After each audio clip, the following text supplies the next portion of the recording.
thing that everyone probably buys. The EOD account that has a larger secure container is no longer available, so you cannot purchase EOD. But what I'm going to be doing today is showing you guys how to unlock money, how to earn, how to build, how to grow your account. I was going to start a hardcore account, which is what you do when you play on your main PMC. You don't use vendors, you don't do other things. You just play the game starting with a knife or your hands, and you don't put stuff in your stash. But I think that's a little too complicated even for me. So what I want to do is I want to show you guys how to play Escape from Tarkov without having an inventory and starting fresh. Brand new, basic account, small stash size, small gamma container, and starting out with a brand new scav, basically. I see this happen often where players lose all their money. They're unable to find funds. They're unable to make money.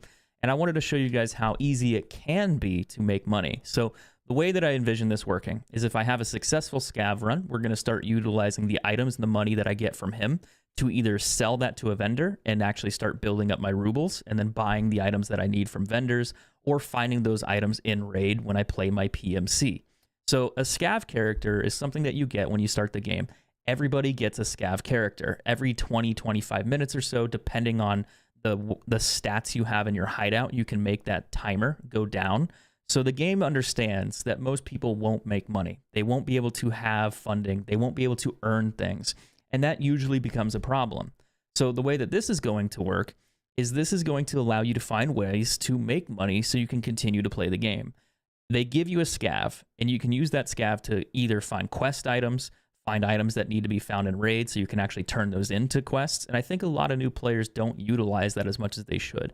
If you use a scav raid correctly, you can make 1 to 5 million per raid, depending on the map that you're playing. If you're playing streets, you can make ridiculous amounts of money. If you're playing customs, you can do okay. If you're playing other maps like interchange, you can even probably play reserve, but I don't think reserve is something I'd probably recommend right away, but you can still find things there. So I wanted to take this approach outside of doing a hardcore account to make it a little easier on myself, but also just to show that anybody can play Escape from Tarkov, anybody can learn it, anyone can get better at it, and anyone can improve and actually make money. Because the most common thing that I see are players saying, I can't earn money, I can't make this work, what do I need to do for this to change? And that's a big issue. It's like my funds are dwindling, the money that I had, the weapons they gave me in my inventory, they all start going down. And this is a way that you can probably do that. So we're going to do it live, and then eventually I might edit this down and make a series or a video out of it to make it a little bit more easy to watch. That way you guys can see what's happening. I think it'll be a good option. But if you're watching, feel free to say hi. Let me know if you guys have any tips or tricks. If you play Escape from Tarkov, I'd love to hear from you guys.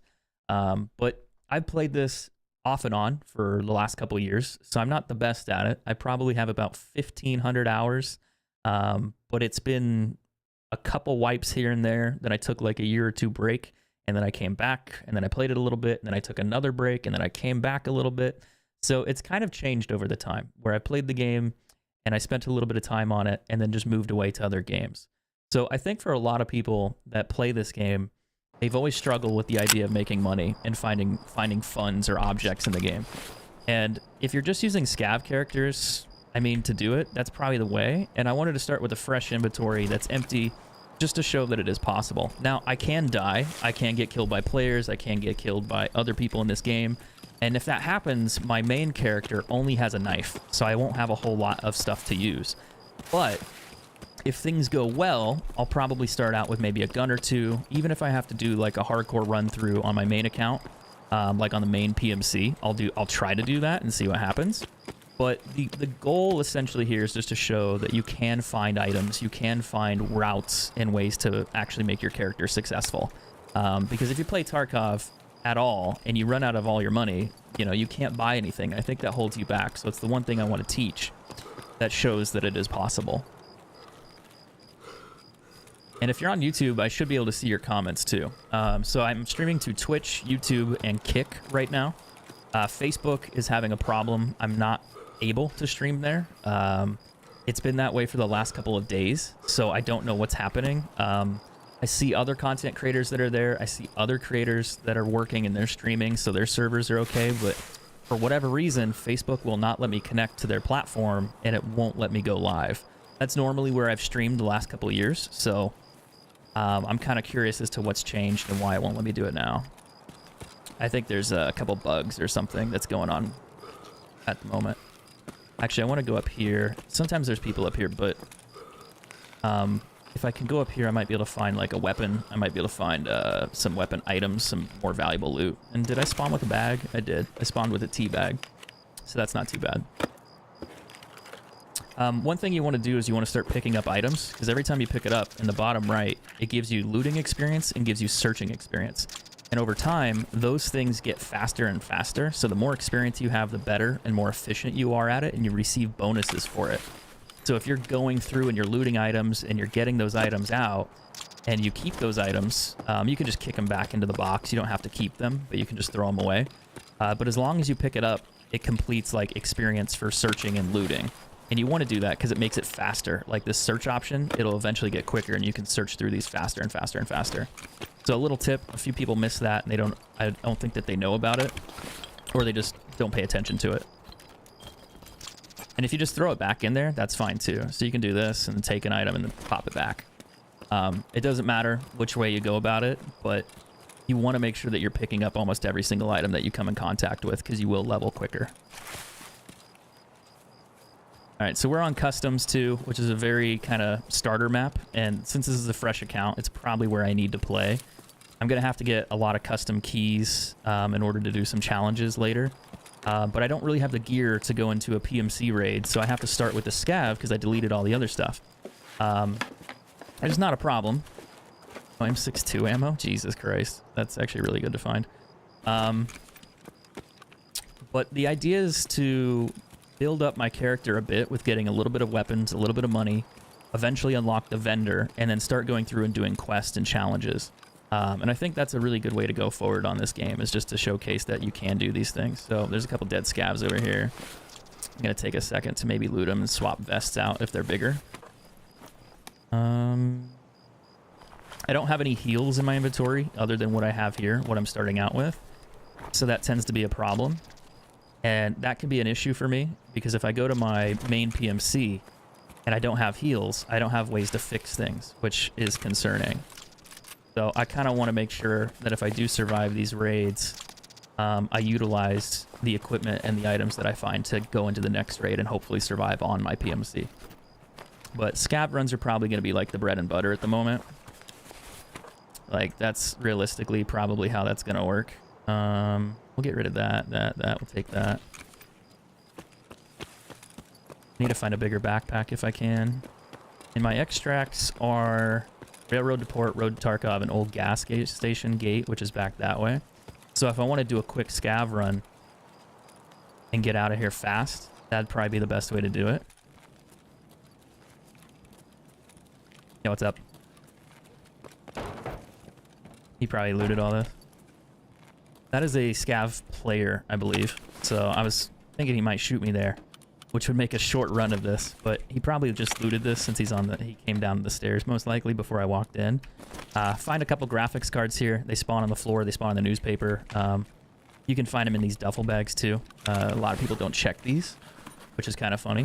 Facebook is always a problem. I think Facebook is a problem now because they got rid of a lot of their staff, and they changed how they're doing things. They're basically downsizing Facebook gaming, and we kind of knew that was going to be a thing, but it really sucks when platforms break and then you can't utilize them the way you want to. So for me specifically, it's a problem, because it's like, man, I really want to stream there because that's where my main audience is, because I haven't been there for a long time. It'd be nice to stream there, and can't do that anymore, right? Okay, so I'm going to take that tool set, that drill. The reason I'm taking the tool set, it's a quest item, and I'll need it later, so I want to keep it. The only problem that I'm going to run into is that I don't have a lot of stash space here, but my goal would be to maybe try to make enough money to buy a scav junk box. And the sooner I get that, the more items I could stack in there and keep them for my quests. That's if I survive these raids to begin with. You never know when players pop up and just kind of jump out of corners and stuff and start shooting at you. But usually on scavs, I tend to do pretty alright surviving. You know, it really depends, like, if you get lucky or not. If a player's there or if he's around, and, you know, how depending he wants to kill you. So what is scav karma? The way that scav karma works is a little complicated, but the idea is that if you're playing as a scav, there's two different types. There's scav AI, which is just like normal scavs that walk around. They're not people, they're AI. And then you have a player scav, which is what I'm playing on right now. I'm controlling the scav character. And each raid, you have X amount of player scavs that spawn in. You know, you can just kind of queue into the raid and play. And then the same thing happens with regular scavs. They just spawn in over time. But let's get a graphics card. That'd be really great. But the thing that you normally do is you try to use your scav to find items and loot. But there's a reputation thing, like scav karma. And scav karma kind of affects the items that you get in your raids as a scav. Like when you spawn in, you might get better guns, you might get better armor, you might get better gears, you might get key cards, keys, other things like that in your inventory when you spawn in, which is pretty useful, right? Like if you find those things, you're like, man, why did I, you know, I got all these extra things because my karma was higher. Now, the bosses as well, scav karma, I believe, can affect the bosses in the raid. And if you have a high enough scav karma and you're on a scav, the bosses and I believe the guards won't kill you. So that's kind of a pretty big benefit to have as well. You can walk through like an encampment and they won't shoot you in the face on your scav character and kill you. You can also utilize scav extracts to boost your karma. It's like a point system in the game. But if you run into the game and you shoot something like another player scav or AI scav, whatever, and you're on a scav, you get negative scav reputation, like karma. And it can affect your character, causing you to have issues where, you know, scavs, it just makes it to where you can't, like, do certain things. And it'll affect the way that, like, it's just not a good thing to really have negative. Like, you can. I think traders get affected by it as well somehow. But if you do a bunch of car extracts, believe it or not, you can boost your scav karma pretty good. So it's not really a problem. So I'm going to take this rig because it's bigger, and I don't have anything in my inventory anyway. I'm going to take a couple things here just to put them in my inventory to get more points, just to kind of level up a little bit faster. That armor is better than this one. I'm going to snag that. And I'm going to probably loot a little bit more. My extract is on the other side of this building. He's got a bigger backpack, though.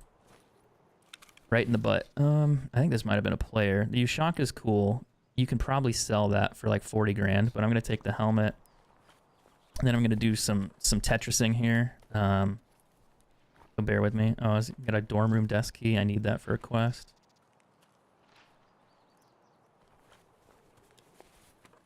I need that as well. Let's do this. I'm going to take the backpack. I don't know if that's a scav behind me or a scav player. I hope it's not, because that'd be awkward. So we're going to Tetris that into my backpack. I'm probably going to take this AK, but that means I got to get rid of this one. I'll just alt-equip that over. I'll take the face mask, take the splint, because I don't have any heals anyway. I think that's just another scav player. It's hard to tell. Scav players can shoot you too, like, and they will. They just panic from time to time. And they just don't care. There's usually a loot container there and a stash here, but I just figure I might not loot it this time and just get out of here. Since I don't have any items, I don't have any weapons, I just want to showcase this as a really easy, successful first-time scav run. This was super easy to do. So don't shoot unless you need to, basically. But here's the problem. There's one thing that you can do to get negative scav rep, and it happens accidentally. And the way that works is if a player runs into you, not a player, but a scav player runs into you, and he starts shooting at you, and he doesn't hit you, he doesn't damage you, and then you kill him, you will get negative rep for that. So you don't want that.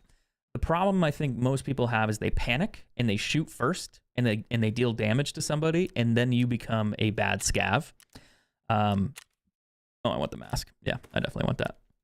And you become a bad scav. Like, if you kill that player, you get negative reputation points. But if they shoot you first and they deal damage to you and then you kill them, they're a bad scav, and you get credit, like positive credit, for killing them. So I see this happen a lot where sometimes I'll spawn with like a sniper rifle on woods, or another player does, and it's like a scav player, right? And you're on a scav too. They shoot at you. And it's like, well, if he hits me, he's going to kill me. I don't want him to do that, right? Like, I don't want to die to a scav player. Like, that's a problem. So if that happens to you, and you die, well, if you get shot and he hits you and you die instantly, well, that's an issue, right? Like you definitely don't want that to be a thing. So you sometimes want to shoot first just to survive, but it doesn't really benefit you to a lot of the time. It can cause problems. So it's like, man, you're in a situation where if you don't defend yourself, you get killed, and you don't really want to die and lose your raid, but you don't lose scav karma. Early on, I don't think it's a big deal. Like if you want to kill scavs, go for it. Like it's not going to hurt you. Like it's probably not going to be a big issue for you. But if you go into a raid and you cause, you know, like you bury your scav karma, it can maybe be a little bit harder for you to recover later. But you'll just have to start playing more, and then you go through and you do like car extracts, like vehicle extracts, where you pay the scavs to let you get out the raid early. You can do that on woods. You can do that on customs, for example, like near dorms. There's a wood spawn that's really good. Shoreline has a couple. Like a lot of maps have scav extracts basically that you can take. Now I'm trying to decide what I want to do here, because I am going to go in and on PMC, and I'm going to have to use the items I just found. So I found all this stuff from one raid, you know, just on a scav. Now I probably could have looted and found more things, but I don't really need to at the moment. And if I want to sell some of this stuff, I can sell it too. I can use it, whichever, but playing on my PMC for the first time, what is this, PS ammo? I'm probably going to use just the ammo, the vest. I'm not going to take armor in. I'm not going to take anything else in. Maybe some heals, like a bandage if I have one. Maybe this for deep bleeding. And then I think that's really all I need to take in there at the moment. I could take the sunglasses, who cares, but they're not super important. And the main thing here is that I can kill scavs when I run into them and try to actually win a match, right? Like I'm not trying to fight players right now. What I'm trying to do is get rubles from selling items to the vendor, and then also by trading, like getting quests and tasks completed. So that's another thing that I didn't actually do. And we need to start doing that too, because otherwise this might be a problem. So if we go to trading and we go to all these guys, we're going to start some of the beginning tasks. This is a ground zero one. Most of them are going to be on ground zero. And ground zero is a love-hate map for me.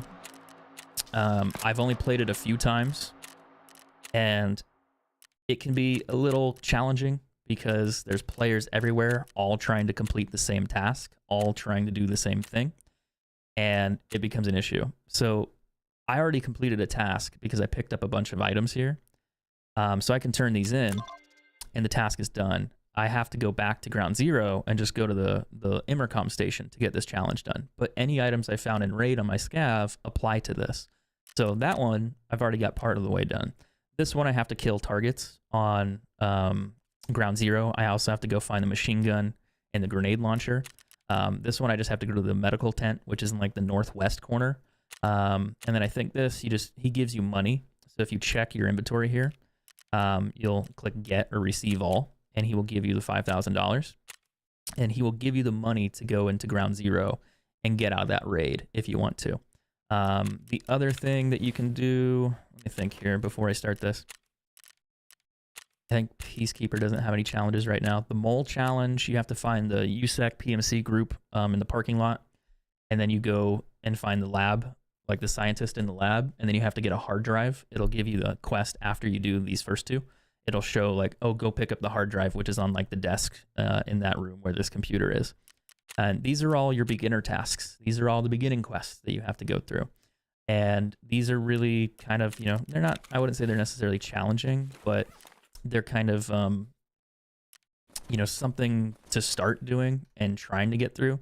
Now the question is, do I want to go take this armor and this loot that I just found from my scav and go into ground zero and complete tasks? I would say it wouldn't be a bad option to try it. If I run into a bunch of PMCs and die, well, shit. But if I get some of the tasks completed, I can go back and do another scav by that time. Hopefully 20 minutes is enough. Otherwise, I'm going to have like a handgun to go into the next one and try again. But I think that, you know, it could potentially work. So we're going to try it. We're going to go to ground zero, and keep in mind, I haven't played ground zero very much. This is my first time playing it, you know, since the last update. It wasn't in the update when I played before. So I've only played this probably like 5-6 times, maybe 10, maybe. Like, I don't know. I had a few raids where I died a lot. So I had to redo them. But that's the part of like learning anything in Tarkov. Even for a player who's played a little bit more than average, I still have to learn new maps because I've never played them before. So that's an experience for me.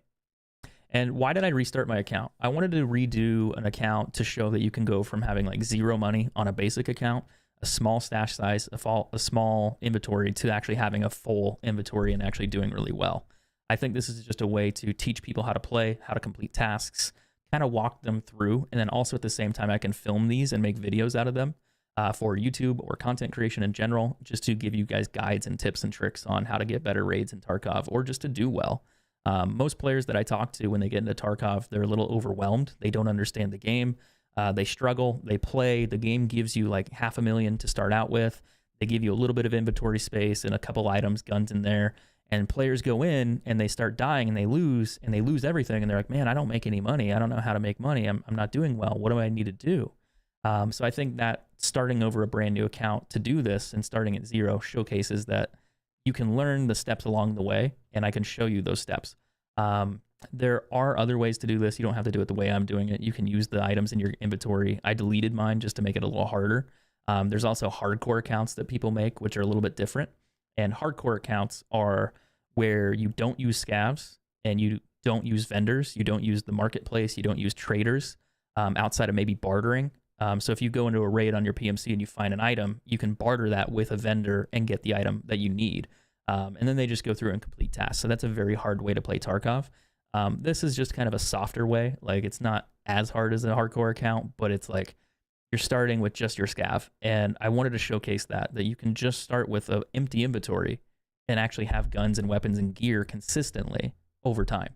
And it becomes not a problem. So even if you don't have an EOD account and you're like, man, I don't have the bigger secure container and I need the bigger secure container, it's like, you don't need it. It is helpful. Like, don't get me wrong, it's helpful, but you don't need it. And if you're looting a bunch of items, like, yeah, putting stuff in your secure container is great. It definitely helps. Having more items in there, more space, so you don't have to like worry about, you know, managing keys, sick cases, and things like that, where it takes up half your secure container, is nice. So there's definitely bonuses to having those bigger accounts, but they're not necessary. I would put it that way. Scavs keep dying as scavs leaves. It depends. The new armor system got updated as well too today. My number one tip in just reinforcing the fact that this game is dying 4 out of 5 raids is normal, especially when you're new. I think the biggest issue with new players, they're overwhelmed and they also don't know how to play. Like, they think like, oh, it's Call of Duty or Battlefield or PUBG. And it's like, kinda, like, maybe if you want to say that, you're going to go into a raid and you're going to fight other people. But the problem is you don't know what you're doing. You don't know where you're going. You don't know really anything other than, oh, I know how to shoot my gun. But even then, in Tarkov, that doesn't always work the way that you want it to work. Your gun can jam. Your gun can do things that don't work, you know, that you don't expect. And when you have those moments, it kills you. And even then, you might be using the wrong ammo. You might not be using the best ammo. You don't know what to do, where to go, how to do things. And that can become a problem. So I actually have a good spawn here. The only problem is if I run into a ton of players. This is part of the quest. You have to walk over here and find these guys. And then after you do that, you have to run them down here. And there's a couple locations you can go through here. You can do it the easy way or the hard way. It depends on how you want to play it. I'll show you the legitimate way, but it's probably going to get me killed. What you do is you run over here, turn this corner, go to this body, and this body should spawn a key. And since I'm the first one here, it should have the key. Now, you can put the key in your secure container if you want to. Doesn't matter. But this gets you into that room up these stairs to my left here that I just ran past. I'm a little worried people are going to walk in here and to my right. I don't think I have bandages either, so that's a bit of a problem. This is a very, very busy area for brand new players because everyone has to come here to complete tasks. Oh, I didn't bring the cash, did I? Fuck. So you can actually do it 2 ways. You can go through here and jump through a window if you don't want to open this door. You don't need to. You can crawl through the balcony, which is kind of funny. And on this table, when you walk in, there should be a hard drive. It's usually there, here, there, wherever. And when you have that hard drive, now you got to go find your extract, which I'm not sure where I need to go. If I had the cash, I could just leave right now, but I'm dumb and I don't have those things. So, oops. I'm going to do a little bit of looting. and hope no one walks through that door.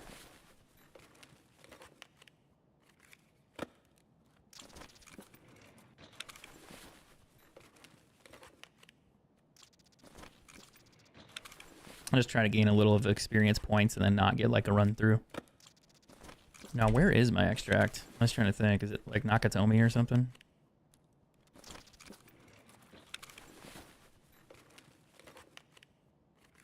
Probably is. The problem is the chances I run into a player are pretty high.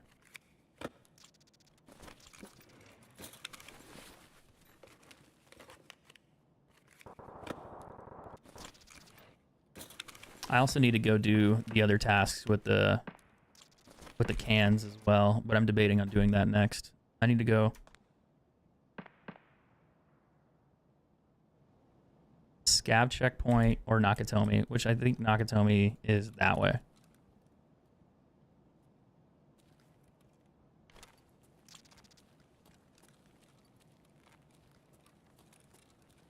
Oh, there's another computer there. I didn't think about that. I wonder what the spawn rate is on like graphics cards for this map. They're probably pretty small. But if you jump out that window and go to the left, like on the ledge, you can get into this room. All right, time to go get shot.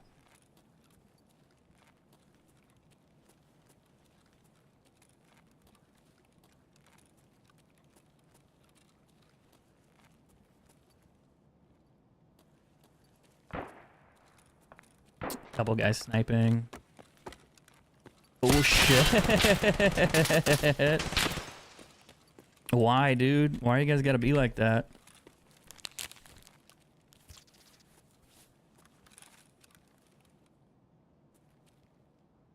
They know I'm trapped up here.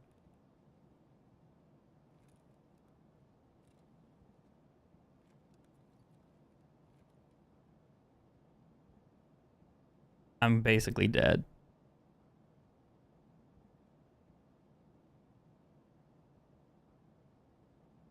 I don't have any heals with me either.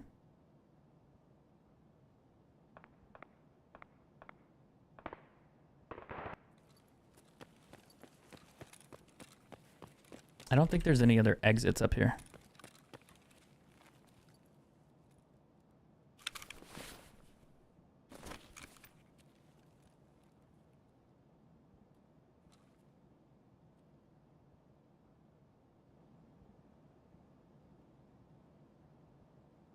Problem is there's two of them. Yeah, I could sit on the balcony, yeah. I maybe could jump off the balcony, but I'd fucking toast my legs.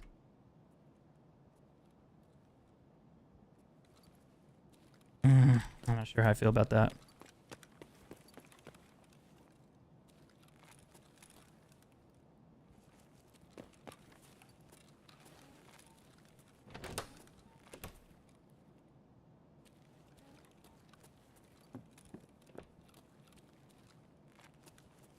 That's gonna be a problem.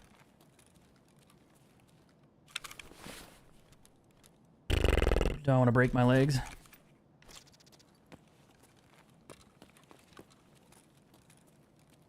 I'm debating it. I don't have any pain pills, so it'd be really hard to get out of here.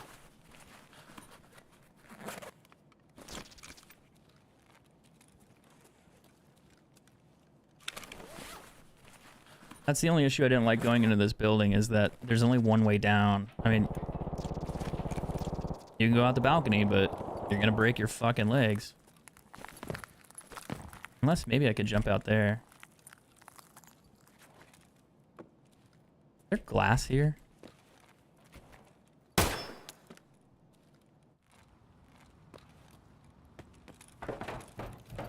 Maybe I could do that. This is totally gonna break my leg. No, maybe not. Now, if I brought the cash, I could leave out here. I could sit here and exit, but I didn't bring the cash he gave me. So I made a mistake. That would have also completed the extra quest there, which would have been huge. But the fact that you can get out of there is kind of funny. I didn't think that I could do that.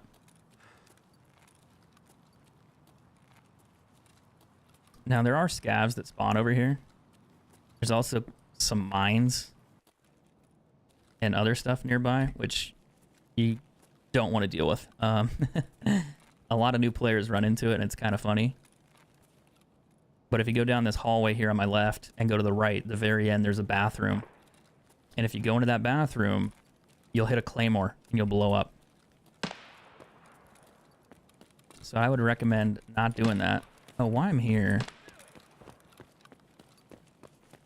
can I do this without bleeding to death? Or is that the other stairwell? No, it's this one. Fuck it. You have to walk through this in order to get up here to do a task.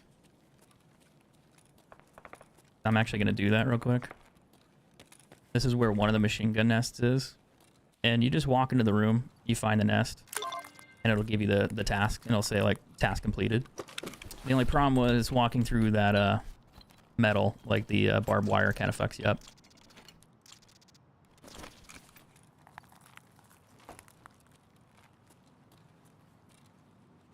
And PRS ammo? Interesting.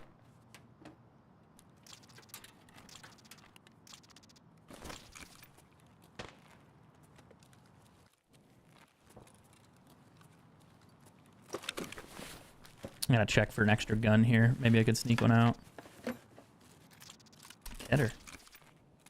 Because this account doesn't have any weapons on it, so whatever I find, I'm gonna use. Nice. SKS. That's actually pretty good. Early on is not bad.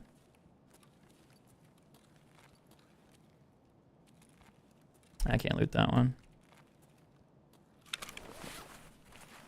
I need to go that way more, though.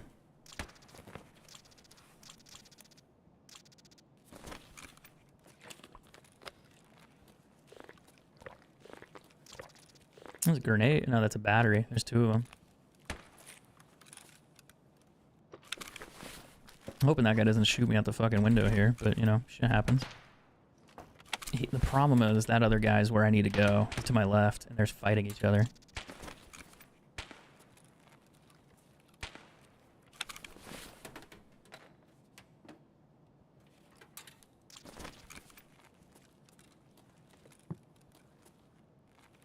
I feel like I'm gonna get sniped right there.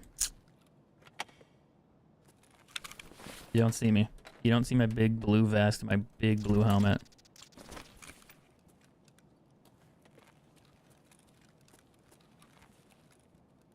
But yeah, I need to go that way. Oh, fuck off. Okay. Okay.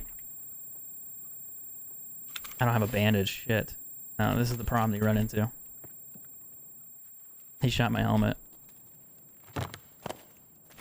I'm gonna bleed to death, probably. I should have brought the money I could have extracted.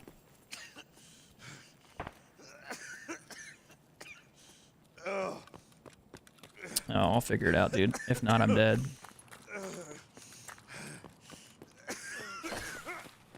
Thing is, I don't have to actually go that far.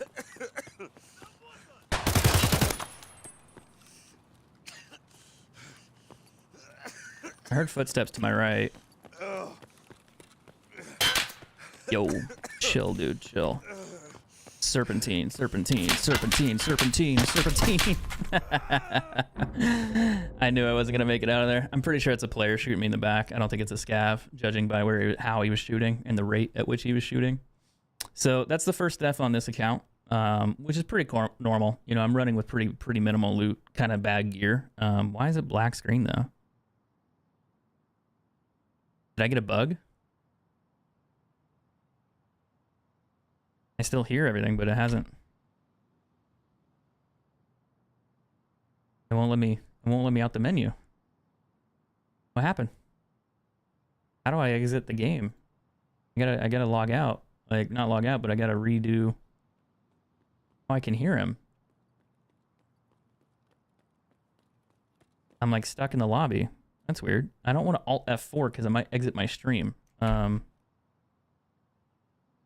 I'm using a different mouse and different keyboard on this computer, so can't tell if I'm controlling that computer or not. That's weird. What if I do... Oh, there we go. Maybe I can tab it out. We'll find out. Now if I Alt F4 it, maybe it'll let me out of the game. And then, yeah, it's not supposed to black screen like that when they shoot you. I'm technically dead, it just didn't give me the loading screen. So if I log out of this... There we go. I'll just crash it and then go back. Yeah, you can walk up the railing to kind of avoid the barbed wire, but it's not like, I don't know, it's a pain in the ass. So I didn't really want to try it.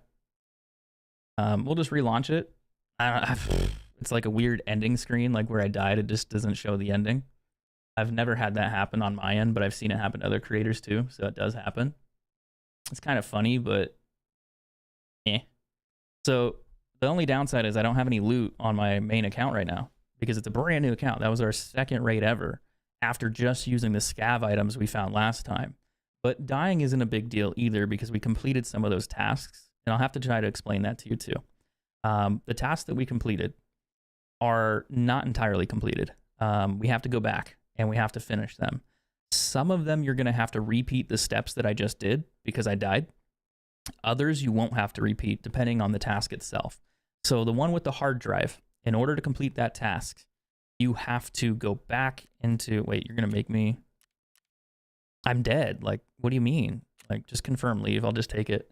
But the idea is that I have to go back and get the hard drive again because when you have it in your inventory and you die, it disappears. So you have to go find it. You have to go pick it up and then take it out of the raid. The shooting cans task, if I remember correctly, since I already looked at one of those machine guns, I don't have to go back to that specific location. So that one is done. There are a couple others that you have to do and you have to complete as well. But you also have to extract, which is the bigger part. So a lot of these tasks are you have to survive the raid. And if you don't survive, you don't complete the raid. And it's not a problem. It's just a different way of dealing with that game or that raid itself. So it's going to take some time to kind of figure that out. Now, the only issue here, I don't have a lot of money in heals, but I can go to the vendor and buy whatever I need and sell whatever I need. So it's not a problem. But yeah, not having the guns and the loot that you normally start with since I deleted them is kind of a problem.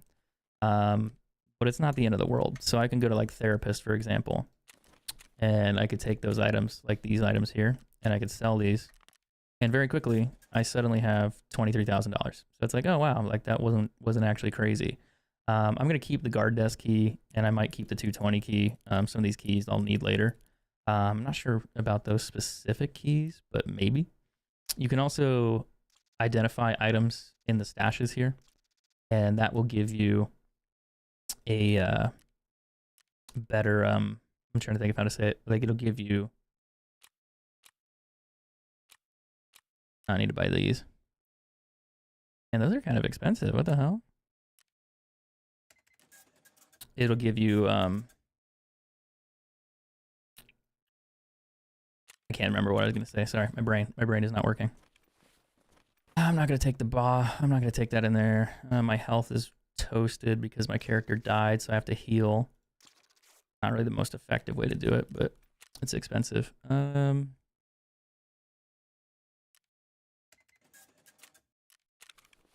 So we're just gonna do that. That'll get me back to full. I won't have any heals. I would normally do a scav raid, but I gotta wait 18 seconds, and then we'll do that real quick. So that one hopefully shouldn't be too bad. The question is, do I go to woods with this guy, or do I go back to customs, and then get more stuff for my PMC? Like I can use my PMC, but he's got bleeding and other stuff. This takes 10 minutes to heal. This takes 30 minutes to heal.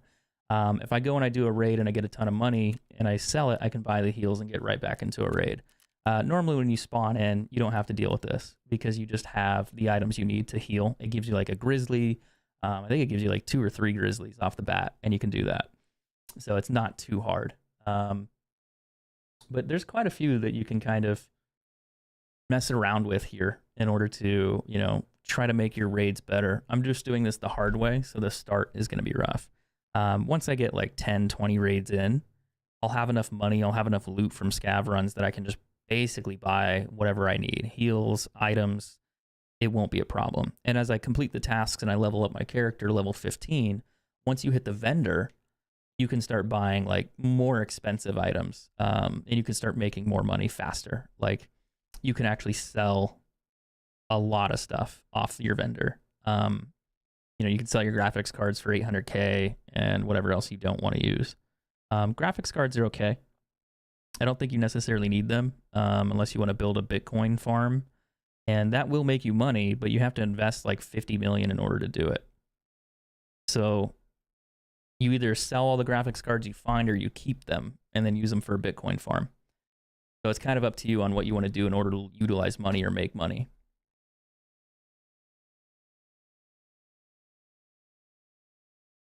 But it varies.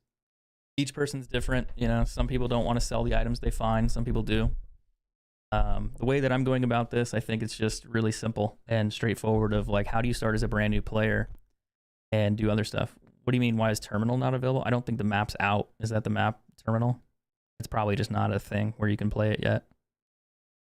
Sometimes they show that you have these other maps that are coming soon, and they just show the location there, but that's probably why. That would be my guess.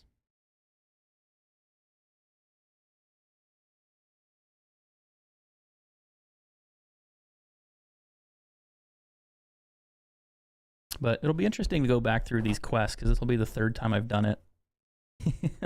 Like, it's gonna be kind of ridiculous.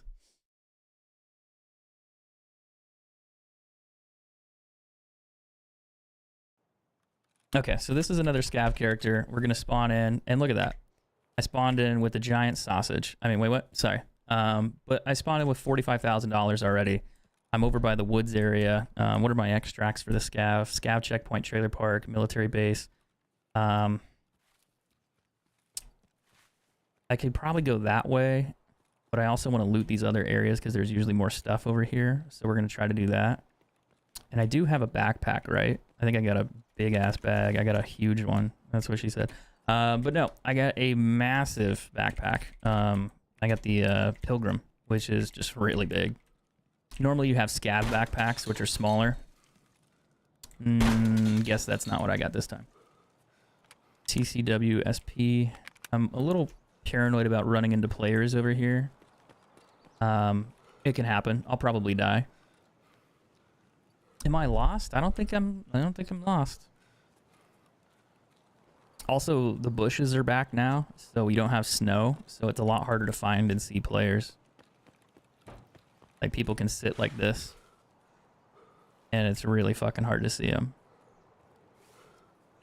Just something to remember now. And trust me, I'm gonna die to bush campers a lot during this. Like, look over here. Like, you can't see the hillside as much. It's like completely covered.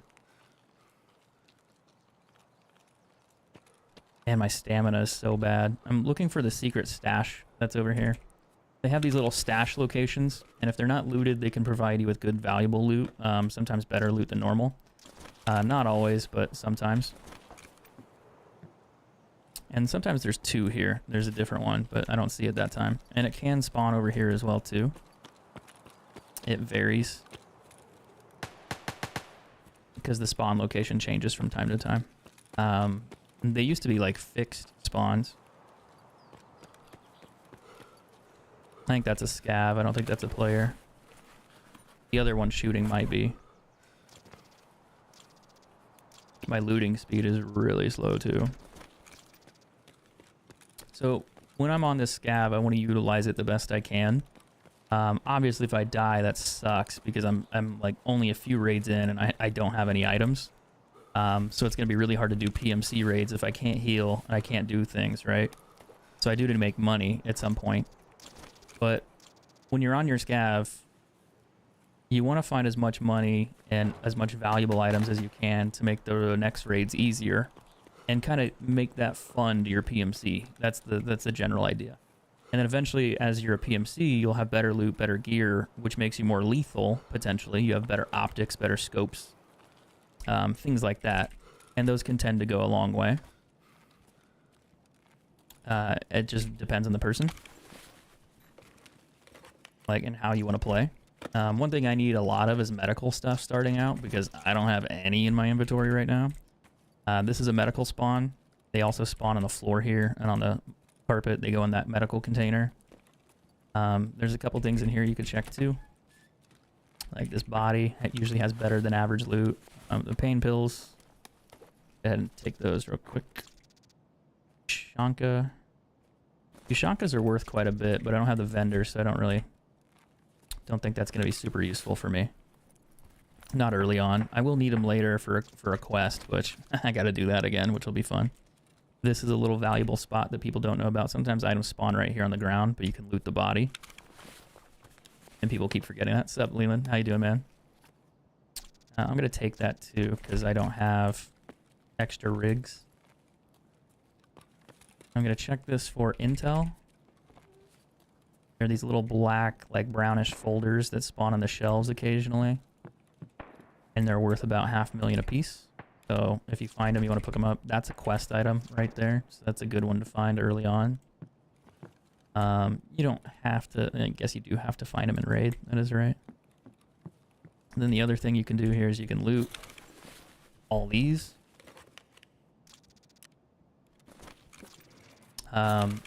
These type of pockets, I shouldn't say pockets, but these things drop you keys.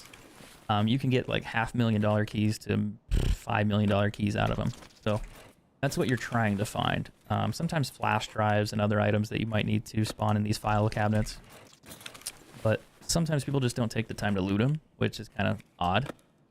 Like, if you're going to loot and look for items, you might as well loot a lot of things.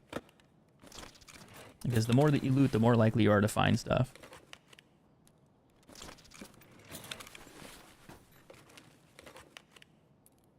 That's probably like a 206 key. Oh, it's a 1110 key. I think there's a safe in there. Now this is another medical spawn room. So if you look on the shelves, items do spawn on them. Like these morphine syringes, which are quest items. You're going to need 3 of them, I believe. They also spawn on these tables. So you want to check like that. There's one there, so that's 2. And then sometimes they spawn down here too. I think that's it for this room. There's also this spawn over here. More medical stuff like CMS. Now I'm going to take the meds and the quest items that I know are quest items. I'm going to stick them in there. These are more stuff to stop bleeding. Not sure what ammo that is. FMJ, bandages. I don't have any, so I'm going to take them. It's really weird starting an account when you don't have any items. And I'm not even doing this like the easy, like the hardest way. Like I'm playing on a scav, and if you do a hardcore account, like an actual hardcore account, you don't do what I'm doing. You just play on your PMC until you have items. Like that's all you do. You don't use the scav, so you have to go in naked, like with just your hands or your knife to find shit. Which is kind of crazy when you think about it. Military base CP scav checkpoint. Oh shit, I need to go the other way.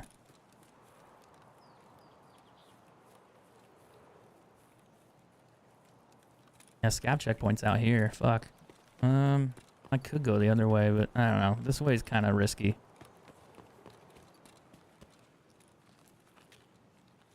There's a lot of people that like to sit up there and shoot, so... And I have a big backpack, so... People might suspect that I'm a person instead of a player, like a scav. Like they'll think I'm a player instead of a scav, which is not great. But, oh well, we'll find out. We'll figure it out. So I'm leveling up my character. We got the skill and endurance leveled up a little bit there. Finally hit level 1. You just kind of do that from sprinting, running, whatever else, carrying heavy items. You think you get your strength, endurance, and everything else up over time.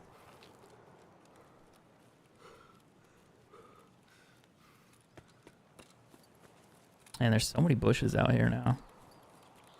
This is sketchy. I don't like it.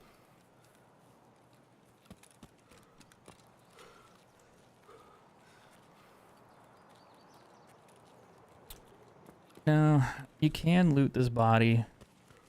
And I think there's a, if you go past that sign, I think you start getting shot at. Like from sniper scavs, which, you know, they're around. I don't see the stash there.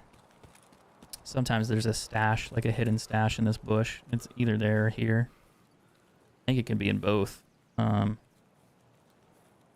I don't see it.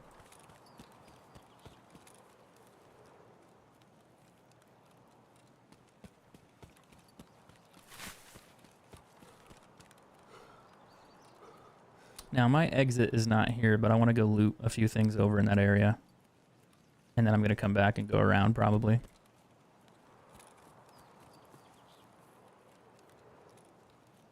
The gas station exit's here though for... That's up.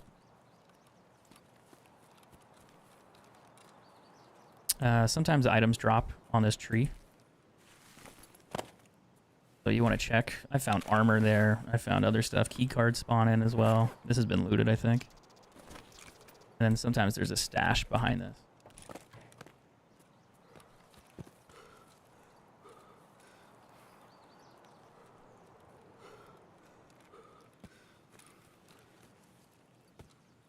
Now I gotta go all the way to the other side of the map. About halfway across it to get to my exit. I'm pretty sure. I don't think I'm lost, but it's over there. It's a ways.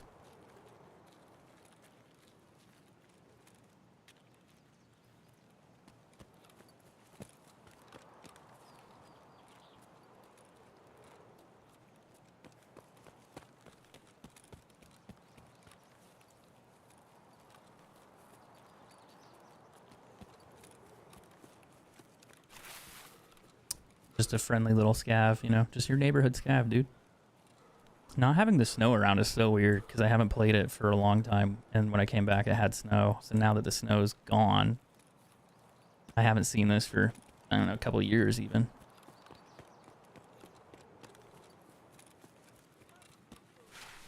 Yeah, I don't know if I like it though. People can hide everywhere.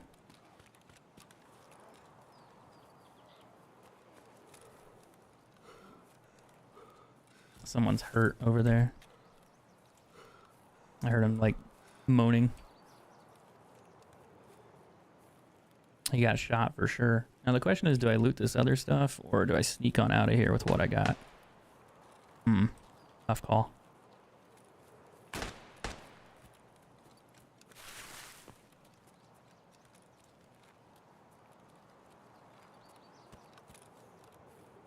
That might be a player.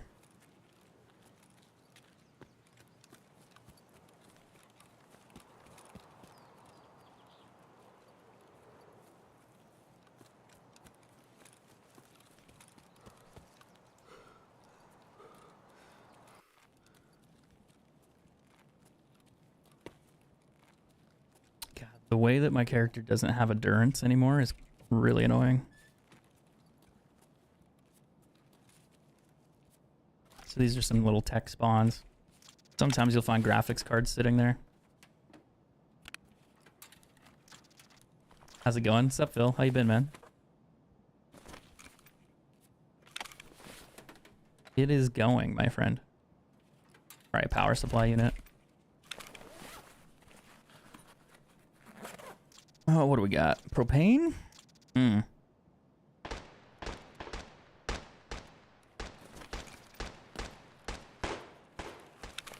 they're having fun.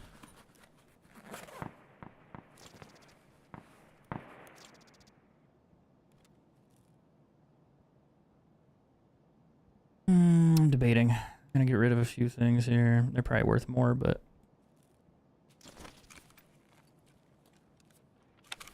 I need to just go to the extract, honestly.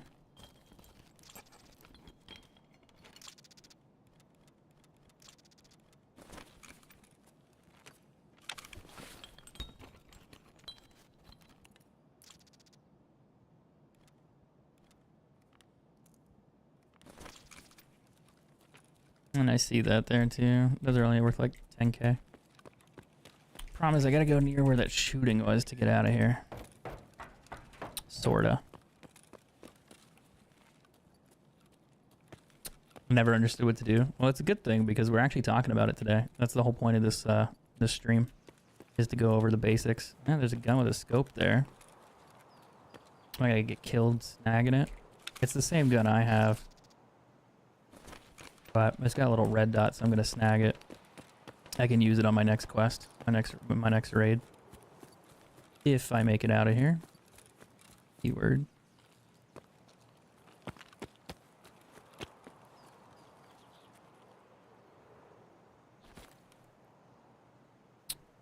So that's another scav run. So we're 2 for 2 on scavs. We're 0 for 1 on PMCs because I got killed on my way out, unfortunately. But starting a brand new account with no items, no money, no gear, just doing scav runs to show that you can make money and get items and guns and get what you need. This is also an account that does not have the other stuff on there. So it's like really minimal, like weapons and kit. Like there's nothing. But now, after 2 scav runs, I have a little bit of stuff in my inventory. I got guns, I have ammo, I have items that I can possibly sell, I can trade. Like that raid, we probably made like 600-700K. Well, maybe not that much. If you sold everything, maybe there wasn't a lot of high value stuff there. But the idea is just to showcase that you can start with nothing and you can still make money. And I think that is like a big issue with a lot of Tarkov players that they don't understand, specifically new Tarkov players. They get into the game, start playing, they're not sure what they're doing. And once they get in here, they're just like, man, I don't make any money. I lose all my money. It's a problem. Like, what do I need to do? Like, how do I get all my cash back? Like, why am I not good at the game? And it just kind of, it's just like this never ending cycle of, you know, people losing their entire inventory, and it creates a problem where they just don't have funds. But I wanted to show that you can use like the basic account, like the $50 account, and you can still play and be effective with it. And that's what we're doing today. So it'll kind of teach people a little bit more on how to play and how to learn. And I think doing like a walkthrough, let's play kind of thing makes more sense. So out of that raid, I had a few medical supplies that I got with me. I got a couple quest items that I can use later. The key, the morphine. The problem I'm going to run into is that I basically just need to sell a lot of the stuff I have so I can go to the vendor and buy what I want from the vendor. And then I'll have money to bring stuff in and buy like better health items, better equipment. But I really just need to sell all the stuff that I don't use and try to get enough funds to get just better gear. Like that'd be like the main focus here. I'm gonna put that there. That way I know the ammo's in there. We'll probably use this gun too. BC, FMJ, and this is probably the same. Oh, it's TCW. Different ammo type. But these are quest items. These are quest items here. Those are ones I need. So I can basically sell all the other junk that I found. This ammo, however, is super valuable. You can't get that. So it doesn't make sense to deal with it. Now I can sell this to, can I sell it to you for more? Most of your clothing and armor goes to Ragman. Ushankas are worth about 40 grand, but I don't have a vendor, so I can't sell it to him until I hit level 15. But you still need to sell stuff to these guys. Because if you sell stuff to these vendors, they level up your reputation with them. And when you're doing that, you are actually getting things that you need. So you'll get better stuff. Like when you try to buy things from them, they'll have better items, they'll have better guns. They become cheaper over time. So you can buy other things that you want, and whereas before it was not really a thing. So that is a thing for sure. So a lot of people are kind of hesitant. They don't want to sell stuff. And it's like, dude, you can sell it. Like you don't have to worry about it. I have a little bit of ammo 45 there, so I'll probably keep that. The health items I'll keep. I'm going to get rid of this because I don't need that ammo.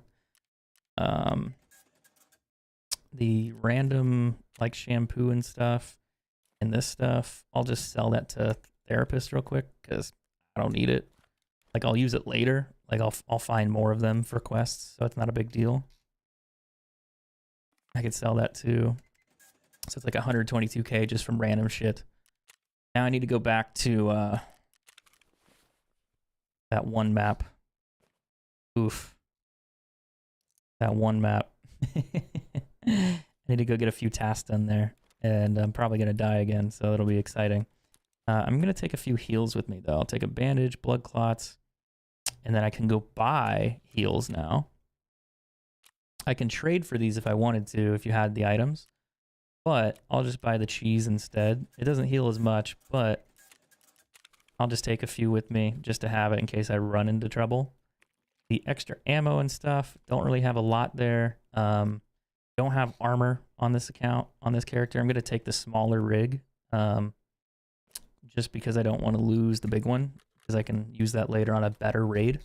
I need to sell the knives too. I can just sell those to fence. Oh, I should have sold the subsonic ammo. Shit happens. Okay. Let's go queue up a raid on ground 0. But before I do that, I'm forgetting that I need to take the money with me to do the quest. I need to do the car extract. So I'm going to take the $5,000 needed to do that. I'm just going to put it in my gamma, like my little pouch, the alpha container. Heals, meds, whatever, basics. That's not a lot. Ugh, I'm super naked right now. But we're going to make it work. We either kill something or we don't, or I die. And that's just, wait, that's streets. Oops. Don't want to go to streets. I don't know streets yet. Please help. I went to the wrong map. How do you know where to look for items, or is it just random? So a lot of the items that you find generally have certain spawn areas. So like metal containers, like medical stuff will drop like near medical supply containers or in medical supply containers, or areas that are marked for medical stuff where you go in, like Mantis, for example. Mantis is a shop on Interchange, and it's like a health shop, like an actual med center. So when you go in there, it's like, hey, there's meds in here because, well, it's a med center. So you kind of learn those things over time. Each map has certain locations where specific things are more likely to drop. You can still find things randomly, like they can just be wherever, but it really depends on the item and what type of thing you're looting. Like there's multiple spawn points all over the map for different types of items, which makes it a lot easier to find certain things. So learning that will help you figure out where to go and what to do. But it's definitely complicated early on. Most people are just like, dude, I don't get this game. And they need to watch like multiple videos. You need to watch live streams. You need to watch content creation. You need to watch just tons of stuff because there's so much to learn. And then also you have to play. You have to experience it. And if you don't experience it and you don't play, you run into problems where it's like, oh, shoot, like I wasn't prepared for that. I wasn't ready for that. And I think that surprises people a ton.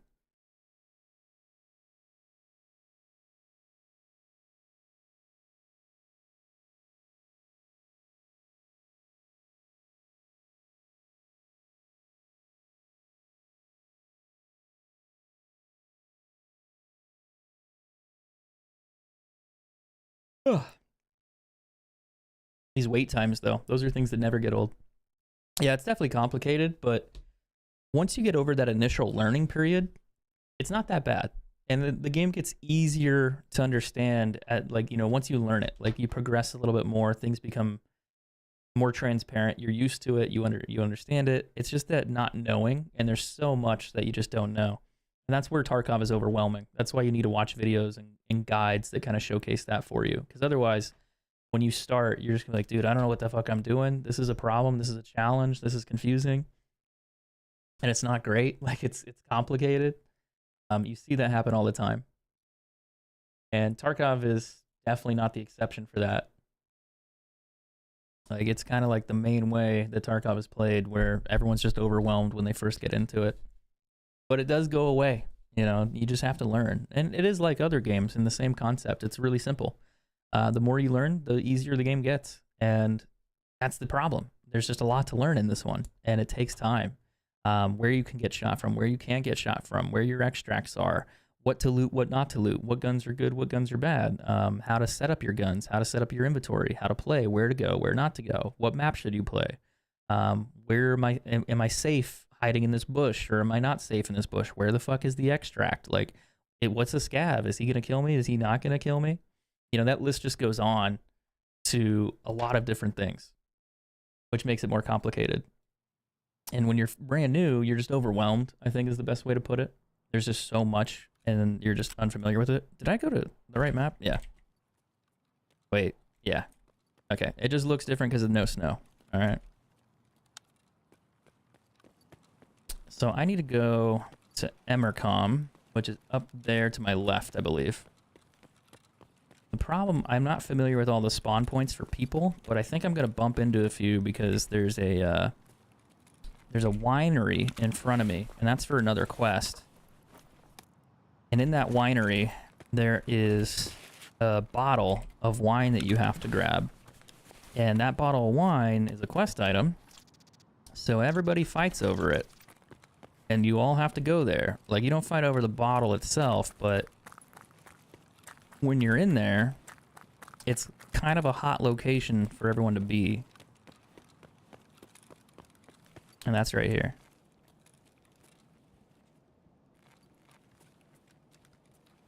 Now the bottle can spawn wherever. I don't need to find it right now, so I'm not worried about it. But while I'm here, can I do the other quest? No, that's in the other room.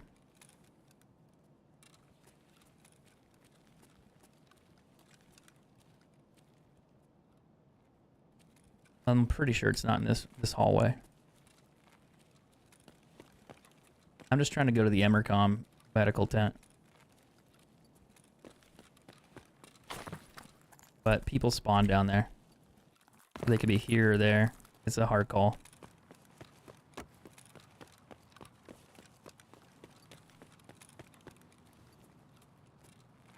I think part of the biggest issue with this game is learning it, like the map. Like, people don't know where they are. And then it's like, fuck, like, I need to go to where? Like, where is that? Like, I have to go to this place, this thing? Like, this store? Where, what? Like, and then when you do that, that becomes overwhelming.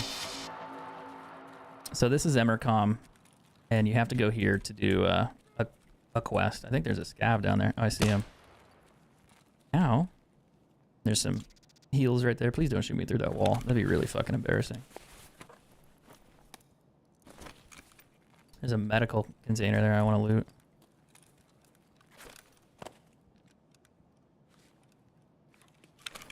Got really laggy over here too.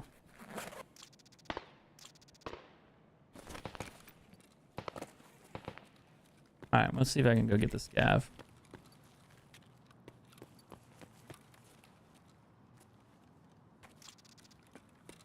Oh, I can extract right there. What the fuck? Ooh. I'm debating. I don't need to extract to complete it.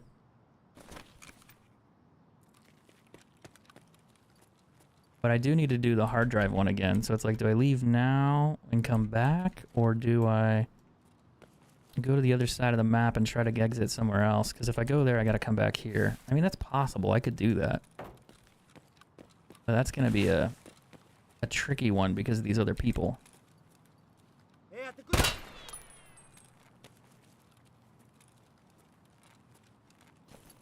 That's definitely, it's not ideal, but I kind of need to do it. Oops, I tabbed out. Awkward, awkward, awkward, awkward, awkward, awkward. Didn't happen. Okay.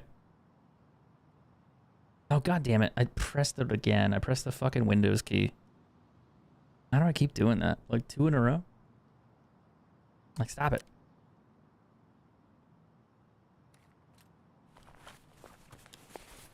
I know. The problem. And why is my frame rate so garbage? Oh my god, maybe it's just the map. It wasn't bad earlier, now it is. Oh fuck, I don't see him.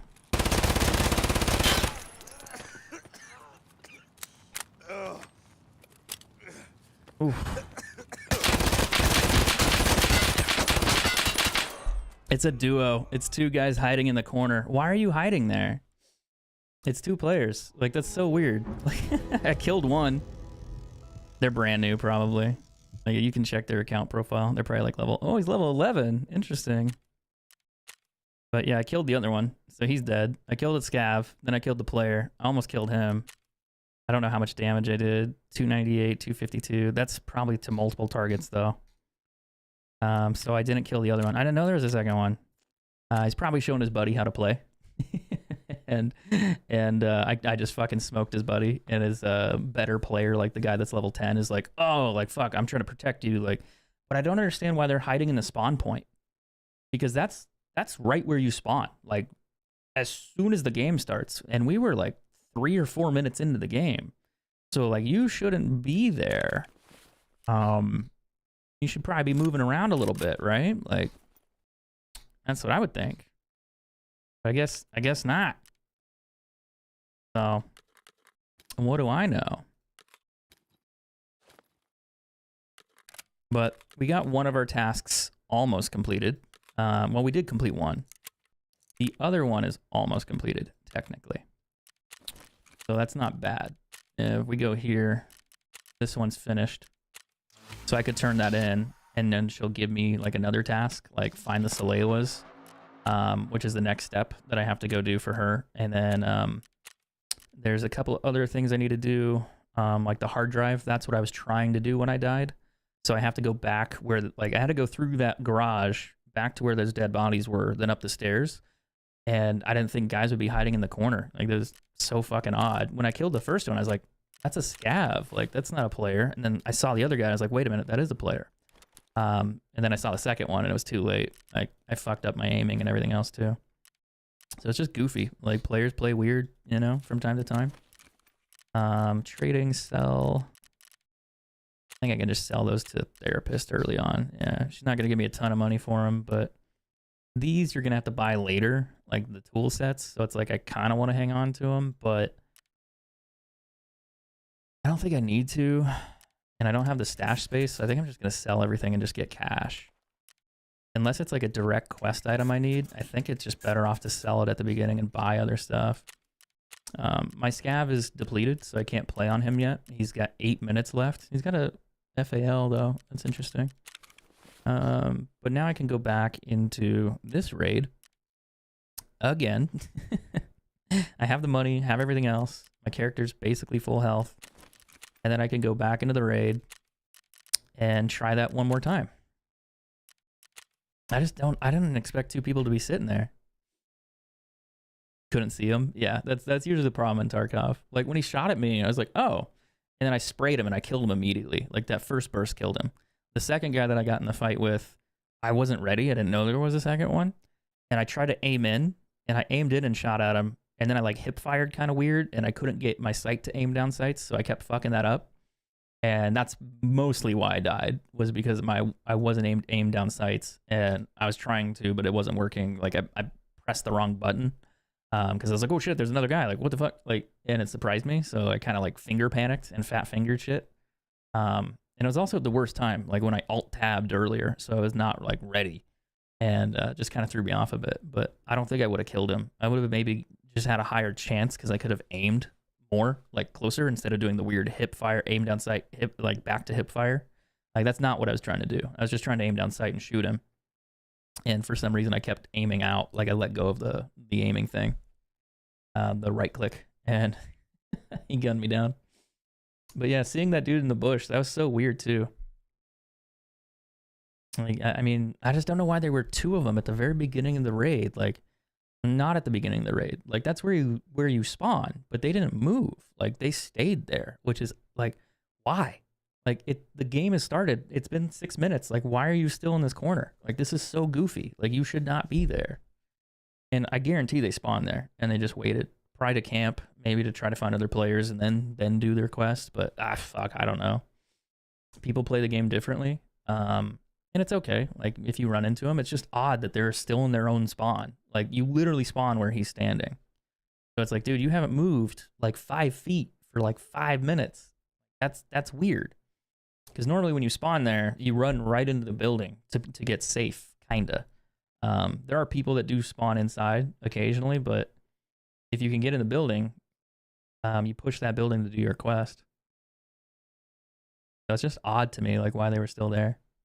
But that's Tarkov, though. Like, things are unexpected. Things happen that you don't think that will happen. And it's just like, where the fuck did that come from? So you kind of have to deal with that from time to time. It's very, very strange. But it also makes it unique, too. It makes it enjoyable.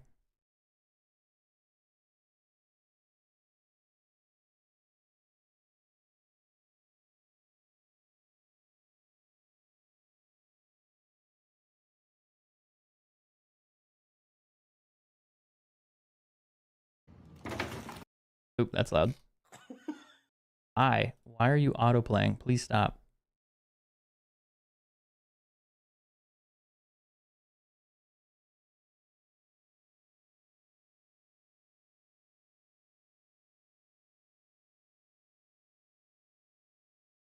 Ooh, that hurt.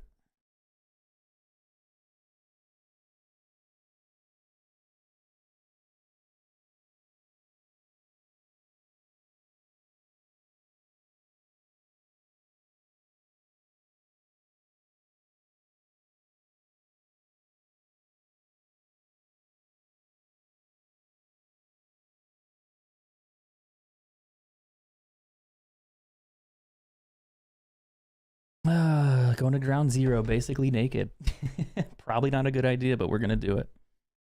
And then we can do another scav and hopefully get more loot. What's up, Fix? How you doing, man? Yeah, thanks for the Facebook post. I don't know, man. I've been trying to go live on Facebook for the last few days, but it doesn't work. Like, it's broken. Like, I see Stone streaming, and I see other creators streaming, but it won't let me go live, and it's not on my end. Like, it's not on my computer. So something is wrong with the settings on Facebook. And did I just get gifted a really good quest area location for this? I think I did. I think if I go up here, I'm done with shooting cans part 2. I gotta go down this hallway to the left here. Or no, where am I? Yeah, right here, yeah. This is part of the shooting cans quest, so you can spawn really close to it. That's awesome.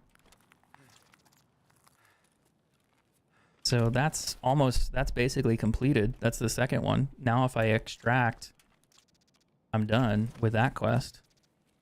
This building is a little harder to get to. Sometimes, like early on, like if you might run into other players, and I didn't know you spawned there. Damn, there's a shitload of cigarettes in here.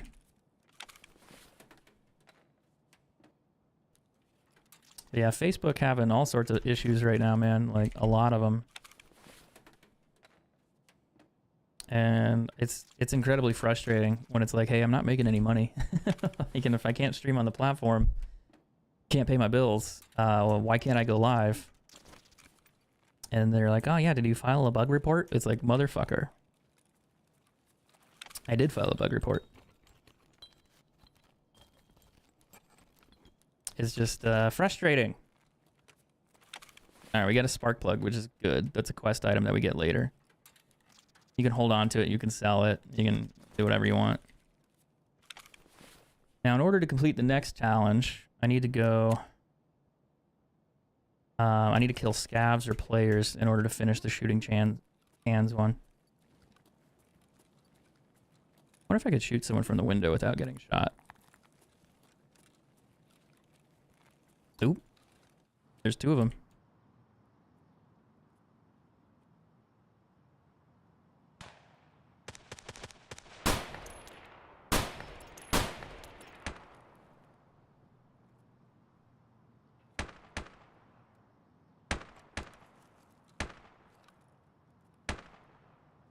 They have scopes, I could be in trouble.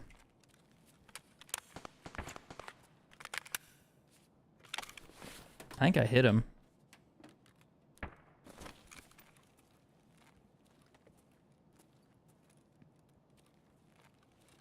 Now the only problem is I gotta leave this building and go that way. My car extract would be nice, but if there's other people nearby, they'll know that I'm using it.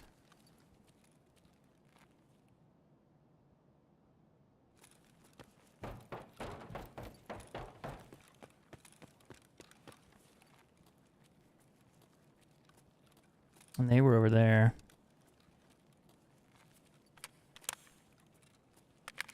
I need to get 2 kills or scav kills.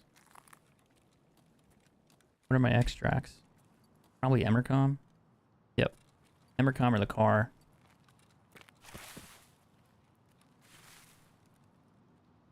Ah, it's so laggy now. I think all the bushes and stuff make it the frame rate shitty. Unless it's because I tabbed out.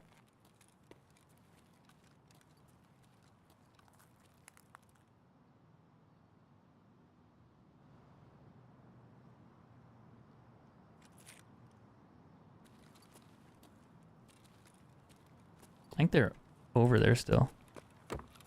Oh, I think I'm going toward the exit. I'm going the wrong way. I am going the wrong way.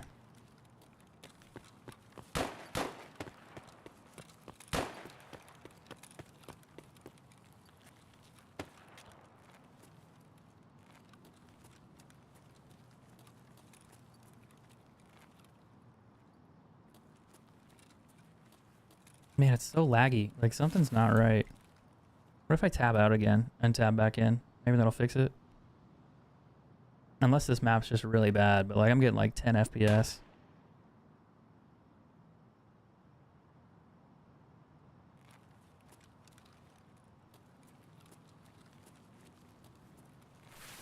I think that's where I was shooting.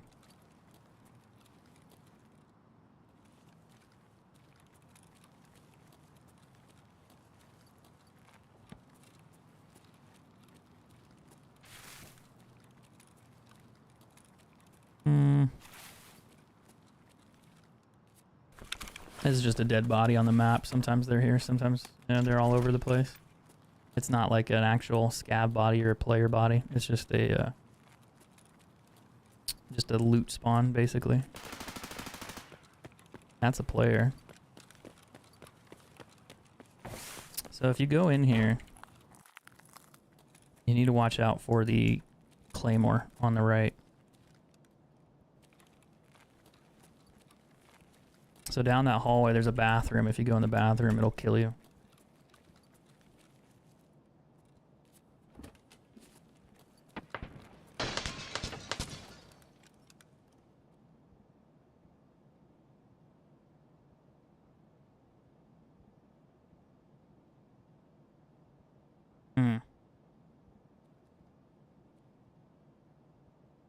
He's over there somewhere shooting over here. So I think there's a player in between me and them.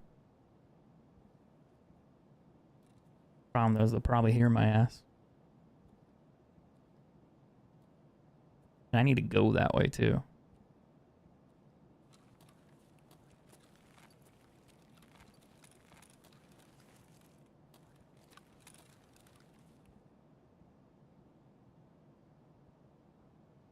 Unless he was killing the scavs.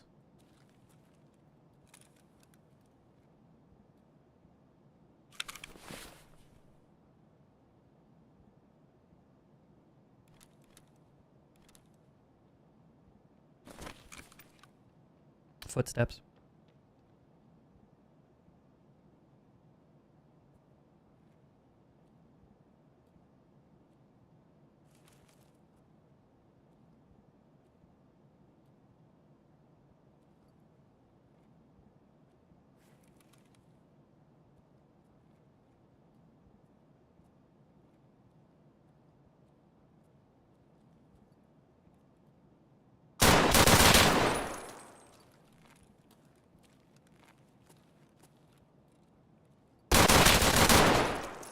That is not good.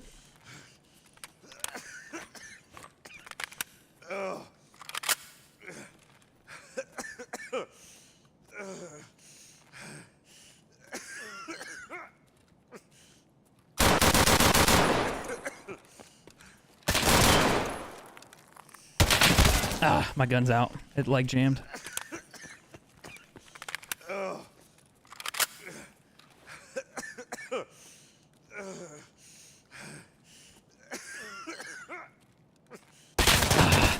I knew he was gonna wait. I don't have time to wait, so I had to move. I should have killed him right there at the second time, but when I shot his head, the gun was gone. It clicked, so I didn't get him. Damage 224 to body, 23 ammo shot, 3 hit counts. So you only have like 430 some health ish. Yeah, it's pretty close. I just didn't know he was in that corner. Like I thought he was outside the window, but he was like he must have heard me. Because he like waited and then he was like leaning around the corner with his tan U-lock. So it was kind of like, man, like you are waiting for me. like he must have heard me earlier. I don't know if that was the guy that got shot at or if the guy was doing the shooting and the other guy pushed up after he killed the other one. So I'm not sure who was who, but yeah, he's just sitting there. I should have won that fight though. Like I just can't believe I didn't have the ammo in there. Like it ran out. All right. So we still have the other Vepper. I still have 151,000, so I could go buy Ketters. I can buy other loot, other items if I want to and make this, and I don't have to use like the scav loot. If I wanted to make it easier, I could just go like here and either buy a gun from this, or I could buy one from like probably Peacekeeper or something. But you can buy a couple of these as starters. Does he sell Ketters off the rip, or who does? I don't. I think you have to get like a slightly higher trader for him. I don't think Ragman sells it. He's armor and other stuff. But yeah, you can do like this if you wanted. You can do an SKS. No, sorry. You can just do handguns. I thought he had a Ketter. Maybe you have to level up a little bit more. Maybe proper. Yeah, you can buy one from him.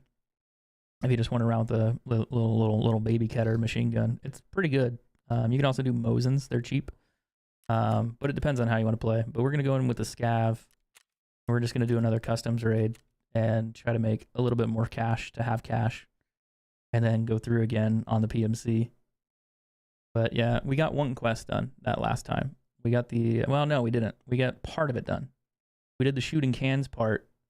We just needed to kill either a player or scavs, and unfortunately I ran into the player and I died. But being underlooted, underkitted, I mean, that kind of happens.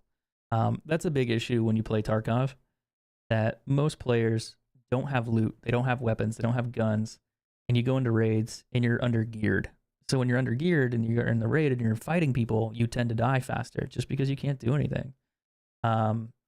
If you have better armor, better loot, better scopes, you know, you're more lethal. The problem, I think, is a lot of people have an issue with spending the money to go buy that stuff because they're like, I'm just going to die and I'm going to lose like $500,000 on all my gear. And I don't know how to make it. But on a brand new account, like 2 raids in, I don't have any money. I don't have any gear. So it's going to be a little bit harder for these first couple raids because I started with 0. Once I get, you know, a couple raids successfully through and actually make a little bit of money to fund buying the weapons and items, it'll make it a lot easier to have consistent raids. So I just have to do like 10, 20 scav runs and then a couple PMC runs here and there, and I'll have plenty of gear and plenty of loot. The issue is it just takes time. And also, not all of your raids are going to go well. Like, you're going to die. Like if you think you're going to play Tarkov and you're just going to do great, that ain't going to happen. You might get lucky, like a couple raids, but eventually you're just going to get shit on. Like, it's just how it goes. Some raids are good, some raids are bad. And the goal is to have more, you know, raids that are okay than raids that are not good, like where you die all the time. So you kind of want to avoid those if you can. But, you know, no secret. Okay, so this is the same route, I guess, as the last one. I don't have a... Oh, I do have a backpack. Interesting. Sometimes there's a weapon container in there. Not a weapon container, but a armor repair kit or something that spawns in there. It's actually valuable. I'm debating on not checking it, but I think it's like 300, 400k right now. So the price goes up, and if you find one, they're worth selling or keeping, using, whatever you wanted to use it for.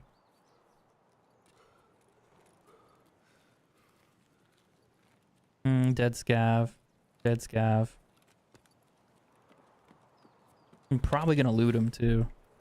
There's not a lot of stuff, like, you can find good items on scavs, but usually people kill them and loot them so fast that it doesn't matter. But if you want to take, like, their rigs and other things early on, if you just don't have extra stuff, I mean, it's an easy way to get free stuff.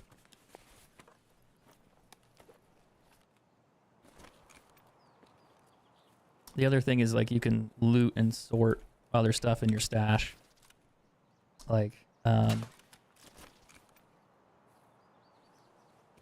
you fucking shooting at me?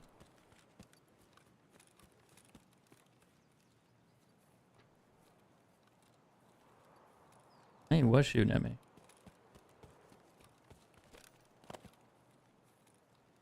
You can sit on the other side of the hill there and shoot over.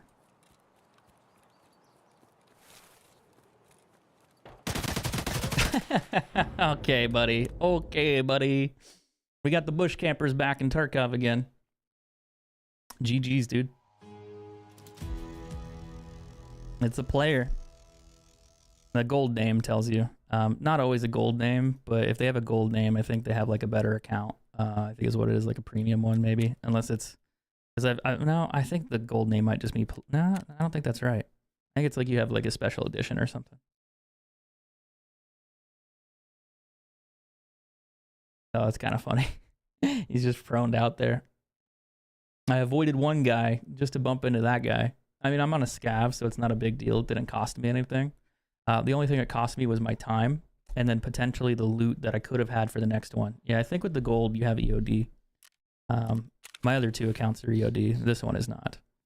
So the problem now that I run into trying to complete this quest, I only have a little bit of loot in here, which is not a lot. And I only have like 1 gun with 9 bullets. That's all I got. That's it. Now I can go to the therapist and I can buy stuff, or I can buy things from these guys. if I want to use like a Keter, which honestly is not a bad idea. The Keter uses a shitload of ammo. You have a box of M62? I do. I found one. But I can't use that right now. That's 300. So I can run into that raid and use this with 10 rounds and then the handgun and hope to God I survive, which could happen. The goal would be to kill a scav or two and get that quest completed and then try to extract. I don't know if I need to do the hard drive quest. Like I do, but it's like I don't know if it's necessary. But yeah, it would be kind of nice if I can get them both done at the same time. Because if you can get in there in that room, grab the hard drive, and then go to the extract and get in the car, you get both done at the same time. And that's perfect. That's what you want. Like that's ideal. The issue is that a lot of players have to go into that room or near that car extract. And if you're there and they're there, well, it might not work.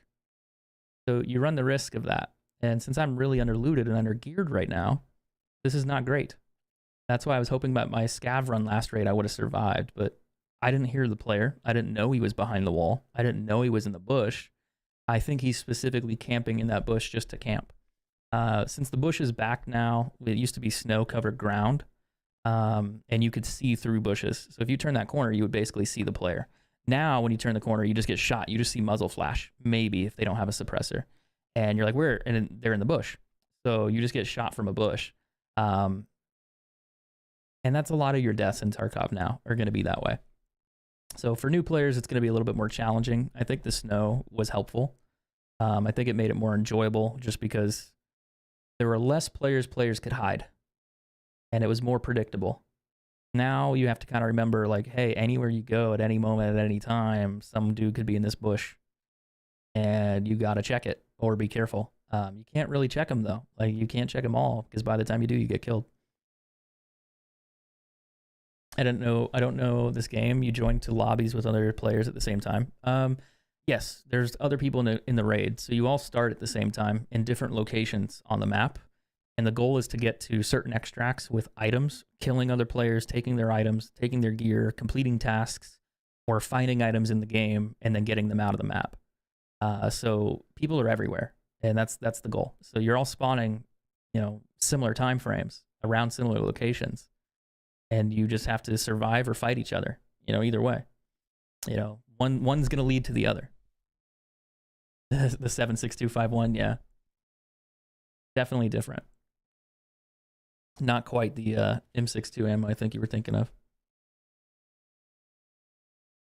Oof, that fucking hurts. I need to do some stretching, man.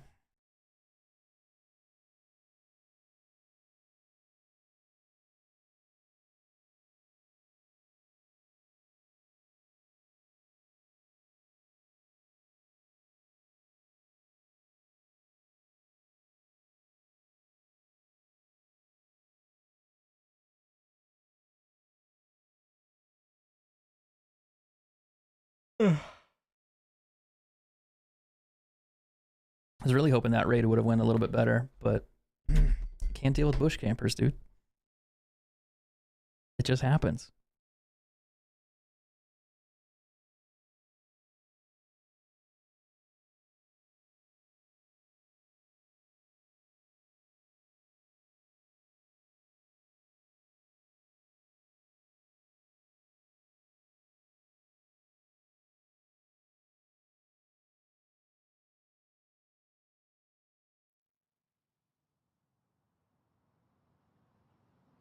All right, let's see what happens here. See if I get killed right off spawn. Where did I spawn? So this is where I died from those other players. And the way that works is they were sitting over here. So this is what I mean. You spawn right here.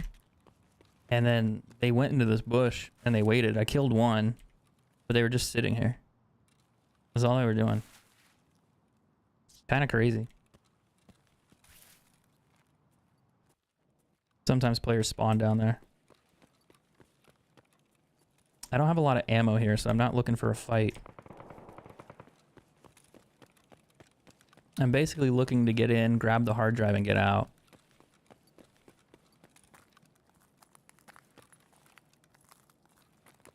Because I have 9 bullets plus 7 for the handgun.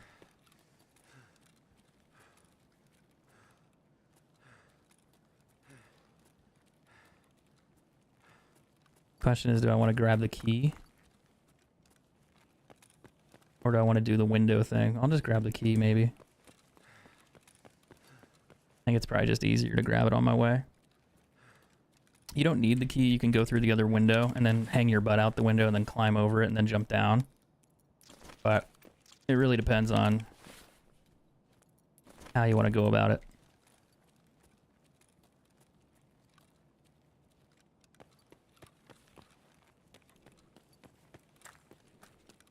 And they're shooting in the distance.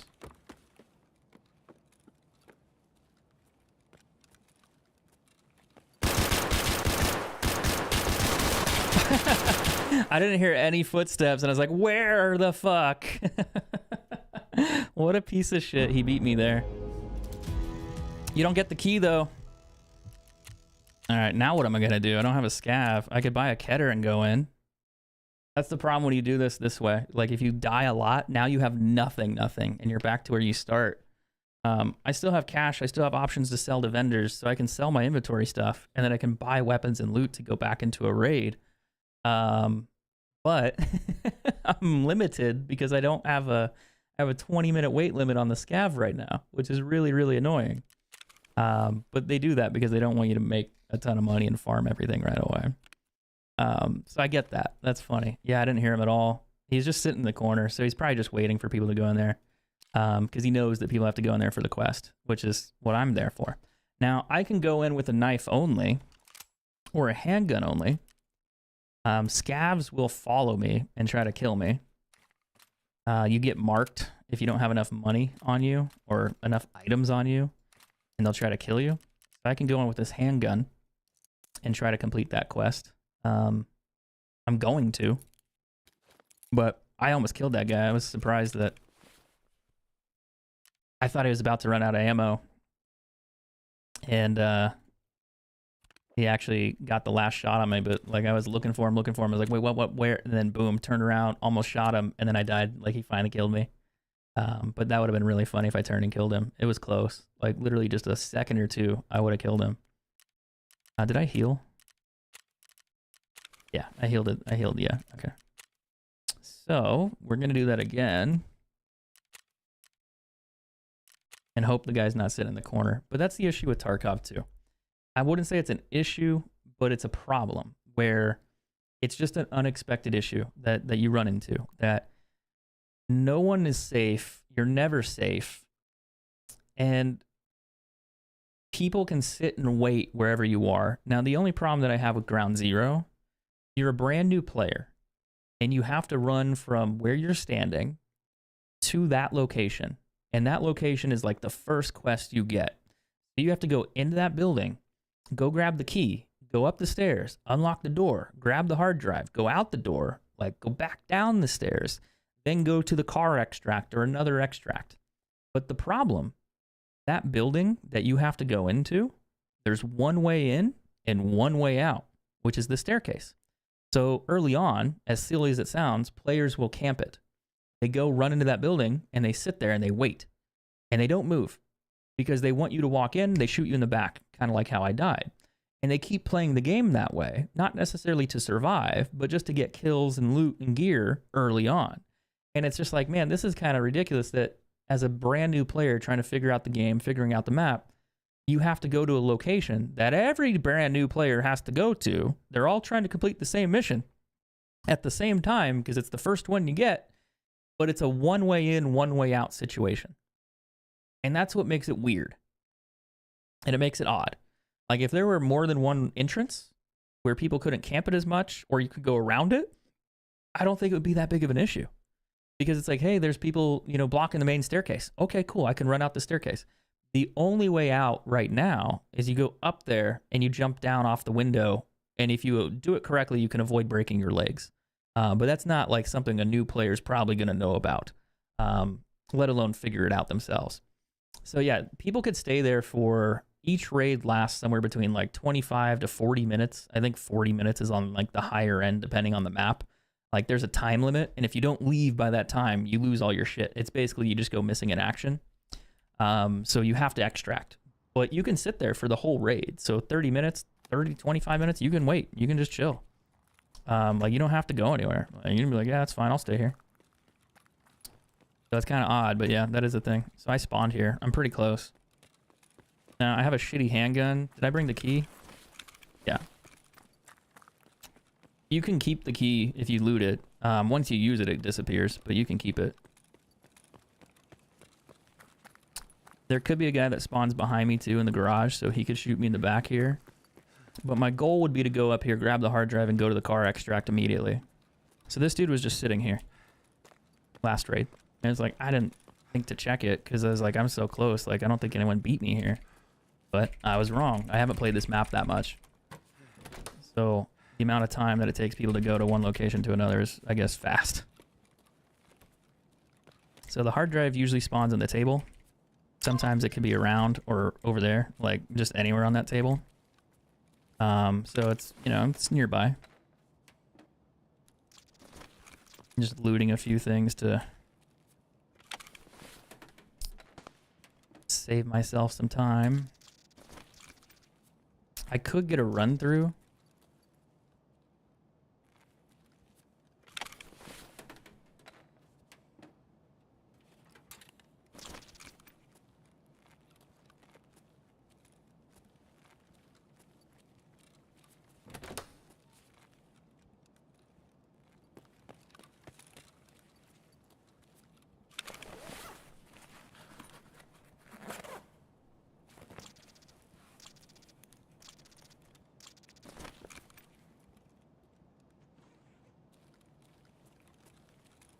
All right, let's go get a shot in the face.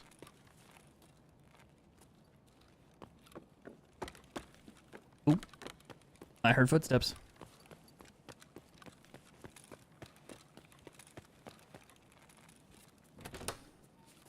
There's a guy crouched down there. He's waiting for me. And there's a guy under me right now, too. I hear him outside.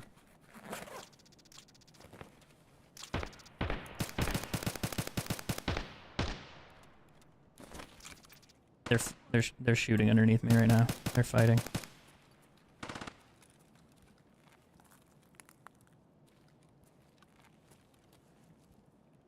Thing is, I need to go right where they are, which is really fucking awkward.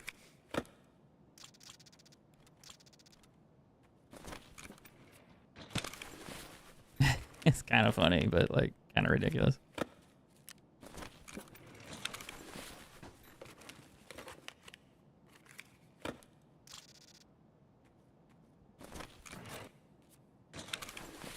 What's considered a run through? You don't loot, you don't gain enough experience, and then you leave too quickly. So the game gives you a tag, and it's like called a run through.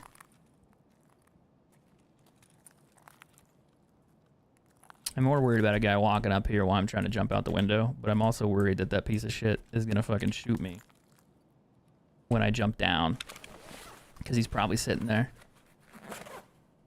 And he'll see me for sure. Like, I'm gonna be ass out in the open here.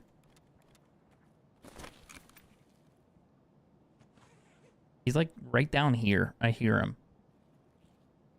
Because where I'm at is kind of like a little like balcony. And then above that, like below it, there's like that little cubby hole area that you walk into. But what I can do is I can go on that and then jump down.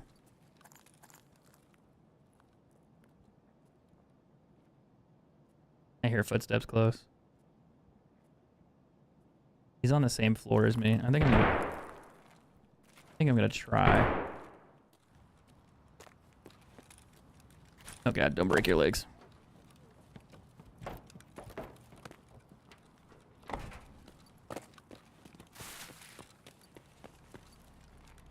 Problem is when I go to the car here, it's gonna yell at me.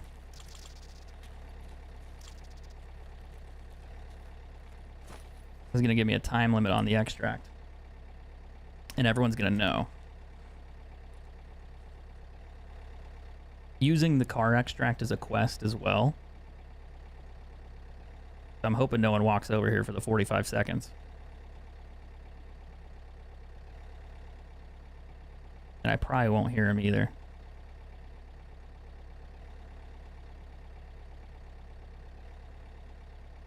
But maybe they're distracted. Maybe they don't know.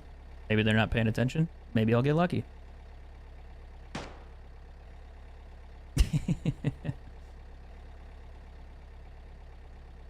That's just the way the cookie crumbles.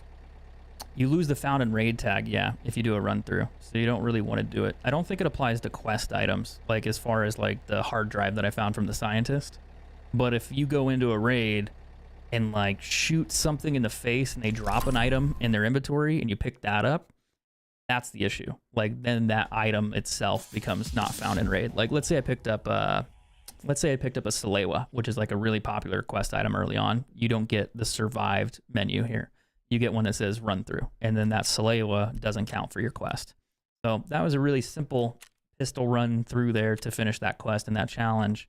I still need to go back and I need to kill 2 scavs or a player, whichever one. It doesn't matter. It's just kill anything.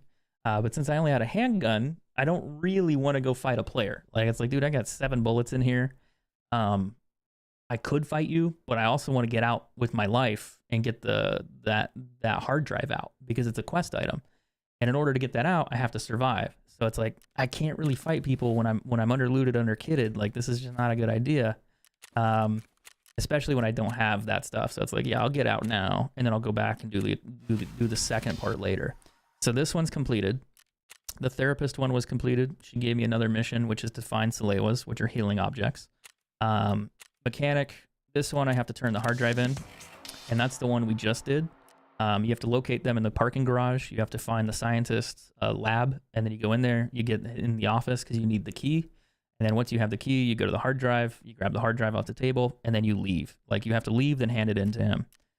Sometimes players don't turn it in, and they go into another raid, not realizing it's on their character, and they lose it. So you have to go find it again.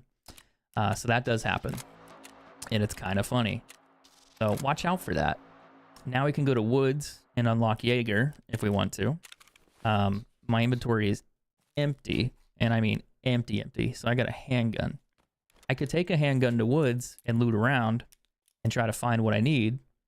Honestly, that isn't really that bad of a quest. Like as long as you don't get killed by a scav or somebody like super far away, like you can usually avoid players on Woods. Usually, not always, but usually. And then, so you don't really need a bunch of stuff for that. Now, my scav character should probably unlock eventually, but not going to happen. So since I'm naked now, I can go buy a gun from the vendor if I want to. Since this account is like completely scrapped, I can do like an SKS, which honestly, if you go to Woods, you can find one, but this is not a bad option. I don't know if it comes with ammo. Probably not. The question is, does he sell the ammo? What does that one do? Either he sells it or Purpore sells it. I think it's 7.62 3x9. Yeah, 7.62 3x9. That's not gonna work. So 7.62 3x9. Let's go see who sells 7.62. I don't know if any of them actually sell it. I think he does, or I think maybe Mechanic. No, maybe not. Shit. I thought they sold it early on. Maybe Fence is the only one.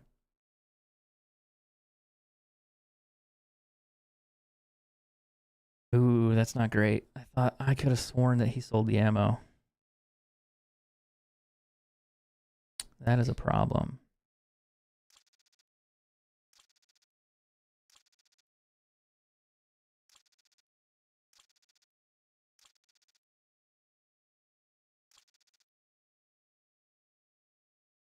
How am I going to do that?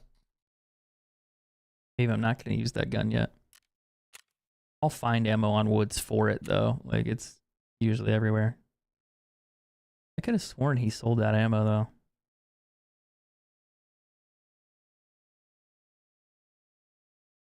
.762 by 2.5. That's not what I need. Therapist doesn't sell ammo. Skier doesn't sell it.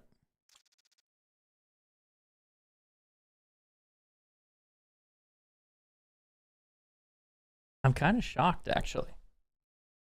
I would have sworn that he would have sold it.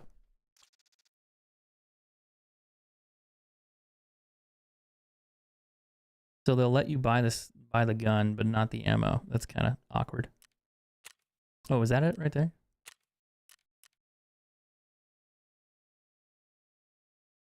I thought I saw it. Yeah, right here. Oh, I don't need a lot of rounds. I don't need that many. HP rounds. That's... Wait, what? Is that the wrong one? Oh, fuck. I bought 5.6. Oops. This one. Wait.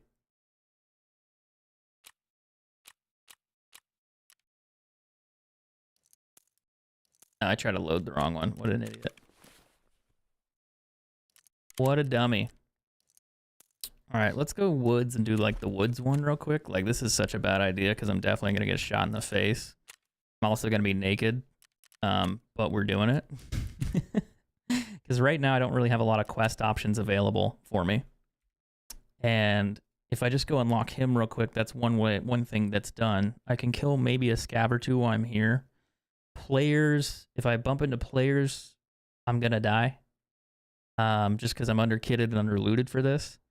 If I bump into them in like a close quarter setting, I might kill them if I'm lucky. But the fact is I'm running iron sights, and most players that are on woods are gonna run an optic. You know, they'll have some type of scope. But since I'm dirt poor and I don't have any items, and I'm just kind of using scav loot and vendor loot right now, I don't have those options at the moment. So this is more just trying to get by to see if I can make it work. Probably wouldn't recommend it for the average player. You know, you're newbie, because you're gonna die and be very mad that you died. So I can't suggest that you do that. Yeah, but not quest items. Yeah, quest items don't disappear off your found in raid thing if you get a run through. But yeah, that's actually good to know or to clarify. Sup, Printer? How you doing, man? Black Ops 3. It's been a long time. YouTube stream had just started. Yeah, damn. Yeah, I've been on Facebook for like the last 5 years. They had me come out and do some streaming for them, so I've been streaming over on Facebook Gaming. Facebook Gaming is kind of packing up their bags a bit. Like they're still around and they're still doing content stuff, but they're not really doing what they were. So that's kind of going away. I'll probably still utilize the platform and post content and video, but today, for some reason, there is an issue. There was a problem where I couldn't stream. Like it just won't let me go live. So I guess there's a bug, and it's not with me, it's with their servers. It just won't let me connect to them, so I can't stream. And it's been that way for like the last couple days. So it's concerning because I still make my income from Facebook, but I figured I'd just do the multi-streaming thing, which I finally set up. I got my audio, I got my video for it, so everything's okay there, which is nice. But yeah, it's kind of frustrating when you can't stream on the platform you need to. Like OBS just won't connect. It just says, hey, we can't connect to these servers. There's an error. Please check your stream key and RTMP like link. And I checked them both. I tried to use the backup one and it still didn't work. So it's just unreal that it won't let me go live. And nobody seems to care. But that doesn't surprise me. All right, where did I spawn here? I'm probably over by Scav House. Yep. There's the car here for extract for outskirts. Scav House is to my left. There could be a couple players in front of me a little ways or in the woods. Man, I haven't played woods with grass for a long time. This is the first time I'm playing it since the update last night. Used to have snow on it, so it was a lot easier to see people. So I'm saying I'm moving over here. I mean, you can sub on Facebook, you can sub on Kick, but I get basically 95% on Kick. You'd be probably my first paid subscriber on Kick, to be honest. And then with Facebook, I get 100% still. Twitch, I get 50 if I don't even have the option for the sub yet. But when I do get it, it'll be available, and then people can sub. I get 50% there. YouTube, I would get 70%. But I don't know if you can sub on YouTube right now. I don't think you can. All right, so I got to go get Jaeger's message, which is on the other side. I'm going to check this for scopes and some ammo real quick. We'll see.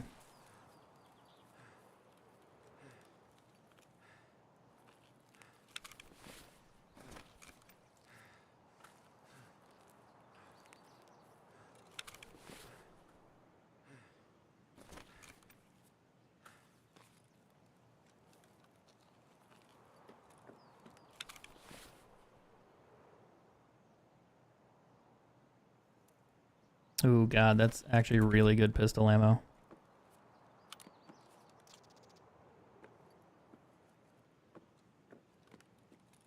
That's like really, really good pistol ammo. I think it's the best pistol ammo you can get.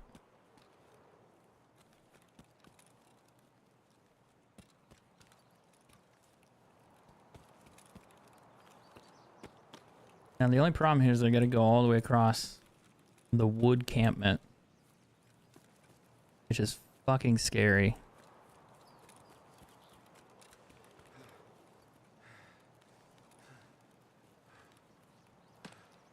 And people are shooting over there. I can maybe sneak through this side, but I'll probably get shot. That side, definitely not. I'm not sneaking through shit. Not if he's around. I might... And they're still fighting over there, too. It's going to be like a 50-50. Like, it's not going to be a good gamble here, but I'm going to try my best.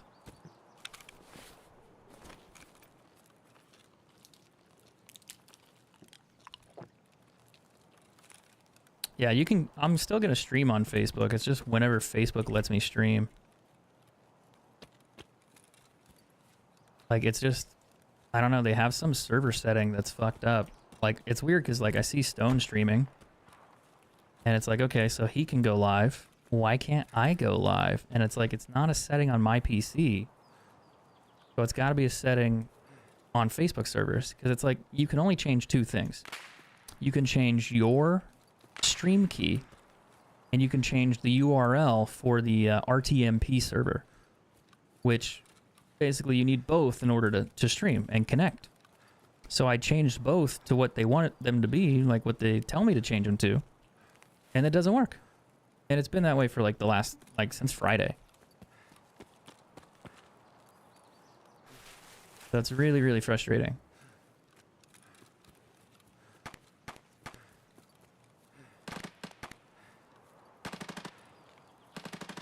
I'll keep your sub over on Facebook. Yeah, Rival is live on Kick and Facebook. Yeah.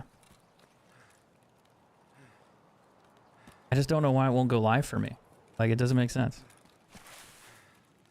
Because, like, my settings aren't wrong. My settings are correct.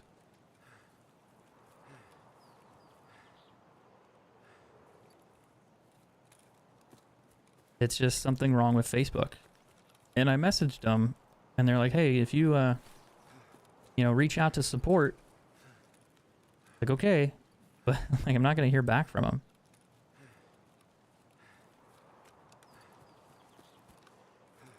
I got to go over here.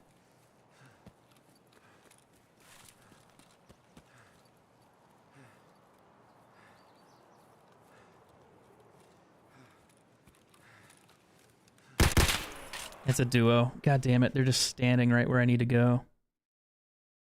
They were probably like level 30 or level 20 something because they had gear. They had full kits. And I think he had a headset, so he heard me. He's level 15, yeah. He's got a headset. He's got armor. He's got a scope. He's got 2 guns.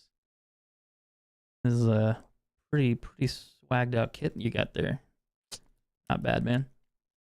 Yeah, I knew going in there with just that was not a good idea, but usually you can get by and you can make it work. But it's just like they had to be right where I needed to go for the quest. So it's like, fuck, like you guys are just standing right where I need to be. And it's like, I'm not going to win that fight. Like I can shoot at him and maybe kill him. But even then, his teammate is going to kill me. So it's not going to work. Wait, you gifted subs?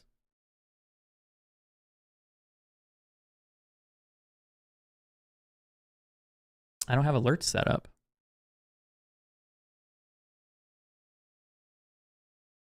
Let me log in there and then I can maybe see.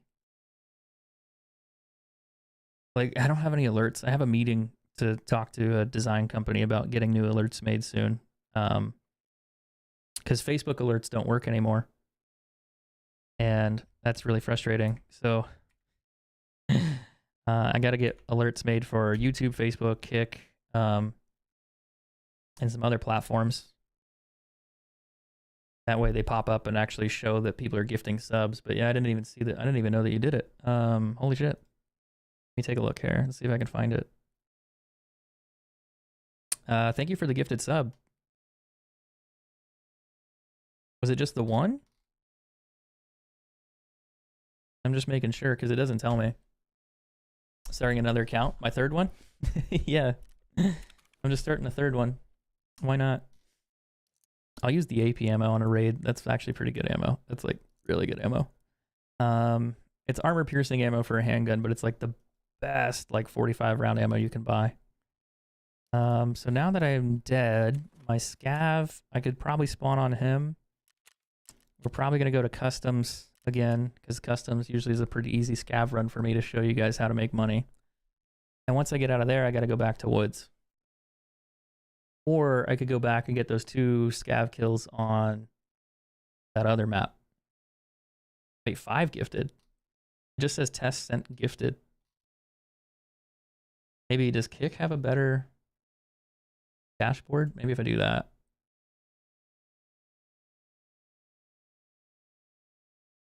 Okay, now I can see it. So test gifted 5. Thank you. Appreciate it a lot. That's the first, I think that's the first sub or first gifted sub I've ever had on Kick. So appreciate that. Like a lot. Like for real. Since I haven't streamed for so long, I don't really have any subs on Facebook anymore.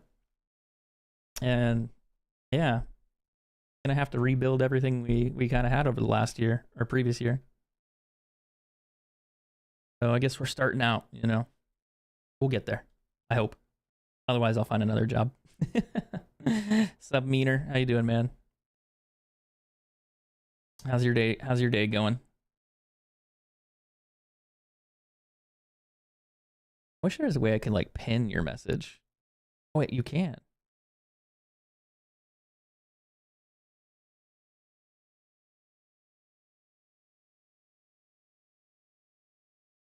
So Prophecy told me I should try a few things to get Facebook to work again.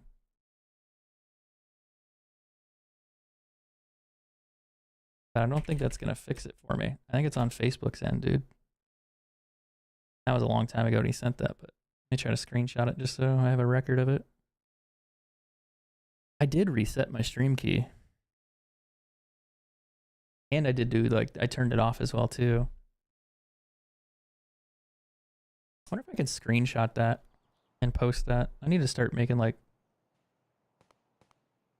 Facebook post about people gifting subs or donating just to give people credit, because I don't know, it does mean a lot. Am I going to be doing Tarkov and switching back and forth? I don't know. Like, I'm kind of in a pickle, man. Like, I took so much time off content creation that I don't really make an income that I can use to support myself from content creation at the moment, if I'm being brutally honest. But I also don't want to play Call of Duty all the time, because I kind of just want to put a gun in my mouth when I do. I don't know if that's an appropriate way to say that, but I kind of went through some things where I don't want to play that game. And I think a lot of people understand that. Like, I think that's okay. But I just wasn't enjoying it. I was burned out. Am I going to make content around it? I'll probably do some video content and talk about it. But overall, it's just like, I don't know if I really want to play that game. Like, I can. I still need to utilize Facebook and stream on Facebook while I build my other platforms so I can get a decent income again. But I think my income is going to come from making video content, not so much streaming. Because the only way you make money from streaming is donations, subs, gifted subs. And I feel like that's kind of unfair at times, where you're expecting people just to, you know, donate or sub. And it's like, well, I can't really do that if my viewer count is like 10 people. That's not going to work. So I got to rebuild my viewer count. And I think with Tarkov, what I can do is I can build a YouTube channel around Tarkov. It would take time, but I think Tarkov has a lot of opportunity to do that. So the idea would be you make guides, tips, tricks, videos, whatever. And then you consistently stream it on YouTube, Twitch, Facebook, whatever. And then over time, you might build your audience to actually have a supporting audience around this game or other games. But it's basically starting over, which is kind of terrifying. I think it's doable, but I also need to utilize Facebook to make video content. And that is going to be a challenge. I think it'll be okay, but I don't think it's going to be like quick and easy. I think it's going to take a lot of time. I just took so much time off that I think it's going to have a pretty bad impact on me for a while. But I actually I don't know, I like playing this game more than I like the other one at the moment, if I'm being honest. And I don't know, like, could I play Call of Duty? Yeah, I probably could. Do I want to? Not really. But maybe if I get tired of Tarkov, I'll play it and see what happens. I never stream Tarkov again. Part of the reason I said that is because I wouldn't make any money playing Tarkov, and that's realistically true.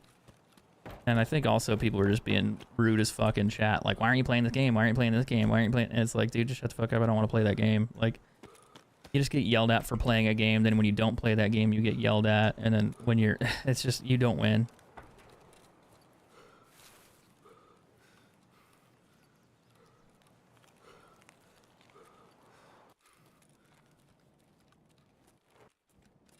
Okay, while I'm here, I need med supplies, if there are any.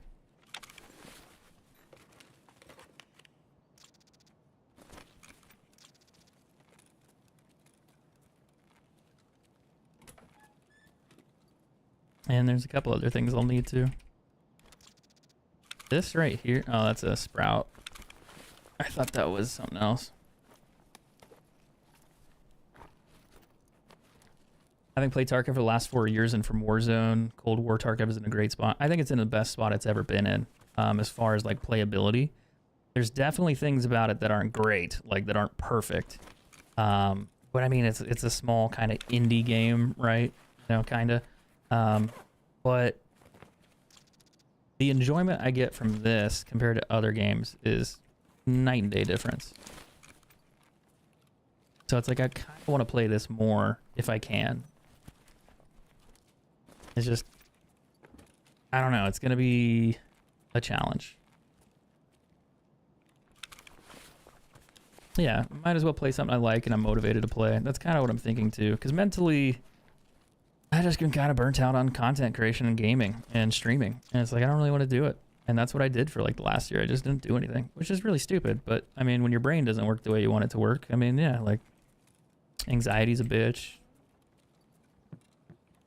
Other stuff. Not being able to get your ADHD medication for like the whole year because they're always sold out. So you get it and occasionally, then they're sold out again. Like, that happens.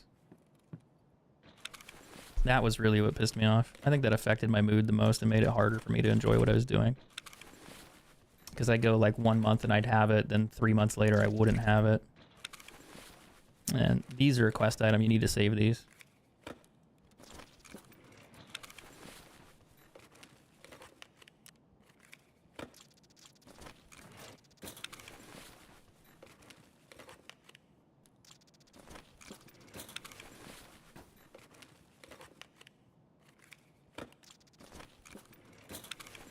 Ever thought about trying Hell Let Loose? I have played it. I do own it.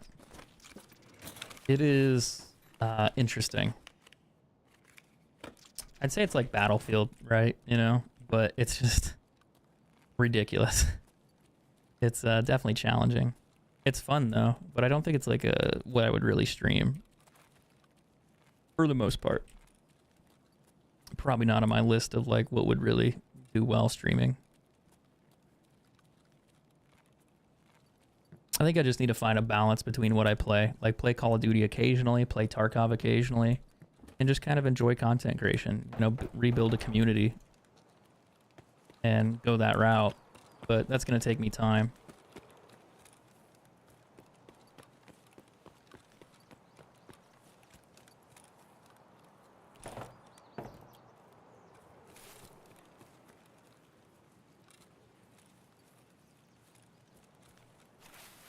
He's looting the scav over there. When did Tarkov wipe? Not too long ago. I think maybe a month ago.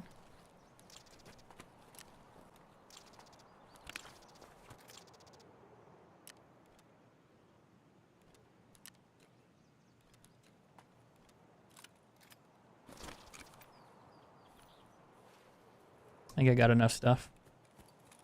Can I extract here as a scav? I don't think I can. That's a quest item. It's actually a good shotgun too. The armor's really decent for a beginning scav. Like, you know, if you just want to run a raid, you can use that armor. It's really solid.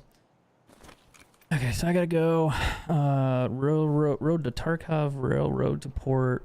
I think I gotta go across the way and tuck in a corner. That's what I gotta do. I think I got enough stuff this raid for my next quest that I can go back and kill a couple scavs or two. I could take a shotgun in there. I mean, that'd be a little hard against PMCs, but I could do it for scav kills. But really, I'm just trying to make a little bit of money and then get a little bit of items on my account here to make it easier for when I start questing more. But these first couple scav runs are pretty crazy. Like, you just need to get enough stuff to continue to do your quests. And honestly, if you just do a ton of scav runs and take your time, you can build up the amount of loot and amount of gear you have. That way you don't have to work as hard on the other stuff. Yeah, it's at either side of the train. So I think Road to Tarkov's there, and then this is the railroad one. Unless it's, yep, opposite way around. But you sit in this little corner here. Normally I would go loot the rest, but it's like, I just want to get out of here with something. So I'll do that, because I am flat broke right now. After doing like a couple of those quests on that other map. I gained 186 followers this stream. What? How's that possible? There ain't no way. Or is that, no, that's probably total. Oh yeah, that was right. I didn't really have a ton of followers on here. I thought I streamed once and I gained like 100 in a day or something. That was what it was, but it just showed it. Like, that doesn't make sense. I was like, nah. I was looking at kick stats for some reason. This helmet's really good. This one's pretty good. The rest is kind of meh. But it's better than what I had, so I'll take it. And that's how you play Tarkov, honestly. Like, I didn't really have to fight anybody. Didn't have to shoot anybody. It's not crazy exciting sometimes. It doesn't have to be. As long as you just find the gear and the loot that you need, you'll be, you know, you can progress. So sometimes you have highs and lows. Like, you'll find the gear that you, like the items and the stuff that you want and everything that you need to do, but it's not something that like you have to have, like, that's a hard set. Oh, I have to fight everybody this rate. I have to kill everybody this rate. It's like, no. Like, you can play slow, grab what you need, take your time, and it's not a big issue. So right now, we got this, we got the extra helmet, got a couple things I could sell to the vendor. Got the MP5. I think I can buy mags for that. This is a quest item, so you probably want to hang on to that. So this. Blood sets are important too. You want to keep those. This is a quest item that I need in order to complete a quest later. This too, but you could probably just eat it. It doesn't matter. This is also a quest item. These things I'm going to sell. I don't need them. And then most of the stuff I find is just going to fund things, so I can buy like weapons, ammo, and gear from, you know, a therapist or whoever else. And then I'll deal with the other stuff later. Like, and I'll actually start working on making more money. But if I sell those, you know, it's 40K, so it's not a ton of money right now. But it's really not about making the money either right off the bat, at least for these character quests. Like, I do need to go back to woods, so I can buy another SKS. They're only like 20 grand. Plus, I still had the ammo from them, which is right here. And honestly, that's not a bad idea. Like, yeah, I'm kind of running through naked. Last time I ran into a player, which happens, and I talked about that too. I was like, I'm probably going to bump into a player, and he's going to fuck me up. And I ran into a duo, and it's just like, fuck, like, I can't fight a duo with this. Like, if I was lucky, I might be able to, but right place, wrong time kind of situation there. I am going to do one thing, though. Oh, I could go to ground zero and shoot scavs. Honestly, that'd be super easy with this kit. But I can do that at another time. Let's do trading, ragman, buy one of these. And the reason you want to do this is that if you're in the woods, especially if you go to woods, you have this super pale white face that just stands out. And if people are there and they see you in the bushes, or you know you're like off in the distance and they scope in and they just see this like Batman like logo, like just this bright light, you know, reflecting off your face, they're gonna shoot you. So you don't really want to let them see you. But I think we're kind of like a month or so into the Tarkov wipe now. A few people have been asking. It's been a minute, honestly.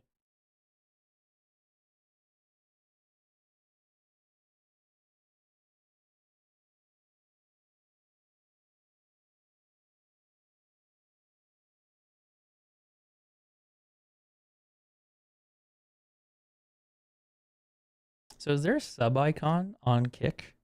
Like a default one? Oh, it has like the little star thing, kind of. The little plus sign. Apex is supposed to be changing the swim playstyle for tomorrow's new season. I don't know what they're going to do with that. That'll be interesting to me. I haven't played that game for a while, but yeah. It'd be kind of interesting to watch at least. Would it be good, bad? I don't know. that's the challenge with Apex. I haven't played Apex for years. I haven't followed it for a long time. I can't believe I played it that long. I played a ton of Apex. Looking at it now, it's like, man, how did I play that? Like I was good at it. It's like, yeah, a little bit, but I feel like I'm old now. Like, what happened to me? I got old, man. I'm an old man. Man. Not a day over 20. Yeah, right. God, if only I was 20. No, I'm just kidding. I don't know if I'd want to be in my 20s again. That'd be a bit of a challenge.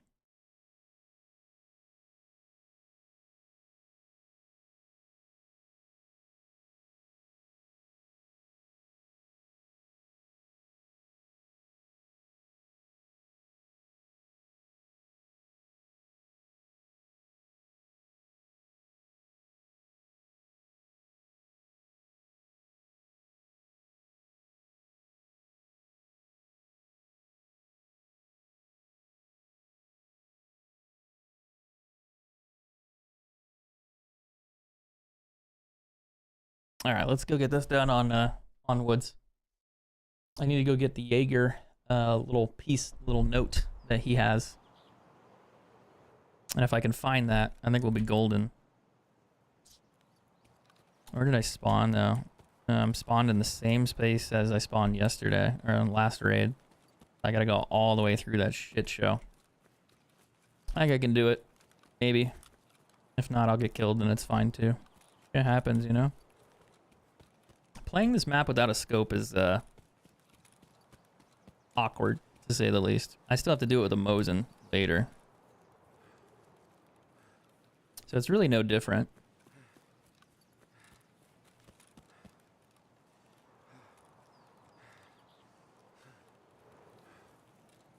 I suppose to help buff the lesser legends. Interesting. I feel like those are games that you always have problems with because some characters are going to have much better abilities than others. So how do you utilize those abilities over the other ones? And some characters' abilities are just always going to be stronger. So like, how do you balance that correctly? Like, I don't think they can. And then you also run into the issue of like, well, how do we introduce new legends or new characters without making them too powerful compared to the other ones? And eventually you just kind of run out of ideas, and then the ideas that you implement probably aren't as strong or as good as the other ones. Or they are too strong because you just ran out of ideas.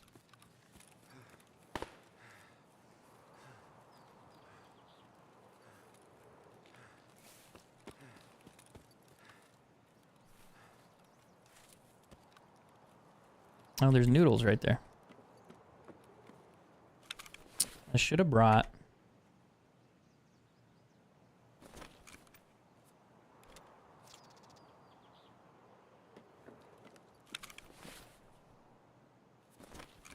I should have brought something to carry. I should have bought a rig, honestly.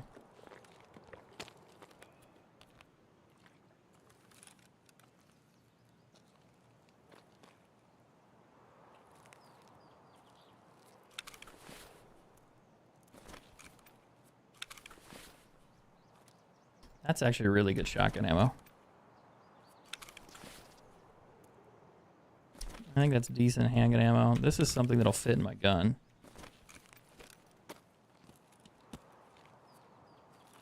You need the noodles for a quest, so you want to grab those. Once I unlock Jaeger, he's gonna start asking me, "Hey, bring me a pair of noodles and some other items." So you want to hold on to those.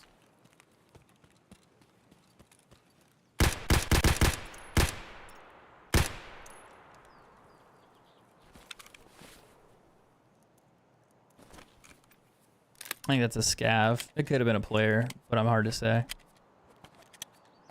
$500 if you bust? Wait, what?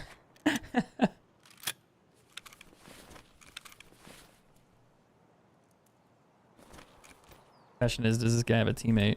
Or was it just a scav? Because sometimes scavs sit there.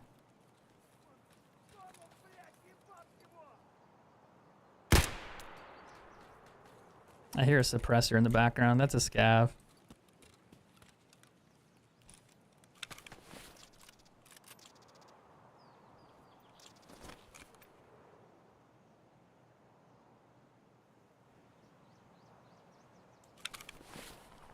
I should have brought I should have bought headphones.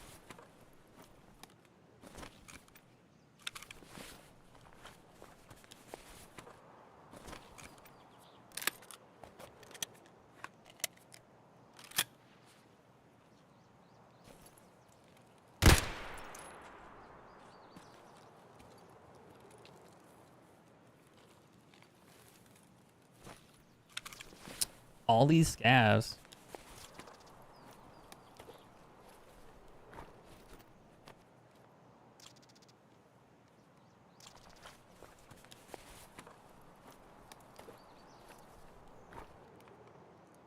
There's some ammo. I'm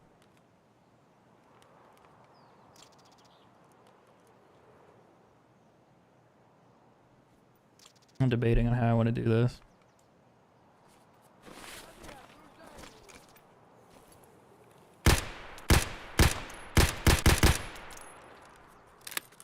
I think he died. He's not shooting at me. He's crouched there, but I think he fell over in a weird way.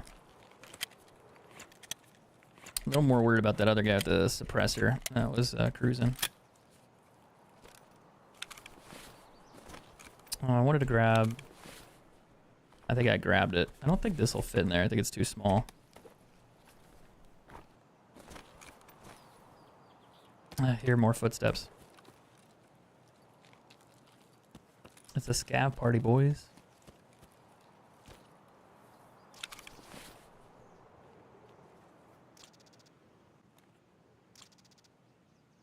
Oh, that's a huge, huge vest.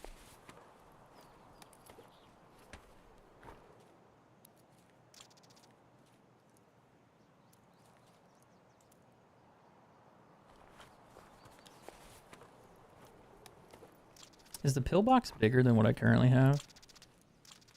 I think this pillbox in the... Yeah, I think that's... Yeah, pretty sure.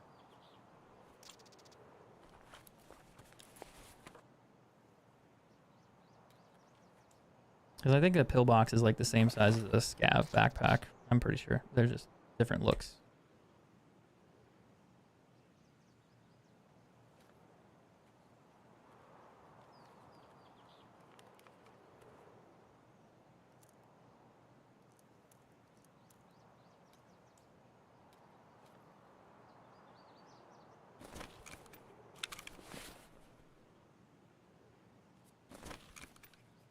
So little scavs, so little time. So many scavs, so little time.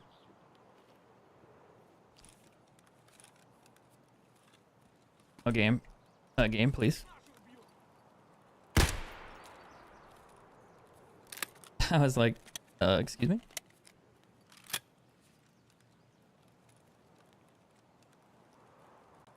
The bushes are crazy. Like, I'm not used to that.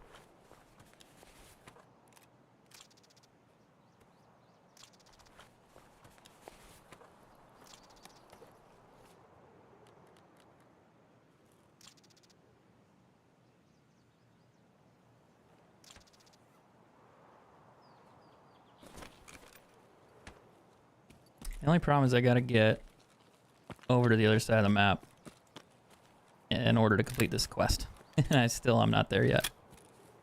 And I gotta go walk through like a more dangerous part of the map in order to sneak over there. So, we'll see. There we go.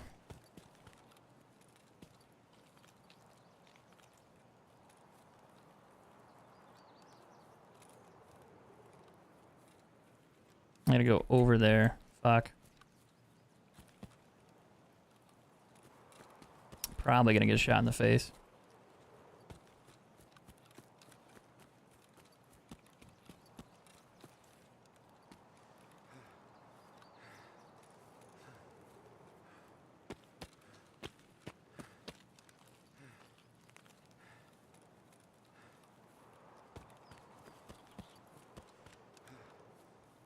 My character's overweight right now, which is kind of a problem.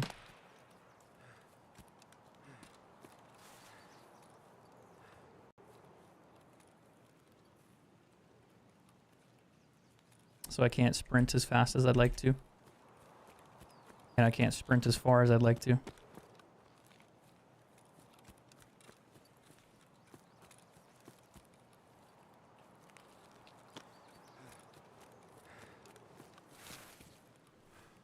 I do like how Woods looks, though.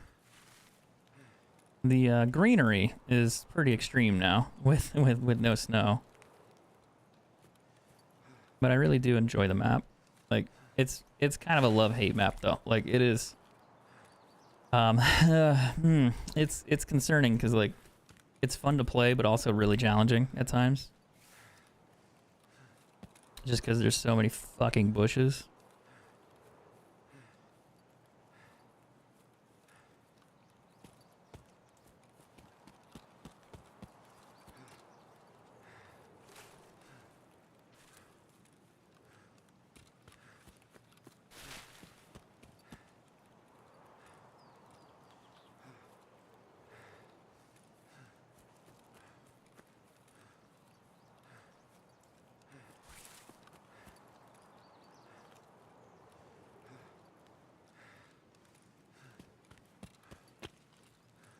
So I gotta go over here to this little wood shack.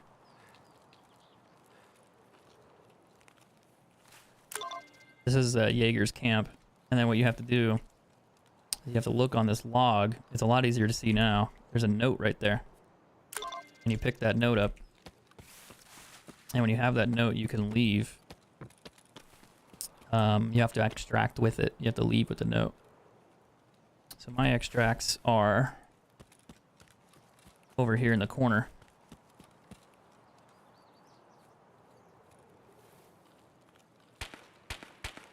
There's a guy shooting over there. Fuck.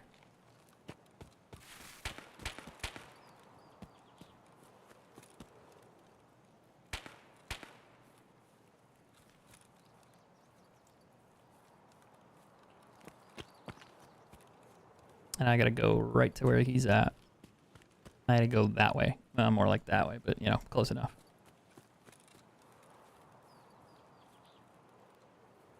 Dude, the bushes are crazy now. Like, the hillside, the trees, everything. Like, people are gonna be so hard to fucking see. Makes it more intense, that's for sure.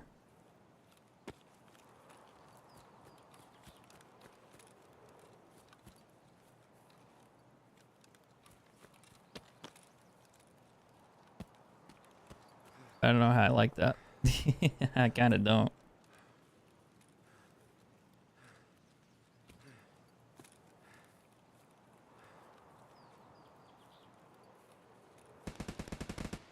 It's just back where I was.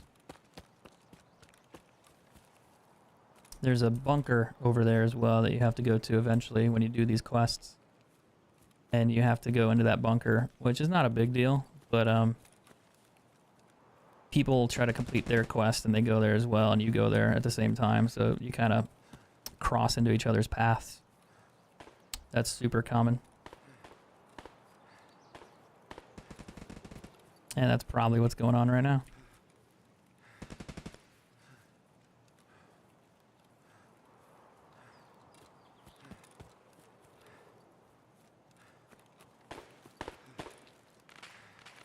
So this is the other extraction for UN roadblock.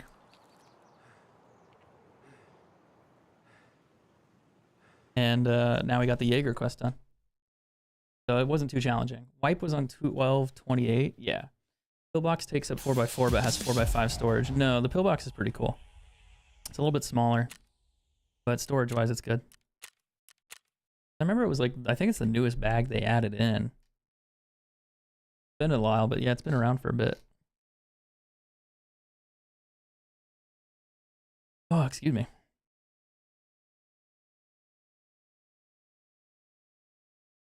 All right, let's go through this, see what I made it out with. I think I had like the shotgun that I put in my bag.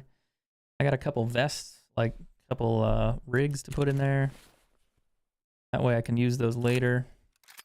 The shotgun's for the other quests that I need to complete. The noodles are a quest item I'll need. This rig and whatever else, I mean, it's not a big deal, but having the shotgun in this, I'll probably take this rig, like this set, back over to the other map and go shoot some things. But I need to go turn that quest in. So let's do that before I forget. I think it's a Purpore quest. I haven't finished that one. Is this mechanic? Gotta turn it into him. Then click complete. So that one's done. And it unlocks Jaeger, which is a character, another vendor. And then he'll have quests like find the Arishka ration packs, find the instant noodles, find the cans. So I have one of those because I found one earlier on a scav, and then I found this one just a minute ago on the noodle one. So you need 2, and then you need 3 of the other. And you also need to find the cans of stew. So that's those quests that you have from him to start out with. So these are like really basic ones. The Salewas and other stuff too, I still need to do that as well. But right now I need to go kill scavs. Now I could take this in there to the raid. It might help me survive, it might not. It's kind of a hit and miss thing. Really? Like it's definitely hit and miss. I need to put this in my other backpacks. So you put your bags in your bags in your bags to make more space. If you're wondering how that works. Trying to think here what I want to do, how I want to do this. I need to kill 2 scavs. I don't think I have to extract. I could take this setup with me. I mean, it's cheap. It's not that expensive. The gun's like 30 grand. And these other guns that I can sell them or use them later. I could just take the shotgun in there. But I don't have ammo for the shotgun. So we're not going to do that. That becomes a problem. The vest here, the rig, I don't really like this rig. Like, it's cool. It's just huge. I don't think I'm going to wear it into this raid because I don't need to wear it in there. I might just sell it, honestly. Use it later. You can pawn it to Ragman for probably like 20 grand. Yeah, only knowing about Pillbox. Yeah, you can't put other stuff in it. That is true. Sell that, and I can like buy like little bags or something to take in there. Or you could buy like these for half the price. They're smaller, but if you're just going to go in and do like a scav run or something, these can kind of work. Like you're doing a PMC raid, but you're kind of utilizing a scav. You're using it as one. I think that's really all I needed. And then I just need to kill 2 scavs while I'm here. So scavs or players. Either or. I think this will work.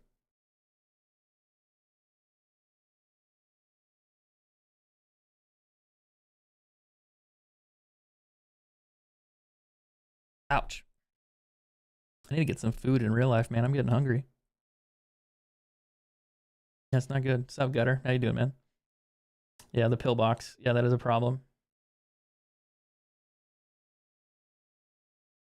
The pillbox is an issue. That is for sure.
Been on Tarkov recently, switched from COD a couple of years ago. Yeah.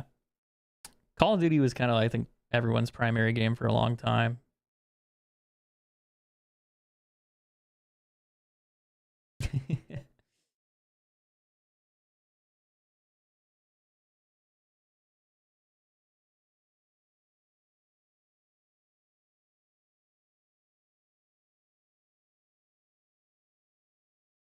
I just think I kind of lost my interest in playing Call of Duty as much or as often. Like Call of Duty is interesting and it's kind of fun, like casually, but I don't know, man. I feel like it's just I want to play games that feel more rewarding. And Call of Duty doesn't quite do that for me anymore. Now, is that because I've been doing content creation for so long, making videos and gameplays and other stuff with Call of Duty? Probably. That might be a thing. And I think that really affects you a bit. You know, it changes your feelings for the game when you played it, 10,000 hours or however many hours you have on it. Like, nobody's going to feel the same regardless of the game you play. You can play Tarkov, and people hate Tarkov after, playing it for 2-3 years. They just get bored. I fell all the way off Apex. Yeah, I fell off the Apex train ages ago. Now, if I run this way, I'm going to bump into a player, right? I need to kill a scav, though. It's problematic. I'm not sure where scavs spawn on this map. The question is, do I go walk out front and get shot?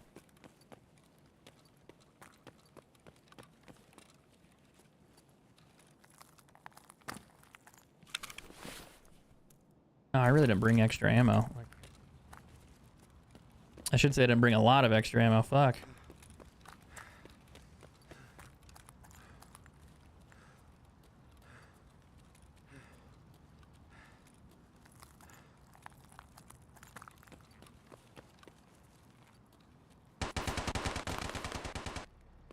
Found the player.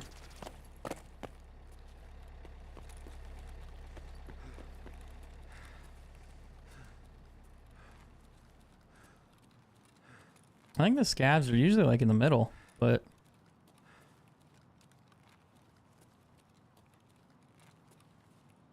sometimes they're in here too.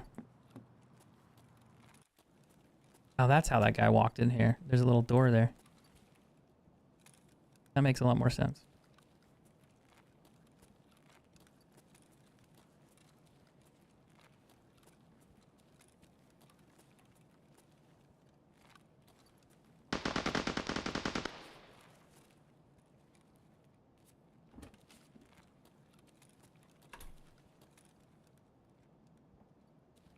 This is where I usually run into scavs, so I'm kind of concerned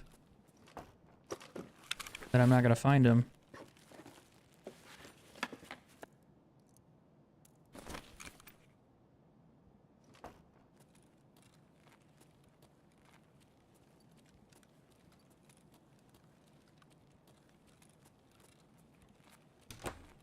There's probably a couple players down here.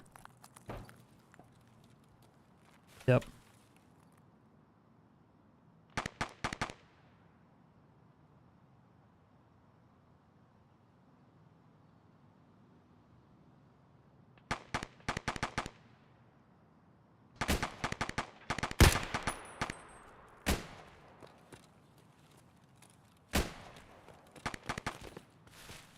I think there's a guy a lot closer to me. Like right here.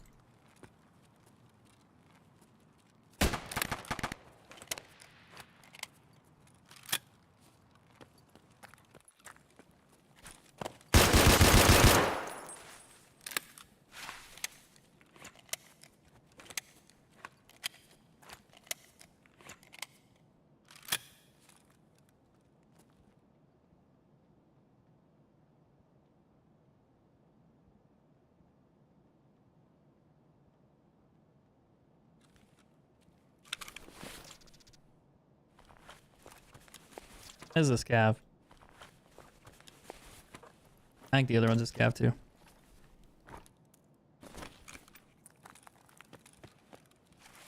But the other ones that were shooting earlier were players. Like in the building, those were players.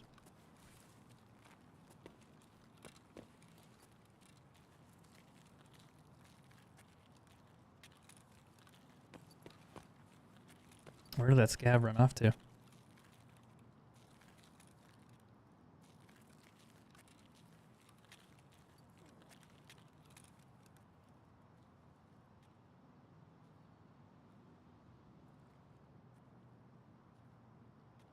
Just heard a good go. Oh.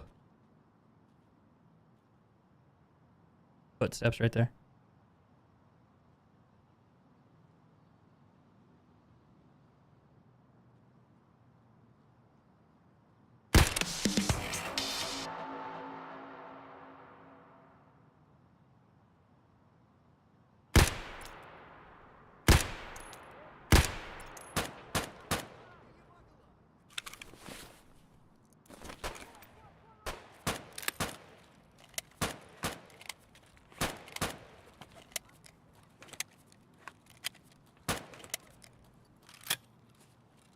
They're shooting at something.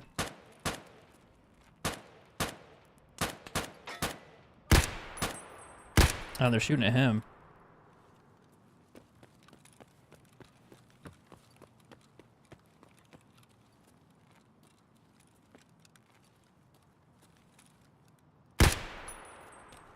I can go to the extraction if I want to.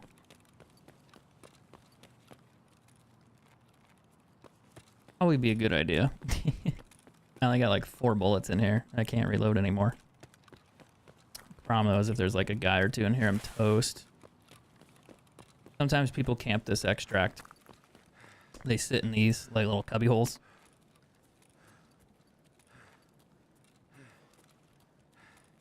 And it's like impossible to check them all. They can also stay down here in the stairwell too. But if you rotate your gun a little bit, it's easier to see. You know, you change the positioning of your shoulder. But this is where the extract is. I know I shot that guy. I didn't kill him. He ran off, but I definitely hit him. I don't think he was ready for it. He was getting shot at by scavs, and then next thing you know, I like pop out and shoot at him. But yeah, getting these little basic missions out of the way. Oh, I did kill him. Holy shit. That was the first guy I killed. That was a player. I thought it might be because he had a gun on his back. But the guy behind him that I shot later, that was the one that I was like, I wondered if I killed him. But yeah, this dude, that was like the second scav. And I was like, oh, that's not a scav. Like, I was like, that might be a player. Sure enough, it was. But the one at the pillar, that was probably another player too. I just didn't kill him. I know I shot him, but that guy survived. Didn't loot him either. I was like, yeah, I'll just leave. Like, I just want the quest. I'll get out of there, get it in and out.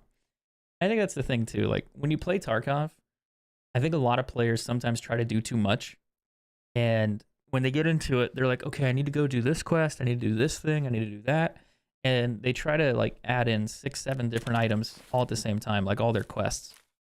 And it's like, dude, if you just slowly approach this, you would do so much better if you just weren't crazy about trying to complete it all at the same time. Like just take your time with it. Like don't go over the top. It'll be okay. Like, but I think a lot of players tend to overdo it. Like they really just try to do like 7 different quests all at the same time, and then well, yeah, that's probably gonna get you killed. You can only do so much with that.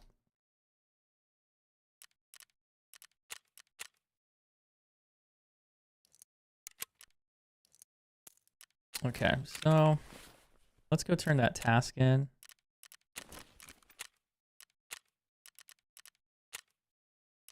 Oops. Trading. And then he'll give me a handgun quest on that I need to go get kills. He's gonna need the shotgun for me. But can I turn that into mechanic? No, not that one. Close though. I'll just go buy the parts I need to do that one. But the shotgun I found in raid earlier is a quest item, and he just needs a few of them. I think he gives them to you again. I think you get them back. Sell the glasses. They highlight the face in the low light situations. They do now. Or are they still bugged? That might make sense. I thought they fixed it.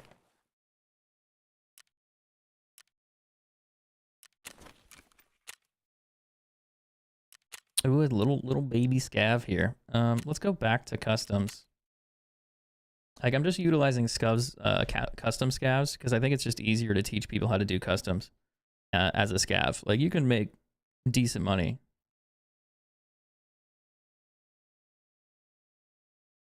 If you play as a scav.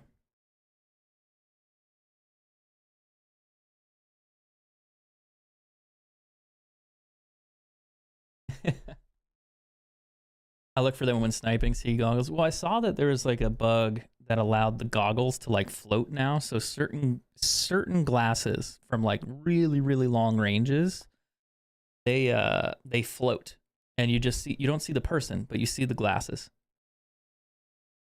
Is there no gas? How much time do you have to get to an extraction point? So you need to get to the extraction point before the end of the raid. Each map has a raid timer in the top corner where you check your extracts and it'll say time remaining. So there is a time limit. I want to say it's like 45 minutes, but I believe it's map specific. So some maps can be like 20 minutes, some map can be 40. And I think that's like as long as it goes. Like I think there might, like maybe one of the bigger ones is like 50, but I don't think it goes higher than that. But if you don't leave before the raid is over, you lose all your stuff. So you lose anything that you brought the raid in with you, anything that you found. It becomes a missing in action one, I believe is what it's called. So you get that like tagged to your account, and it'll say like MIA. And it's like, oh, so you just, it's basically the same as dying. So you probably don't want that to happen, but you know, shit happens and it does. Usually not, but it can. Let's go this way. I can probably jump off the ledge here and get over the fence and maybe go loot. Whatever. Do I have a backpack? No, shit. I can't loot anything as a scav. Fuck. I'm gonna have to find a dead body. No, there's a couple dead bodies. Unless it's the bosses. And as long as the player... Wait, is that a body? They're tires. Never mind. What? they look like a dude proned out, like looting a backpack. My brain is seeing things.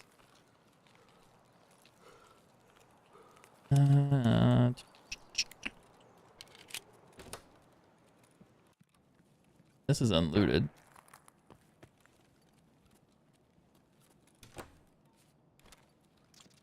Maybe I can find something out of the weapon container or something. Maybe I can find a duffel or some shit. Yeah, if you insure your stuff in MIA, yeah, you can throw your shit away. That's actually, yeah, really clever. It's a good way to, you know, insurance fraud, and then you still get to keep your things.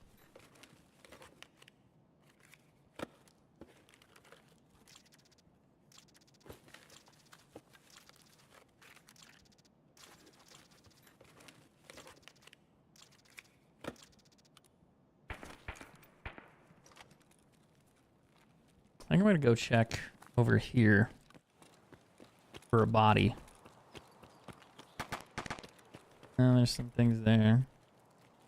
I think you only get like weapons and ammo out of these boxes. I don't think you get I was gonna say I don't think you get like guns. Not guns, but like backpacks and stuff out of those green boxes. I think it's more of like a duffel bag and like loot containers and some weapon containers and stashes can drop those things. A scav down there, but he's not dead, so. Problem is when you don't have a backpack, man.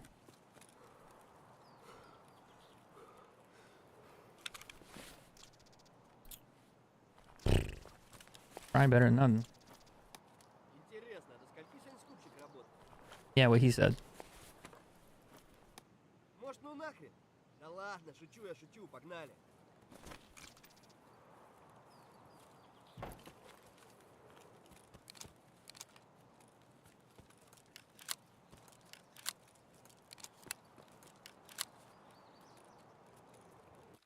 I wonder if he looted all of it.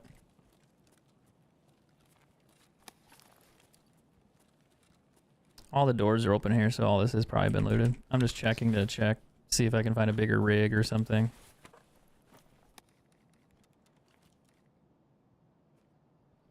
I should have put the smaller one in my tea bag. Well, no, it would have taken up too much space, I think. Now, where do I need to go? Road to port, road to Tarkov, far corner. I gotta go the other way. There's a few other things I could loot down here, though. But those guys are fighting the direction I would like to go. What if I grab some grenades? Maybe I can throw them at them. I mean, I have a few in my inventory, but... There's a couple grenade spawns here, but they're not here this time. They're little boxes that spawn there.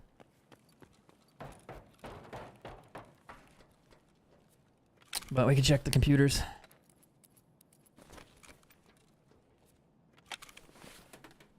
Factory corner is right near you if you're looking to get out. Yeah, I don't think I need to, though. I'm just kind of surprised I don't have a lot of bag space here.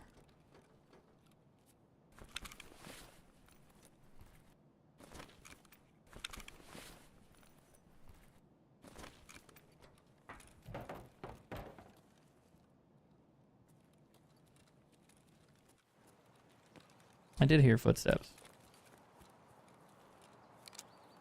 The piranha rounds in this actually might be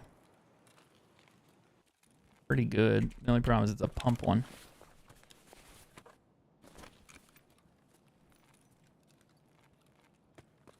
I probably should have looted it. Did I loot the jackets up there? I don't think I did. No, I did. I think there's people back that way because that's where they're fighting. The van's been looted. We need to go all the way to the other side of the map.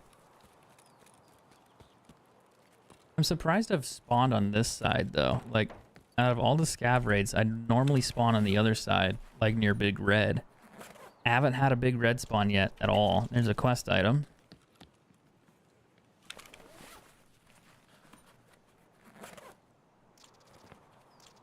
And it does highlight them if you have the quest available. Like, as you're actually doing it, it will highlight the quest item. Oh, this one's semi-auto? Okay, yeah, this is semi-auto. I was thinking of the other one, like the 155, I think is what it is, which is not semi-auto.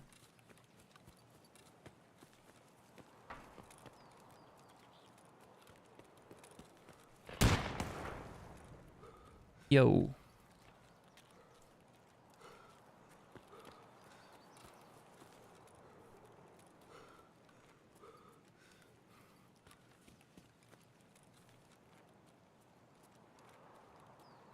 There's a guy right there. Scav.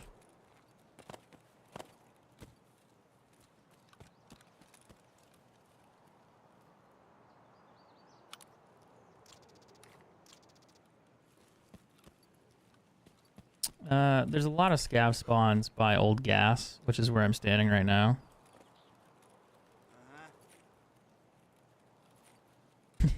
Another scav. What up, dude? He's got a better backpack.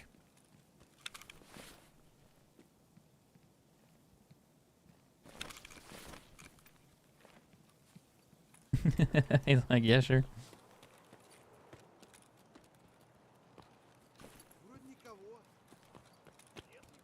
He probably looted this too.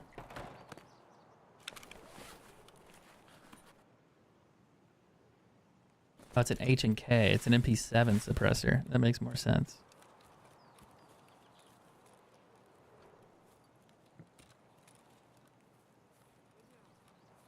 Someone's over there too. Normally I would go into like Fortress, which is the bigger building back there, but I don't really want to.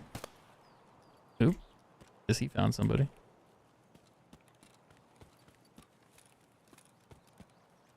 The stash is here. Some people don't check this one. Did I start a new account? Yeah, I started a brand new one on this one just today. I wanted to show that you could go from having like $0, zero equipment, to actually making money just using a scav, to like having a full account, like to actually doing well. And I think it's a good way. Like even on YouTube, like you guys can watch the VOD, you can watch everything there.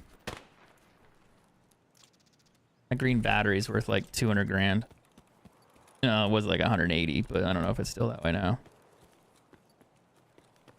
Can't sell it on the market though, because I don't have anything from the market. Looks like a player to me. I don't know. Yeah. What? It's not a player. Is it a guard?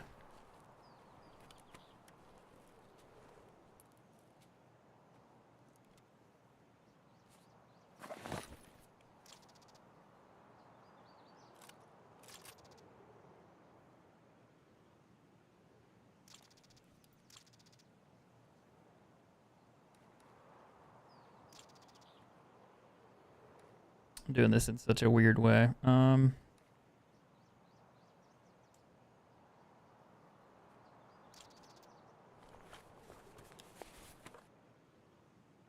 But I'll take it. What do you have in your inventory? He's got another rig in here.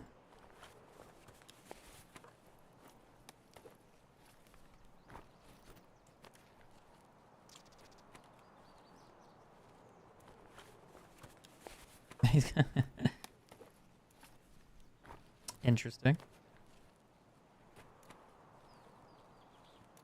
Gonna be really fat though.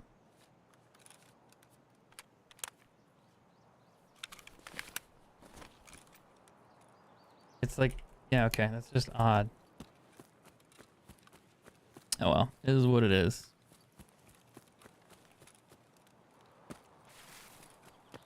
I gotta go all the way over to road to port again. And I could double back to factory, but I don't really want to do that.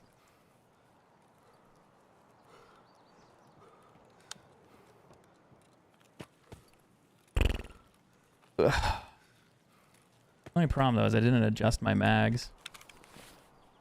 So that doesn't fit in there. It's probably these ones.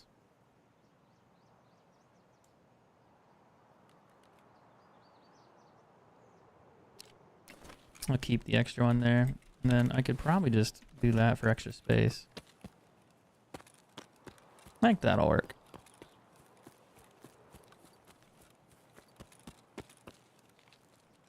So I guess he killed the player. And then he was looting the player, but then he died. I don't know what's going on there.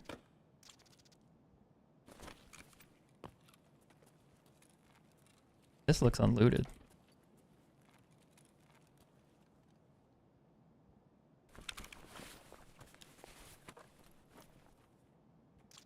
Oof. Can't carry it.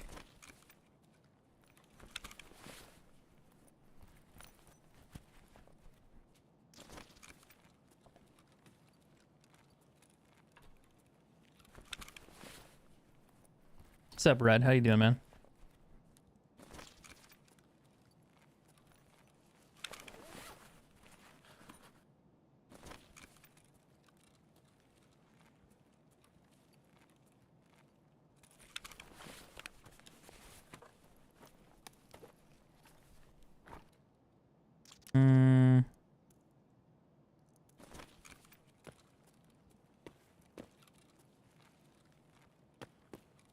So this has been looted.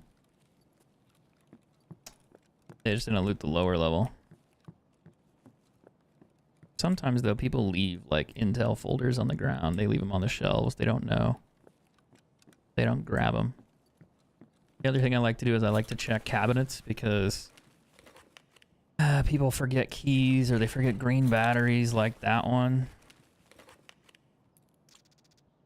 Or you get like dorms keys that you need for missions and quests.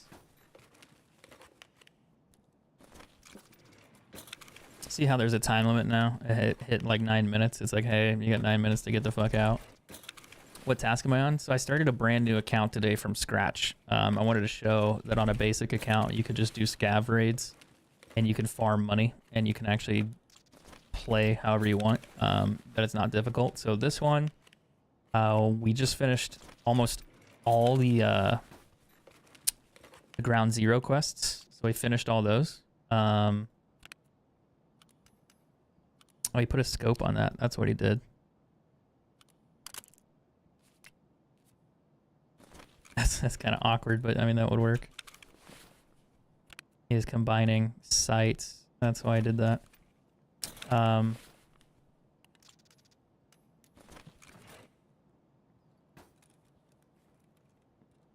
that one doesn't have a laser on it. But we just finished all the ground zero ones. I just unlocked Jaeger a little while ago, and then right now I'm just doing a little scav run to just grab a couple items. I'm not doing a hardcore account, but what I am doing, like I originally was just going to do a hardcore account, which was PMC only, but I changed my mind. I was like, you know, I think that's going to be a little too hard for me because I haven't played Tarkov for a minute, so I don't really want to stress myself out too much. So I'm allowing myself to buy stuff from vendors. I'm allowing myself to just play the game normally. I just cleared my inventory to $0 to zero loot, like everything. Like I got rid of it all. And then I'm starting with nothing, like from that way. I think that's worth more if I sell it. I don't know. Actually, probably not. I bet the person, yeah, because I can't use the market, so I can't sell it. I could sell it to the vendor, but he'll only give me like 500 bucks for it. So suppressor's probably a better thing to sell. Oh well. Shit happens. But I think a lot of players, when they play Tarkov, they don't understand like that you can make money, you can loot, you can just run your scav. And that's why I wanted to showcase that you can use a brand new like basic account, like the $50 account, and you can still have a really good experience. It does suck like when you don't have a bigger gamma container or a bigger storage stash, but you can get around that just by playing and leveling and unlocking spaces and, you know, working on your character. So I just kind of wanted to showcase that. Or at least attempt to. At least with today's stream. My other account, I think, is like level 20 something or 30 by now. I did have a second EOD account as well, and that one I leveled up to like 20 before I just reset that one. But I could maybe do a hardcore account on that account too. But I saw a friend of mine, he complained, and he wasn't complaining like to complain. He was just like, yeah, I'm having a hard time playing Tarkov for the first time, and I don't know what I'm doing wrong. You know, I'm using the items I have, but I'm not winning. I'm dying a lot. I'm not making money, and all the stuff in my stash is, you know, I'm losing it. Like I don't have any money anymore, and it's like, what can I do to make sure that I, you know, like how can I play to make sure that I'm not losing all my money? And that kind of made me go, man, I should really just make a series where I showcase that you can just go through on a scav and make your money and do whatever you want. And it's like, I wanted to do a hardcore account because I think that'd be fun, but I don't think I know enough about Tarkov yet to really do a hardcore, like a true hardcore account. But if I just start with 0, work my way, unlock the vendor, and do it that way, I can show that it's like, hey, you can have nothing in your inventory and just start from 1 scav and use your PMC to complete task challenges, level your character up, and then you can have unlimited money. And it's like, I think that's the best way to show that. And, you know, just leveling up a basic account just shows that it doesn't matter if you have EOD or not. It doesn't matter how much, like, you know, things you can shove in your butt. It just shows that you can level your account up and get what you need, you know, with a few amount of raids. Like, you know, you don't have to do, like, go crazy and be like, I can't complete all these quests. Like, it's like, no, you don't have to do that. I think that is a problem though, is that people look at it that way and they're just like, man, like I can't get these quests done, like, and I just don't know how to do things, and they just die and they get frustrated. And I get it. Like, I understand being frustrated. Like, it makes sense to me that it would be annoying that you can't complete tasks and you can't get things done. But I think most of it comes from when people just don't know what they're doing. That's really where that frustration is. Like, they're just clueless because they're inexperienced. They haven't learned how to play yet, and that's where that frustration comes from. But once you learn that, making cash in this game is not hard, in my opinion. Like, it's kind of easy. It's just some raids don't do well, some do better. And I think that's the problem, is people kind of expect their raids to go a certain way. But they also think that they're just always going to make money every time. It's like, not really. Like, probably not. I need to turn this into Jaeger is what I need to do. We got the noodles. We got those done. We got to find more of the Erishka packs. Trying to think. I could go to Interchange to find them. I could go to Woods as well. But now I got to figure out what mission I need to do. I need to go get Salewas. Now, if I want to find Salewas, Woods is a good map. Woods is a bit of a challenge, but you could do Woods. Interchange works too, but Interchange is also a challenge. So you kind of have to pick your battles here, like on how you want to do this. I think I'm gonna either sell that or use it, but I don't think I'm gonna use it this raid. I think I'm gonna. Do I go to Interchange and just take this? And then, yeah, I could take this, actually. Yeah, I could do an Interchange raid. Make sure that's the same ammo type, otherwise. Yikes. Sometimes you grab the wrong one and you try to put it in your gun, and it's like, you can't shoot this. Like, what do you mean I can't shoot this? It's like, yeah, you can't shoot this. So one thing I do too, like, I think a lot of people won't do this, is they don't buy like headsets, or they don't buy like other stuff early on. You probably should buy headsets if you can. Since Ragman's not level 2, he's not going to sell them to you. Since you don't have the market, you can't get them yet.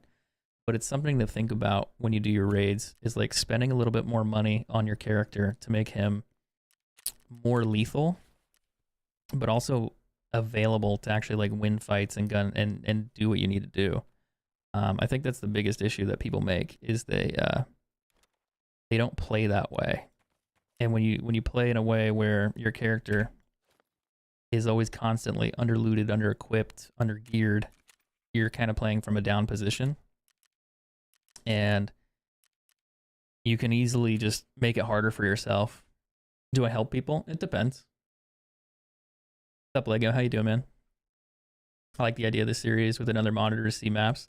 So the way that the series can work is that I can edit this gameplay footage to make it even better to watch. And I've kind of thought about that too, but there's a lot of editing that would be involved in making the map interactive to make that work, but you could do it.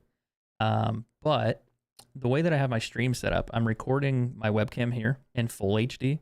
I'm recording the gameplay behind me in full HD, and then I'm recording the audio separately. So if I want to go back and take my webcam and my overlay and get rid of it, I can. I'll just have the raw gameplay, and I can have the raw gameplay audio. I can also do a voiceover if I choose to. I can also use the stream audio, make it live as well. I can put that on top of it also. But I can add other things like the map, and I can show the location of where I'm going and what I'm doing. So I could do a lot of editing for a video if I wanted to.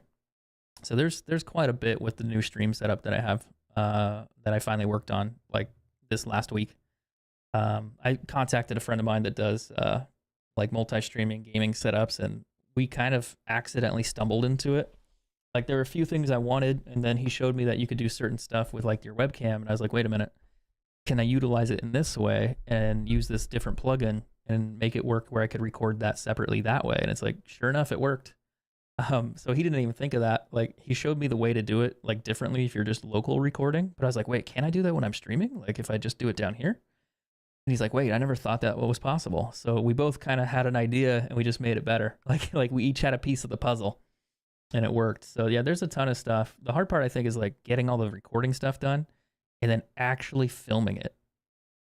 Like, that is That is the challenge. Is like you have all the footage, you have everything done from your stream, but now you need to go back, cut it, trim it, edit it, and make it into a video that's presentable and watchable. But I think with Tarkov, that's the way you do it. The other thing too, I put this here so you can see the date, Monday, 12 February 24, 7:47 p.m., like my time zone. So if somebody clips something on my stream and they're like, hey, look at this moment, and my webcam's in the frame and I can see it, I know exactly when they clipped it, and I can go back and get like better quality footage or better quality video, which is super cool. So there's a lot of little things that I'm kind of doing as far as production goes, like with streaming around this, where I can make my life a little bit easier to make things work. Now on interchange, I'm probably gonna die here, just throwing that out. I'm here to look for Salewas, which means I need to go to Mantis, which is like in the middle of the fucking map. I could get shot from there. I could get shot in front of me here. People like to go right through there.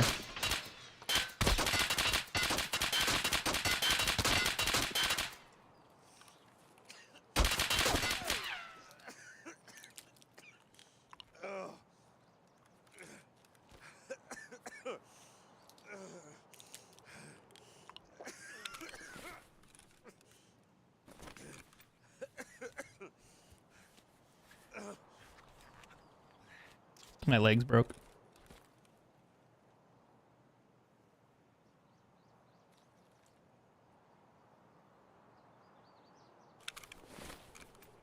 I don't see him. I don't know where he is. I don't hear him. He just had a better spawn than me. I love how I talk about that. It's like, yeah, I'm going to go through this area where, you know, people spawn next to you and they just shoot you in the back. Sure enough, just shoot you in the back. What level are you? Like 30? 18? No, it's a newer account. Interesting. He's got 3,000 hours, though. He's got a lot of time played. God damn it. I hate that fucking spawn, too, because I'm like, I know if I go this way, I might get shot. Maybe I can run through there and get in. Can't do it. Part of it is my character's brand new, so it's like a level 4. And when you're level 4, your stamina is really low, so you're trying to sprint and trying to get in there as fast as possible. And your character just can't do it. Like, the stam bar goes down. You got to wait and you got to walk. And that's why I couldn't run and couldn't sprint. I'm like, I can't move. Like, I literally can't move. Like, I'm being shot at. I know I'm being shot at. I'm just trying to get to cover, but I don't know where he shoot me from. And if I stand still, I'm going to die. But I can't walk faster because I'm out of stamina because my character's level 2. Like, so there's nothing I can do there. That's just how it goes sometimes. Yeah, it is what it is. Now I gotta go do this again. I'll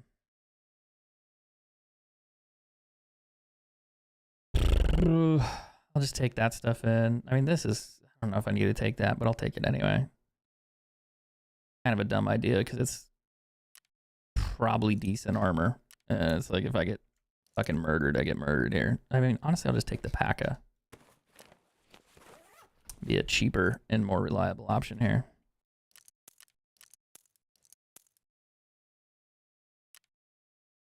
Okay, let's do it that way. I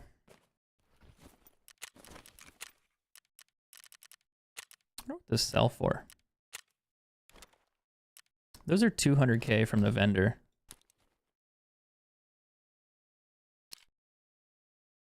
So I probably don't want to sell that right now. But I will sell. I can sell guns, but I'm probably going to use them, so I don't want to sell them. But I can sell things like this. You can either sell them to him or the mechanic. The price might change depending on who you sell it to. But it's like, I'm not going to use an MP7 suppressor. That's like, okay, I'll get rid of it. This MP5, I can use that. That's fine. Or I can sell it and buy something that I will use, right? That's the idea here with some of these like beginning quests and beginning startups. Like I don't need to utilize certain things. I think I'm just going to go to woods and hope I get a good medical spawn. I'm going to run and grab a drink, so I will be right back.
Ay, ay, ay. Normally I don't let her in here, but I was like, where's she at? You know, like I haven't seen my dog for a minute. So I went to go check on her. And she was taking a nap on the couch. So I was just like, what are you doing? So maybe she'll come in here and hang out and take a nap. I have a little doggy bed over to the right of me. For her, but she usually doesn't want to lay down in here. She just wants to like jump on me, play, and usually irritate me and bite the carpet.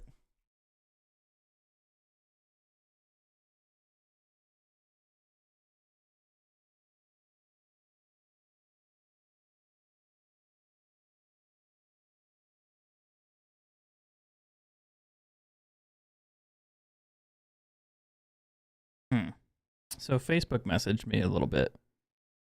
They said that they're not aware of any issues with the streaming stuff, but I don't think it's my PC, dude. There's no way. Like, it shouldn't be. Because I can stream on every other platform, but as soon as I try to use the OBS like stuff for Facebook, it's like, no. But maybe there's like a hiccup somewhere in the program. Is the right stream URL and the right RTMP link, but for some reason it's not working. I don't know what it would be.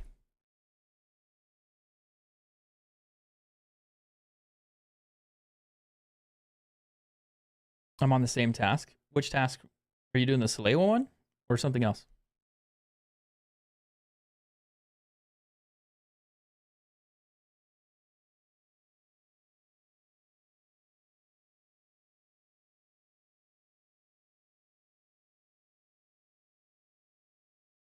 Like, they're all the beginner quests, like a lot of these.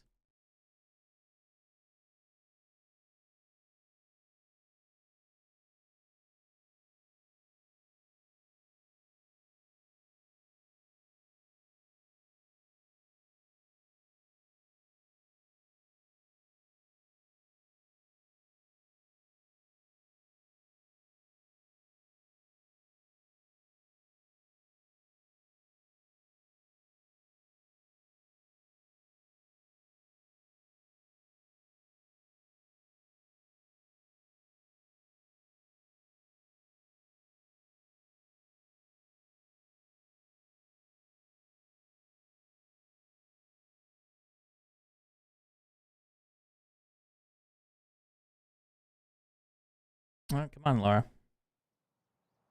All right, let's go find a Salewa. Normally I find them on customs all the time, but I was like, let's just do woods real quick and see if I can find them.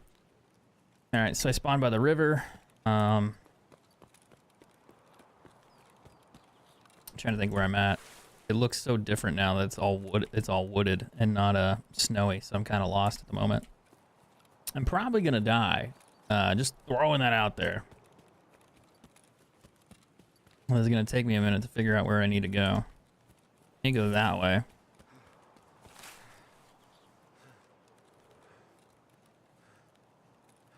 Laura, stop eating everything, please.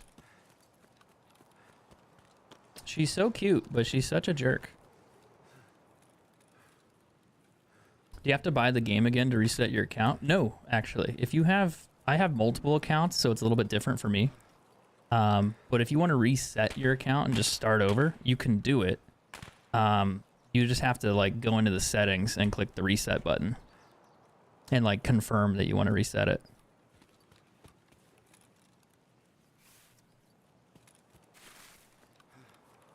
There's people out there fighting. I think they're shooting scavs. I need to go this way.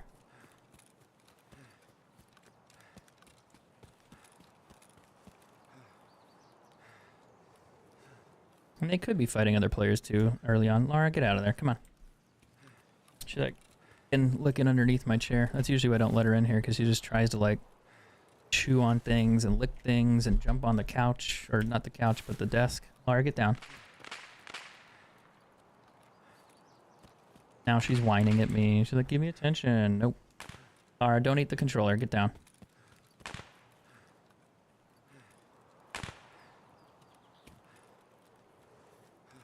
Unbelievable.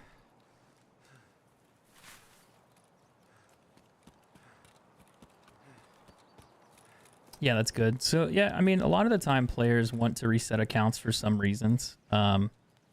Let's say you play for like the whole wipe and then you just get bored. You can reset your account. And if you're, you know, wanting just to start over to do something for YouTube content, you can reset your account. Sometimes content creators and streamers will be like, hey, if I get a donation of X amount of dollars, I'll reset my account. Usually not so much that. What? Why? Why? Why? Why am I getting two? I can use my Twitch clip button. That's kind of funny, actually. I hope it worked. But a lot of time too, people just reset because yeah, they learn how to play and they want to start over and it's more fun sometimes. But I've seen others like content creators like say like, you know, I'll reset an account after a playthrough to do a different challenge. Like they want to make a hardcore account or they want to do something that is not normal, you know, what you normally play through. Like that's pretty fucking common. Like those are the two that I usually see. Is like they either get a donation thing like or a goal, like it's like, hey, if I get X amount of subs this month, you know, to like if we break 10k subs, I'll reset my account. Like I've seen stuff like that, which I think is kind of silly, but I mean, it allows the creator to fund his stream. It allows the audience to get something out of it that's kind of funny. Like how often do you see somebody reset their entire fucking account and delete all their items? Not very often. I've also seen like people just do it just to do hardcore stuff. Like they go through and they play it one way and they're like, okay, we're done. Let's reset it and make YouTube content on their stuff. Am I going to do stuff on YouTube? That's the plan. The streams will go live on YouTube too, but my goal would be to make like guide videos and little like playthrough kind of things with the streams. Because right now I can record the gameplay by itself without an overlay. I also record all the audio separately on different tracks. So I can go through and take the audio on and off, and I can do like verbal walkthroughs of like, if I go through, let's say I go through and I find a raid where I get like Salewas and I complete a task, and I just did that on stream like today. I can go through that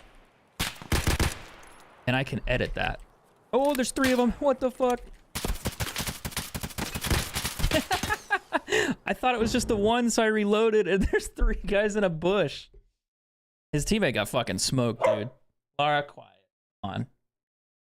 And I was a little distracted there chatting, but I fucking smoked his friend though. He turned around and was like, what? I didn't know there were 3. They're just sitting there in the woods, dude. Like, what? Why are you guys in the woods?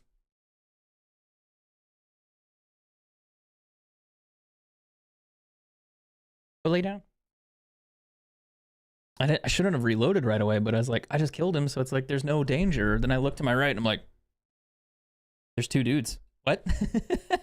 And I don't know how to unload, like, reload cancel in this game. I imagine there's a button to press it. Maybe just shoot again. I don't know. Let me see. Cancel, reload, Tarkov. Hey. No. Leave it.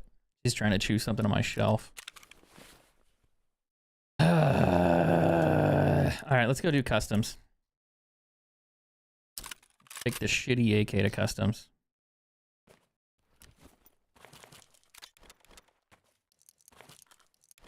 Lara.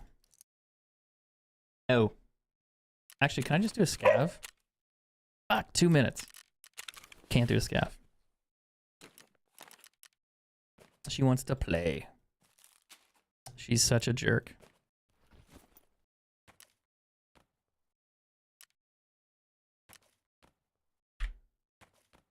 I technically don't need that. I just need this.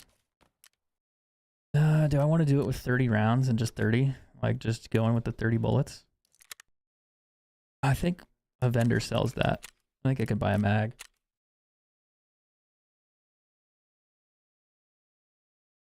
Okay, I think she ran out of the room, but usually when she does that, she steals stuff. So I don't know what she took, but I'll find out. All right, so we're gonna do, wait.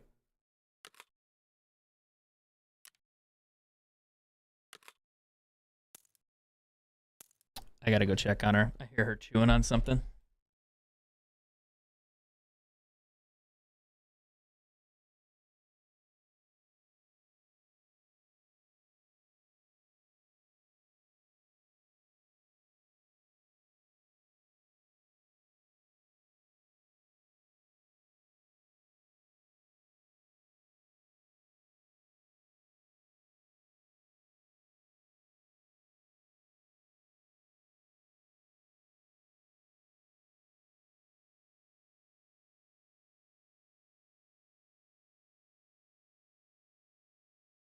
Okay.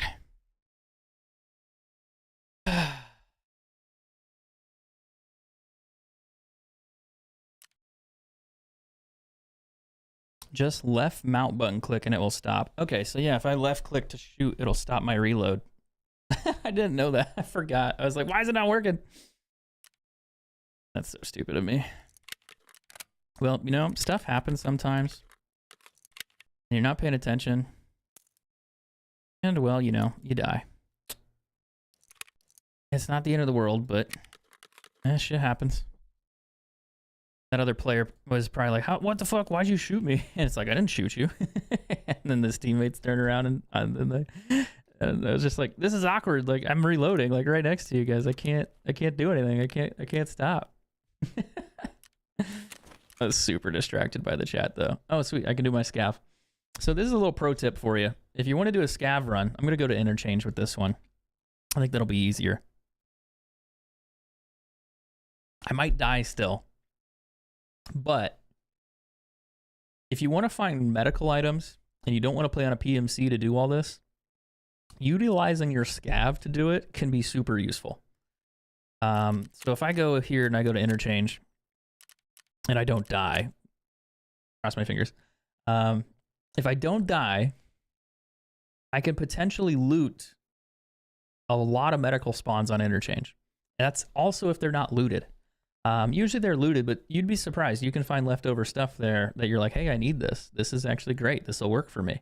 And you can find them. You can do it on woods. You can do it on interchange. You can do it on customs, because customs has that one crack house area where there's a bunch of medical supplies. Like if you go downstairs, I've had a raid where I found like 4 or 5 of them in one raid in one building. So it's just like, you can find them. It just depends on how lucky you are. Same thing with woods. I swear I've looted through like that med camp and I found like 4 or 5 all within the same raid. And it's just like, geez, like they do spawn. If you get there first on a PMC, you usually, you know, all the loot's fresh and you can just grab what you want. If you get a close spawn, that's usually what happens. You have to have that first spawn. Otherwise, if you don't have it, well, you're probably, someone else will go through it and loot it and then you're fucked. But if you can get it, then it's better. So it really, really, really, really depends on your end. But if you're having a hard time on PMC finding certain items, sometimes just doing it as a scav can make it easier for you. Not always. You know, scav runs, I would say, are usually harder because you don't have loot, you don't have guns, and if you bump into players, you're not necessarily going to win. You're probably going to die. Like, you just don't, you know, right place, wrong place, right time, whatever. And it just doesn't always work out for you, which is pretty common. So that's a thing. But if you are in a good area and you make it work, then fuck, man, like you're good to go. 3, 6, 9, 12, 3, 6, 9. Which one do you want? The backpack or this one?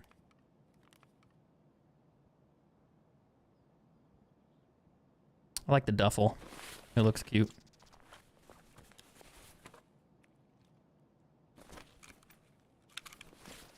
This Vepper's actually pretty good too.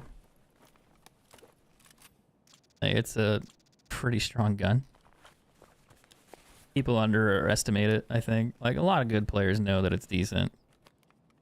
But there's also a lot of players that just don't know that it's actually really fucking strong if you have the right ammo. Forklift key. Neat.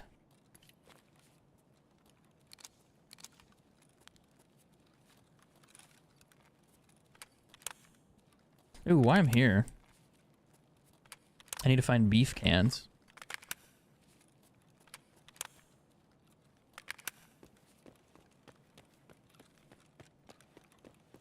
I gotta get that Jaeger quest done too. These ones specifically. So see how it's marked as a quest item.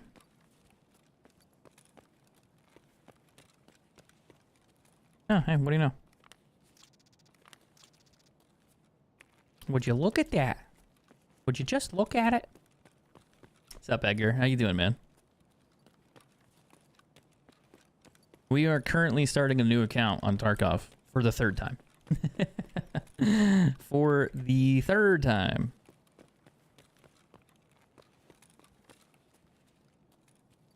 Why would you do such a thing? Because I like pain and suffering. No, not really. I just want to do things. Ooh. I think that's a scav. Yo, buddy. What up? You find all the loot? Baby, come back. Okay, fine. You don't have to be my friend. So this is not Emercom, but this is a loot spawn for a lot of medical supplies. Those bags right there. Things spawn on the desk. They spawn on all these surfaces, basically. This has probably long been looted, but I want to loot for Salewas if I can. Morphine syringes too. Those are good quest items. So I want to see if I can find a couple things. I don't need all this water because I'm a scav. But what I usually do is I come in here, and this is a really good place to find Salewas. They can sit on everything, like shelves, you know, everything in your butt. Like it's crazy. Like David Blaine just puts them there. Who knows what happens? So you just gotta check sometimes. But yeah, you can find a ton of stuff here that you need for those early tasks. It's just the problem is there's a lot of PMCs that usually run through here. So kind of like the squad up there having fun without me. I'm not really looking to have fun. So please don't come and shoot me. Don't come over here. But if this is all unlooted, you might find one or two in here if you get lucky. Sometimes you don't find any. But if you need med supplies, this is where you go. There's other locations all over the maps too. Like, don't get me wrong, this is not the only one.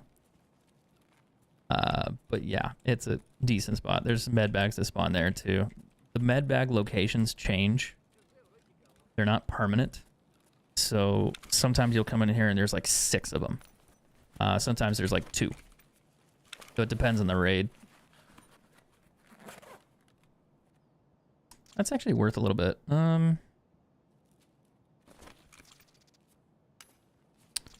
Now, I could technically leave with what I have. Because if I go the other way, I'm probably going to get shot by a player. Dude, chill. I'm not going to hurt you. We can be friends. How's it going?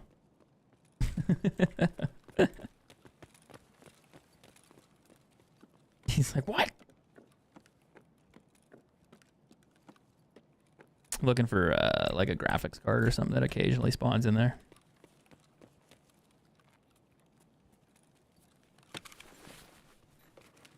I remember playing Shortline has a bunch. Yeah, if you want to play Shortline. Anyone want an Ash 12?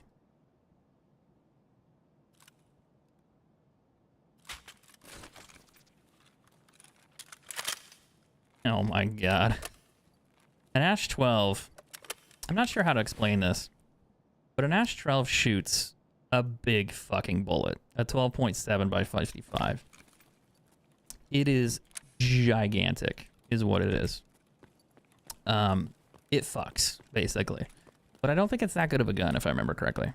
I've seen people use it, but I don't think it's like super impressive. But it's just a fucking gigantic round. I don't think it's like an elephant slug, basically.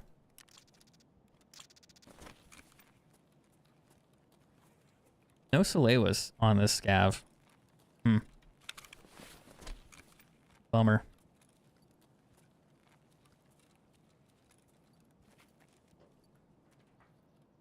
I don't think I can go out that way, like climbing wise. It'll let you climb in, but I'm not sure about out. Plus, I got a few quest items. I got the syringes.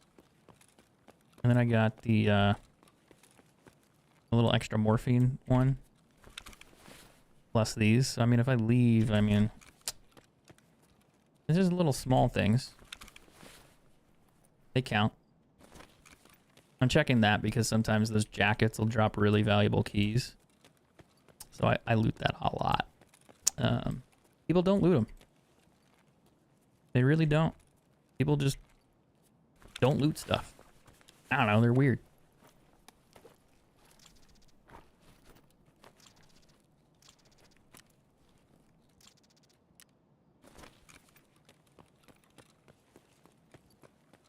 I don't think there's any more medical stuff around me. Because kind of a bust for medical supplies, but I could take the Ash 12 to woods. I just don't think I can buy ammo for it, which is kind of shitty. The other thing too that I'll mention is like I'm looking at a lot of locations that most players don't know about, like this weapon box. If you're first time playing, you don't know that if you go underneath there, you can find gun parts and guns. So it's like, wait, I can do that? It's like, yeah, there's little hidden things everywhere. Weapon caches, weapon containers, secret caches for other items that just might give you good items or not. Like, you just kind of get lucky from time to time. But I think a lot of players just, they're so new to the game that they don't know these things. So when you play as like not necessarily a veteran, like I'm not even close, but I have more playtime probably than the average player. And that's going to give you a pretty significant advantage. If you understand the map, you know where to go, where not to go, what to do when you're on the map, because you know where you can go to do those things. Or if you want to know where to loot, and you already know where those loot spawns are, it will help you infinitely more. And I think that's the problem is a lot of Tarkov players, when they first start out, you basically know nothing. And that's normal. Like, that's expected. You're brand new to the game. It's not something you've ever played before. You can't really prepare for it. People tell you, like, Tarkov, it's really fucking hard. But it's like, people don't really get it. Like, it is really fucking hard. And unless you're willing to learn all those little details, you're not going to figure that out until, you know, you start playing. But by that time, it's really frustrating. So it really helps if you watch a ton of videos, gameplays, guides, tutorials, and then you absorb all that information. Like if you look at a map and you know where to go, where not to go, or if you watch looting guides, videos on YouTube, whatever, where it's like, hey, how to loot shoreline, how to loot, you know, interchange, how to loot this, how to loot that, and you go map by map location, you'd be surprised. Now, there is a hidden cache out here. I don't know, is it over here or is it over there? The problem is the caches rotate now. I just don't remember where this one was. I thought it was over here. No, yeah, it's right there. So like this is a hidden cache, for example. You go up to it and you click search. There's different types and different, like, they look differently, but they're basically the same. So this is a gun, and this one, it's got PS ammo, so it's shitty. Sometimes you find good guns, sometimes you find bad ones, sometimes you find really cool ones. I started on Shoreline because it was one of the easier maps for me to remember. Yeah, I started on Woods. So back in the day, Woods was about 75% smaller than what it is now. Maybe 70, 75%. Like, it was a much smaller map. And it was really simple because you just go from one end to the other, and that was it. That's all you needed to know. Like, yeah, there were hills and trees and woods, but the only thing they really had was the logging camp in the center with the lake. It was like the horseshoe. So, you know, you just go around that, and that'll get you to your extracts. You know, going to outskirts or going to like the RN roadblock or whatever it is, the RUAF thing, or I can't think of the name, or the UN roadblock even. But if you did either of those, it was really simple. And then they had a wall on the back side of the map where you can go now. Like, that wall's gone. They got rid of it, and it's just open fields and mountains. But that wasn't there before. So it's like, man, this map is super small, super easy to learn. You can kind of sneak around in the forest, which is kind of good, but also kind of bad. People like to hide in the woods, so it made it harder. But if you were able to, you know, sneak around enough and not get caught, you would survive. And if you could survive that, you can make money, you can earn stuff, and you can get out of the raid. And it was an easy map for me to learn. There weren't a ton of loot locations, but it was enough that I learned that it's like, man, whatever map you play, you can make money on. And it's not surprising. Like, if you're playing on Woods even, you can make millions of rubles on Woods. There's plenty of spawns on Woods. There's tons of loot on Woods. The problem is getting there. So even this little quick interchange run, it doesn't look like much, but, you know, we started out with like nothing in the account, like $0, and it's like, man, now I have all these rigs, I have pistols, I have med supplies. Like, it's not much, but if I sold all this, and I'll show you guys an example of that here in a second. Like, you can see what my stash value is. The game will track it for you, and it'll tell you how much every single item is worth in your stash. So if I sold it like to a vendor, I believe, it'll tell you, be like, hey, all these items are available. You can sell these and you can make X amount of rubles. But I think the point really for today's stream was just to show that you can make a brand new account, just do scav runs or a PMC run. Like, I deleted all the stuff that it gives you. So I started with 0 rubles, 0 items, 0 weapons, and just used a scav. And it's like, yeah, if you just know where to go, you can make money. You can level your account. You can complete challenges, and it's not a problem. So if I go to, I think it's character and go overall, and I think it's in the top somewhere. Total value of all stash, 2506781. So add some commas in there if you want to.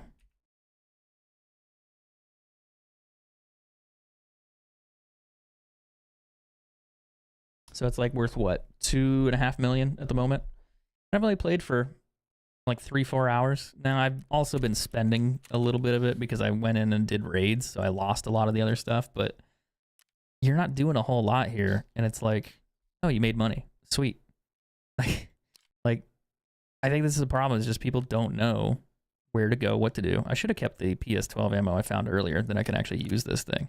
But if I want to sell this gun, for example, that I just found, you can sell it on the market, or you can sell it to mechanic. He'll buy it for 75,000. And it's like, oh wow, you might want to take the scope off before you do that. But honestly, for me at this point, I don't have the market. I don't think I can buy this ammo, so there's really no reason to keep the gun. And my space is so small, I feel like it just make more sense to sell it to him, keep the scope for something else. And then I can come back here. Well, I just made 75 grand from that, and I could buy or barter or trade whatever for something that he does sell at my lower level. I can also buy stuff from him. I can also buy stuff from Jaeger. I think Jaeger does a lot of that as well, like just random weapons like shotguns and pistols and stuff. But it's like you can trade to these guys and buy something that you need, and it's like I got 300k cash, which is not a lot. Like if my account was level 15 and I had the market, like the actual vendor place to sell this stuff to, I would have quite a bit of money. I'd probably have like 2-3 million by now. And it's like, well, why? It's like I can sell these green batteries. I can sell these for like 150, 200k. I have two of them each right now, so it's like 400, 300k. And I think that's the thing that people kind of don't understand, is that once you level your account up and you get the trader unlocked, you can start trading for those items. You can trade for other things that you need. And then you can just sell everything that you're not going to use on the market for higher prices. And it's like, oh, you can actually make money. So yeah, it takes a little bit of time, but you'd be surprised. What's up, Alex? How you doing, man? What's up, Edgar? What's going on, guys? I'm doing great. Never played Tarkov. You only watch it. Yeah, man, it's a journey. If you've never played Tarkov before, you should probably try it. Sometimes I know some people can't because it's PC only, but it's still enjoyable. At least I like it. But then again, I've played like so many games before that it's like, what are you gonna do at this point in time? And you have to kind of learn a little bit. I think like that's the biggest drawback to this game, is the learning phase. The game doesn't explain it to you. You buy the game and then it's like, now what? You know, that's the problem with Tarkov, is that there's no guides, there's no tutorials. I would compare it to like a Dark Souls game. And the difference with Dark Souls, if you look at like Elden Ring, they do kind of have like a guide. Like at the very beginning, they teach you combat and they teach you how to fight. If Escape from Tarkov made something like that, where it taught you a little bit more, it was a little bit more guided at the beginning, I don't think it would be a negative, because I think the biggest challenge, Tarkov wants the game to be hardcore. They want it to be like this really tough, difficult game. But in my opinion, you need to make the barrier of entry lower so players can be educated. Like, you don't need to make the game dumb. You don't need to dumb the game down. That's not what I'm saying. But you need to have some type of guide, some type of tutorial that can allow them to teach in-game, because a lot of people won't go to YouTube. But I also feel that people that get into Tarkov will.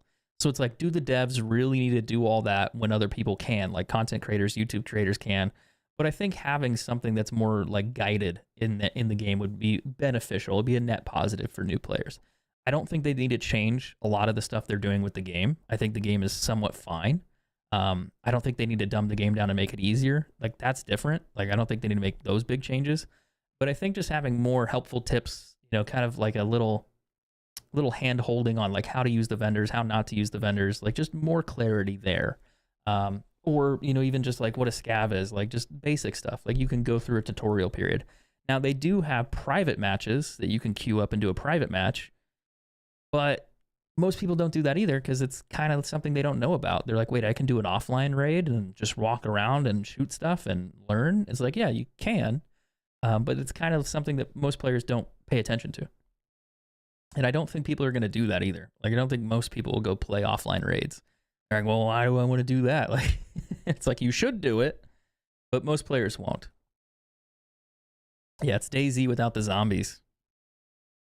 It's kind of a good way to put it. I had a hard time learning DayZ. DayZ was interesting to me for a lot of reasons. And I didn't hate it, but it was definitely a challenge to learn that game. And I think starting out, it was the same style. You know, it's a lower budget game, and you really learn through community. So you have to kind of go online and find online people, and then find those guides, websites, whatever, and they kind of teach you and show you what to do.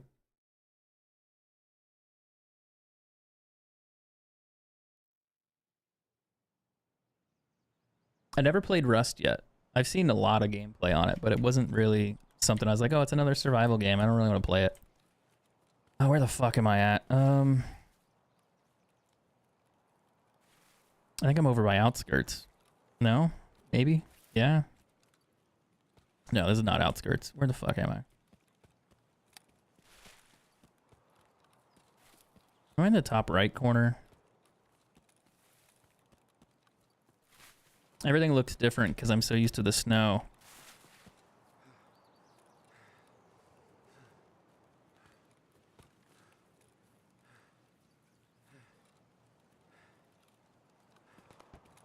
I'm near the lakes. I'm in the top left. Are these the landmines right there?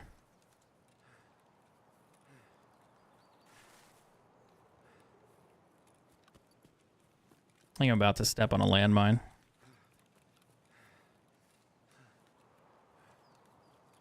Yeah, let's do it. Let's go break my legs.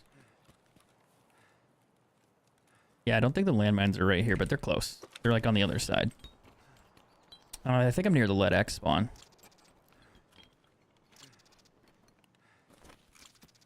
Alright. It's gonna drop me 2 lead X's. They usually spawn on the counter here, but there's none there. Sad day for me. I'll take the IFAK kit though. Wait, hold on. They can spawn more than one, but they're usually on the table.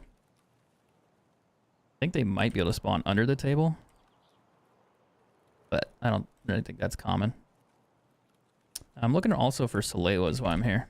This is not a bad place to do it. The only problem is people are usually nearby, so you might bump into them.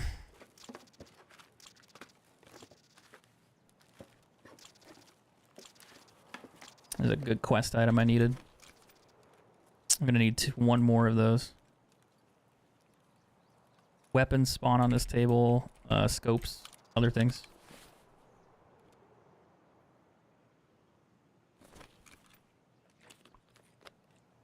God, Woods is gonna be a lot harder to play now because it's so fucking wooded now. There's so many bushes and it's so hard to see players. This is an AUG suppressor? Interesting. A DVL.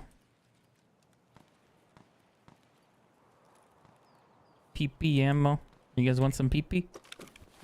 You don't need the PP? No PP ammo?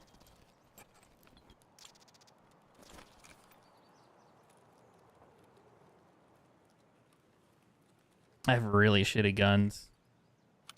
And I have really shitty loot. In this gun. Oh no, this is gonna be bad if I bump into a guy.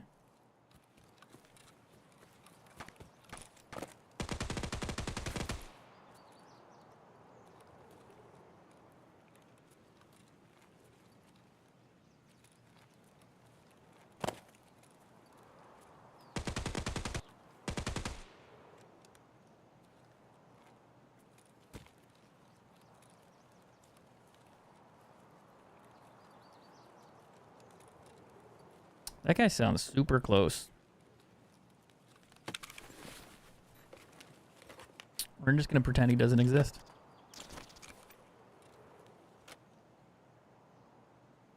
More PP.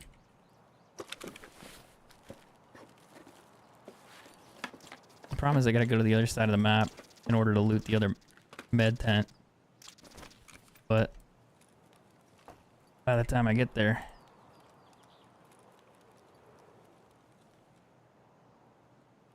all those med supplies are probably gone, and then I gotta go from the med tent back the other way. So it's probably gonna get me killed.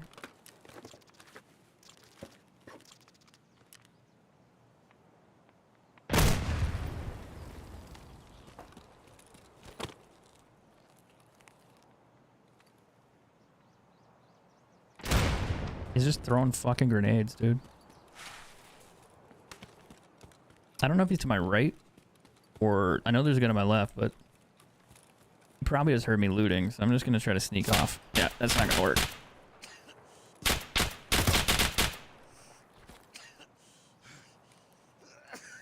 I'm literally fucked. He broke my leg. No, he didn't break my leg. I should have used the heavy bleed. I'm dead here.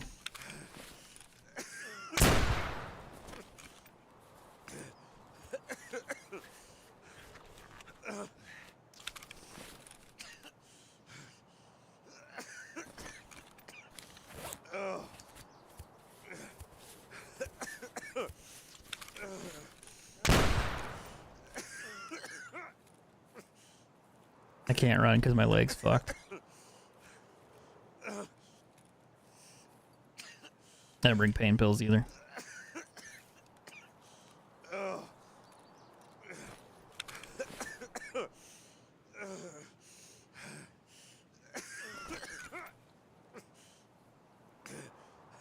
He can hear me too, which is not great. I want to get over that hill, but he's just going to shoot me in the back.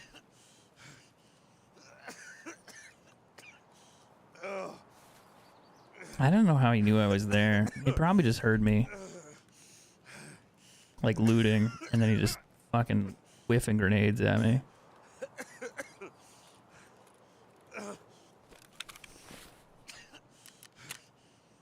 Jesus, dude. I'm in danger. Oh, my head's gone. Oh, yeah, I'm fucked. I gotta go run to the extract, but I don't even know if I can make it.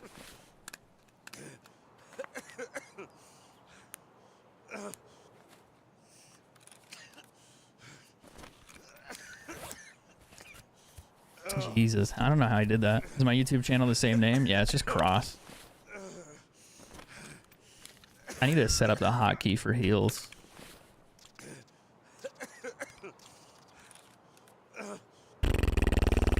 Ooh, I'm gonna have to get going. Definitely gonna get shot. Whatever. I wonder if I can make it to outskirts. Technically, I could, if I don't, like, bump into another player and I don't dehydrate instantly. But I'm coughing and I'm sneezing. My head's gone, my arms are gone, my stomach is gone. Everything is gone.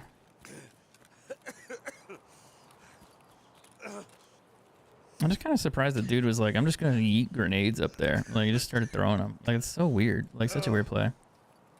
Yeah, 4, 5, 6 when they're hotkeyed, yeah. There's a way you can do it to where it's like heal, and then like you hotkey it, and then you do like left arm or something, left, like right leg. So you can make it a lot easier, like more specific for each item. Not just so much like the 4, 5, 6 when the item is in your rig. That's a little different than what I'm thinking.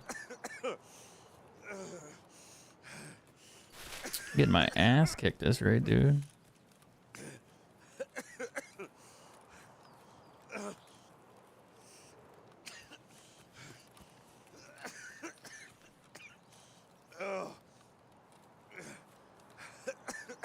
I only gotta go a couple 100 meters. I don't actually have to go that far.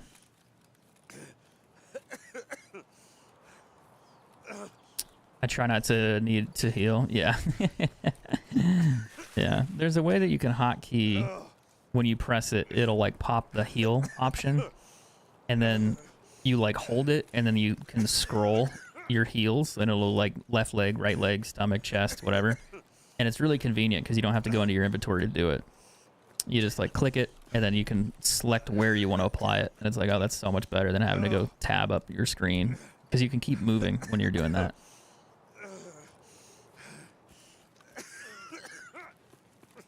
Damn, bro. One chest shot will basically kill me here. Just one.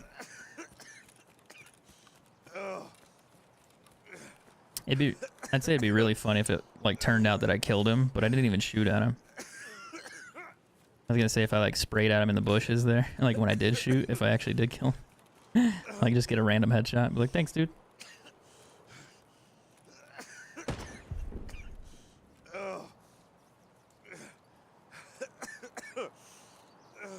Yeah, I can't get my stamina back. This is as fast as I can walk. It's gonna start killing me.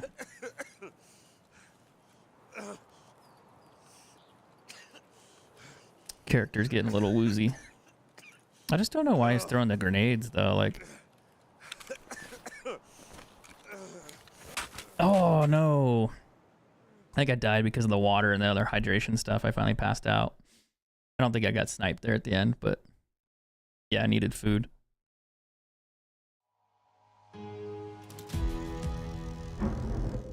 But he technically killed me because he did all the damage. But unless I got sniped at the end there. Not sure. But yeah, when your stomach's blacked out, you're pretty fucked. I could have probably healed it and fixed it, but I was like, I could just get out. And that was my goal, was just to try to run and get out. I figured less time, don't waste the CMS, and then just go. Like, I'm really close anyway. I wasn't sure if I would die like 10 steps away from it or not, but yeah, I should have probably just used it on my stomach too. I just didn't really care to. I was like, yeah, it'll be fine. Like, I think I'm close enough, I'll make it, but I was wrong. Not a big loss. I'll just do a PMC or another scav raid or whatever. As long as I have time, but I don't think it's reset by now. But at least I got my heals. I got an extra heal out of the whole thing. I also have to go accept these. So when you complete tasks, they give you all this shit. The only problem though, sometimes you don't have space in your inventory, and that can be concerning. Oh, I need to turn those in. So this is another Jaeger quest that I have to do. I wish I got out with that ration though. That would have saved me some time. So I'll turn all these in, get that completed. Add another thing to the task there. I just eat these. Get my food back up there. I'm just gonna hold on to those because I can sell these at the market and make more cash. Where's the other green battery? I know I have one.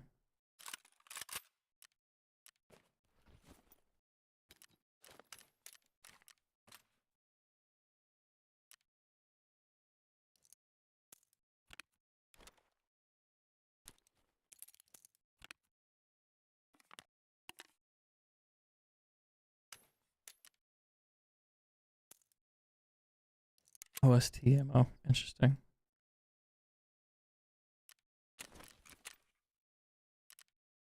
She'll buy like the gold chains and stuff. You can keep them if you want to. It's up to you. Not a big deal. Okay, let's go back to woods, I guess. Can I buy a P.A.K.A?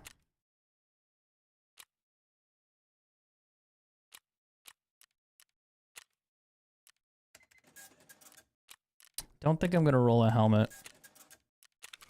Because I feel like if I'm gonna get a shot on woods, I'm gonna get killed in the face anyway. I can use a helmet, because I have a few. Where'd I put that other one? Did I die with that one? Huh. I don't really want to use the U-lock. Not yet. I'll use that later. I can throw the blueberry one on. It'll be fine. Alright, let's go get my Salewas. Let's go to customs, though. I might be able to find them on customs.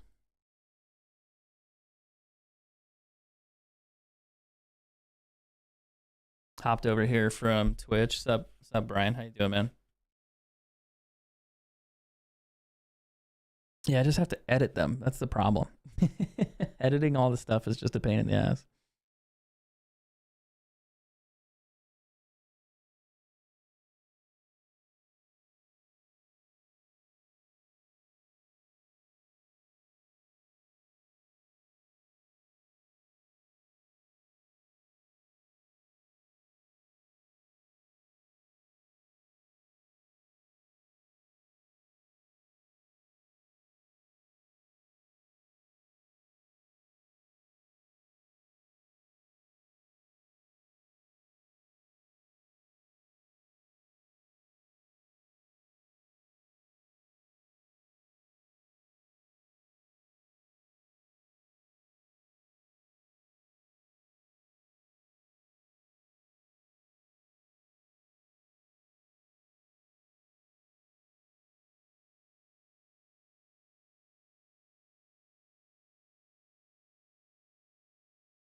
Facebook's gone for good? No, it's just not working. Like, there's a bug. I don't know why it won't let me go live. It's been this way for a couple days.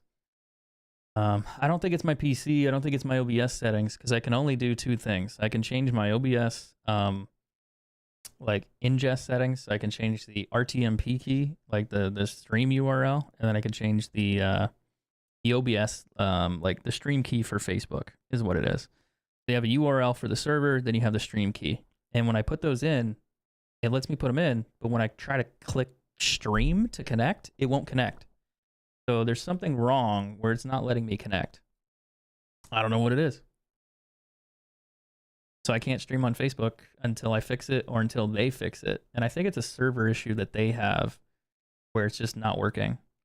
Is the YouTube channel the same? Yeah, so YouTube, Facebook, and Kick are all the same. Twitch is the same too. It's all just cross, like KROSS. Like that.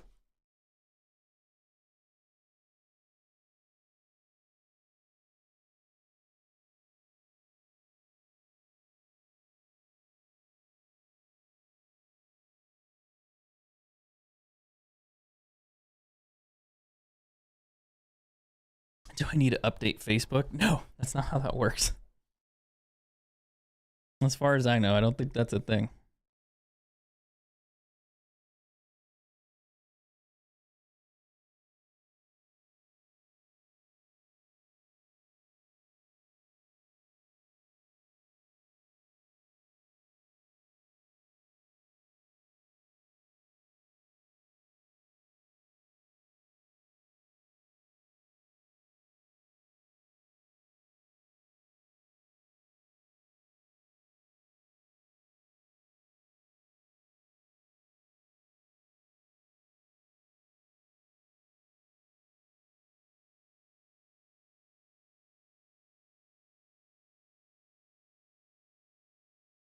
All right, we're on customs, right? I only got like 10 bullets in this gun, so let's not run into a 5-man.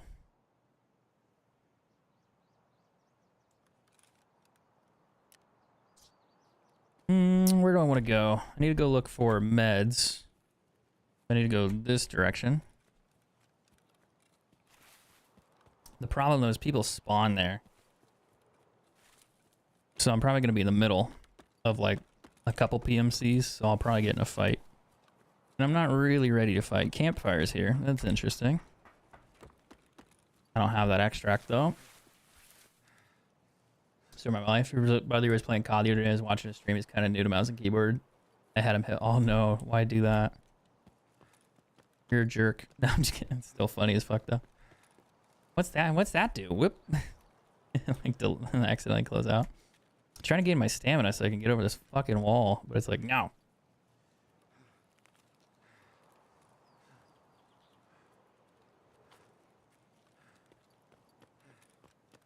This game hates me.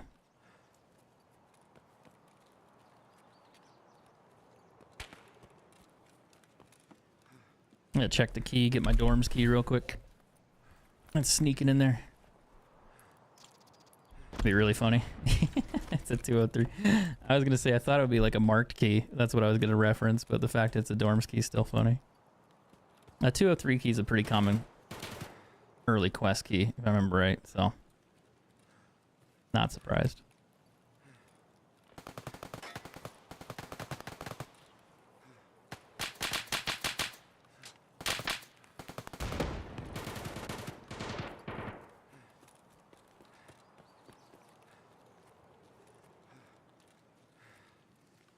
I'm gonna say, damn, dude, who's fighting who?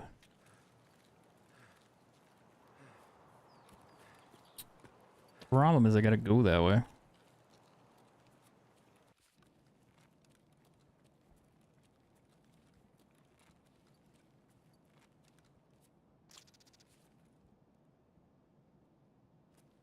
I think someone's above me.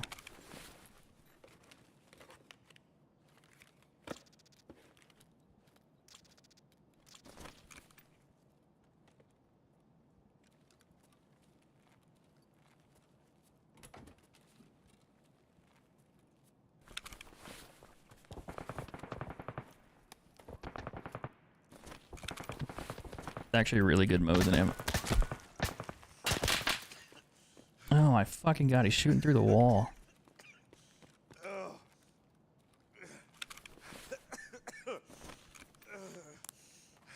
This is not a good place to do this.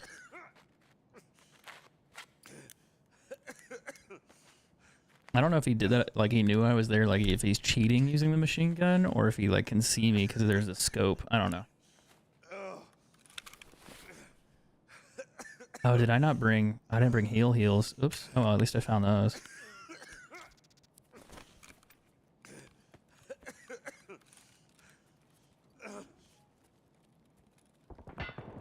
He's shooting at me again through the window. He might be cheating.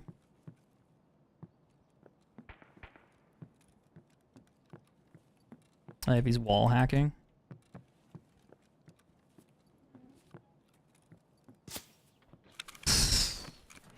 He just fucking shot at me through the... What the fuck, dude?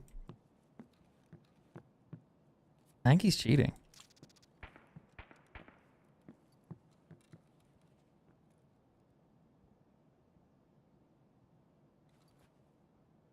That's a problem, dude. Like...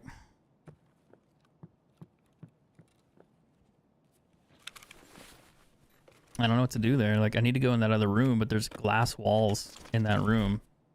So that's where the medical supplies are, and I need to go there. It's pretty common to check the windows, but he's fucking whipping rounds at my head.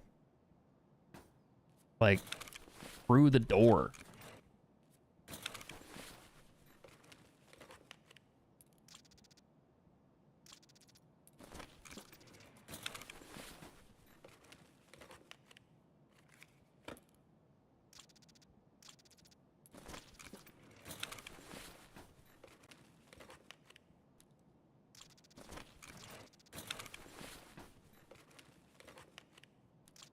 Another green battery.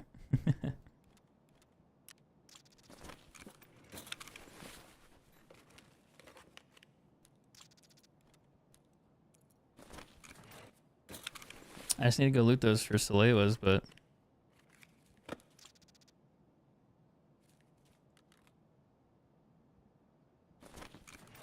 Alright, time to go get shot.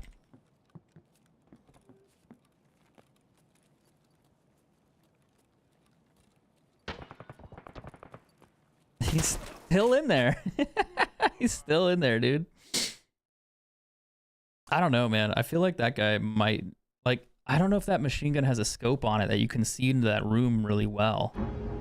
So, my idea is either he knows what he's doing and he can see with a scope, or he's potentially cheating. Wait, is that a guard?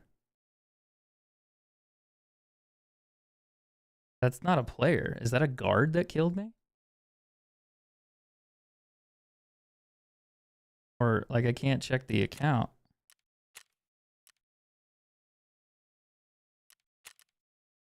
Like, I think that's a guard.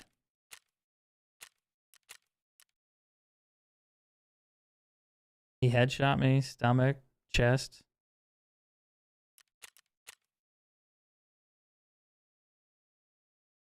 So is that just a scav? Like, was that like a raider kind of? Not really a raider, but was that just like the AI guard? Because you have Rashala, which is the boss. Then you have guards that spawn in occasionally. And they're a little bit better than scavs. Is that what happened?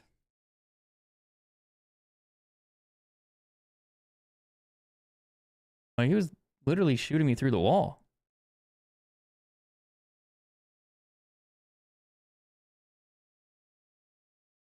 That's weird. Like, I've never been killed that way. Not from an AI. Not from AI. Like, I know they can aimbot you, but that's so odd. Like, that's not what I expected. I thought it was just a player shooting me, and I was like, I don't think they can see you because, like, I don't think it has a scope on it. Yeah, I think that was the AI. I literally don't think that was a player. No, it wasn't because of the name. It would let me check the profile otherwise. That's fucking crazy.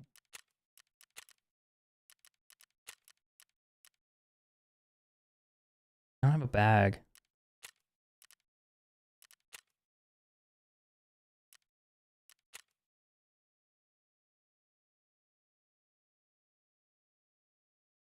Oh well, that is what it is.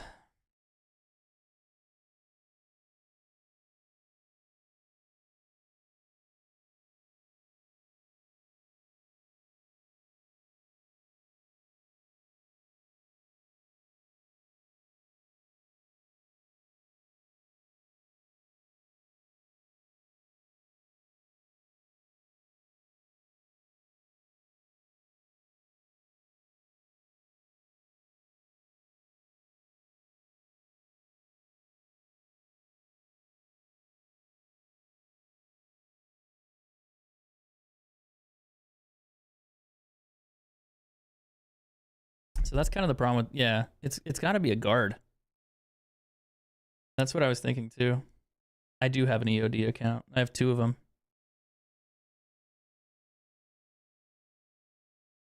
I bought a brand new basic account to restart to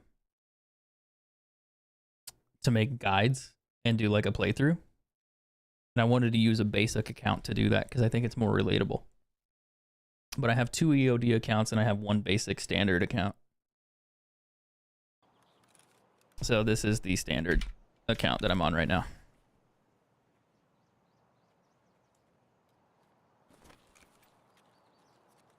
PS gas. All right, let's go get these. Let's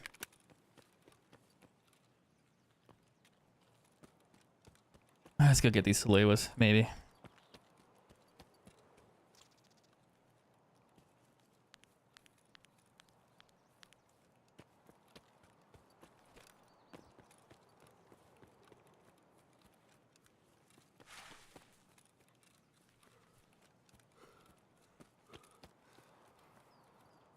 Packet loss, bro. What the fuck? My connection's super unstable.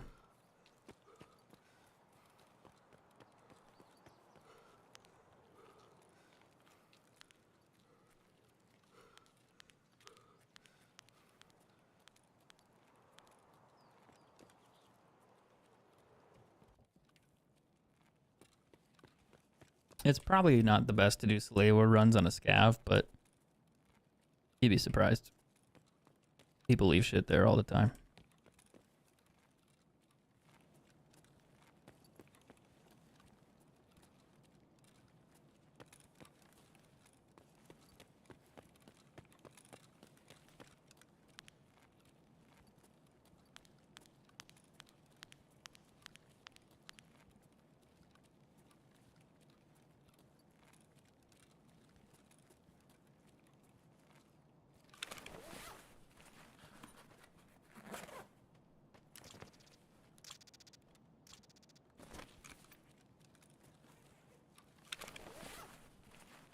I heard Gingy mention that packet loss at the start means no bosses spawned.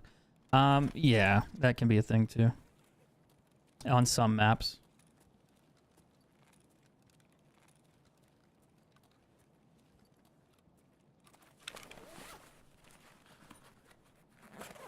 But I think that's if you're on a PMC, not a scav.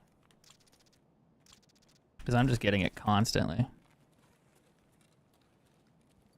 So I'm getting like 10%, 15% here, which is not great.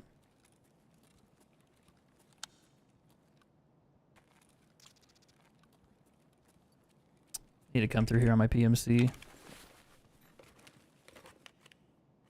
Or just do a customs run. I just can't believe the guard fucking smoked me like that. I was like, I thought I was just a player, and I was like, yeah, this is fucking crazy. I was like, I don't think a player can really shoot like that. And then it's like, next thing I know, I die, and it's like, oh yeah, it's a fucking guard. That's kind of what I thought. And it definitely surprised me, but I know they can kill you, and they can be very aggressive, but I've never had one shoot me through the window before.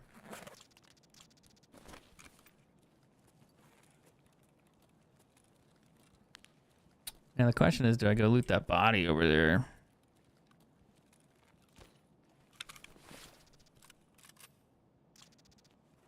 I heard a gun to my right. Like, a guy like moving.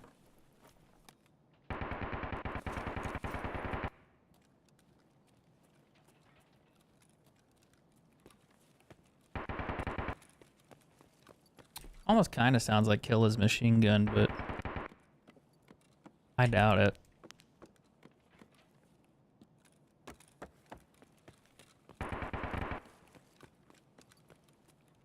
It's probably just another player chilling over there.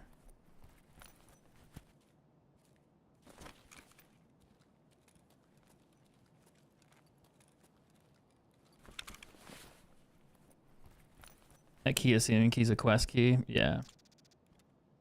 I didn't think this was worth that much. I thought that one was only worth like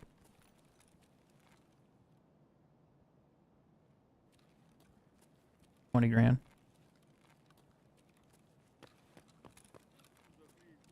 It's a scav.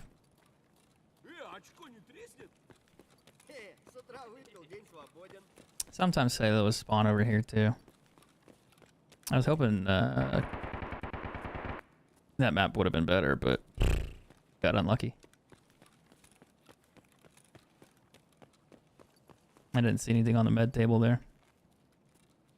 I'm gonna go check the gun crates while I'm here. Maybe find some Arishkas. Sometimes they're on the shelves.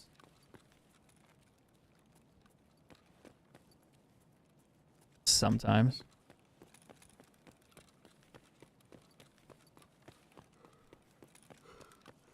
But usually I find them out of like duffel bags and other shit.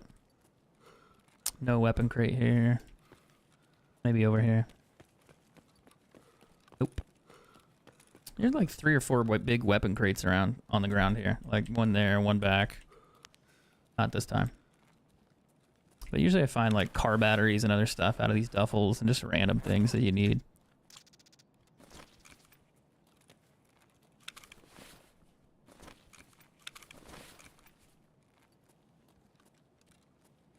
KSM key's 220. Oh, okay. It went up. I think I'm mistaking it for another key.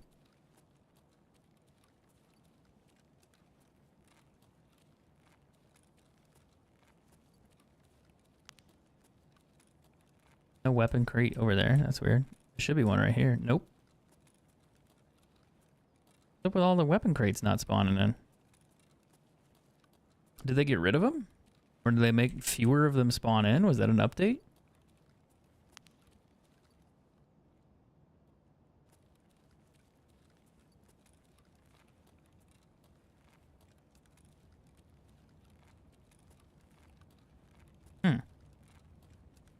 There's one in that corner, one there, one there. Usually like another one over here.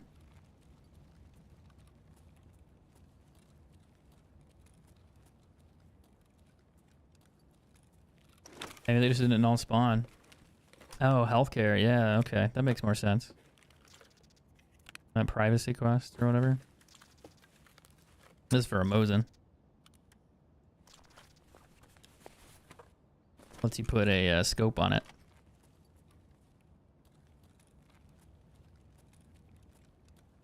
Okay. Well, I guess I could just sneak my scoot my boot all the way over to Emercom and get killed by a bush camper. Maybe.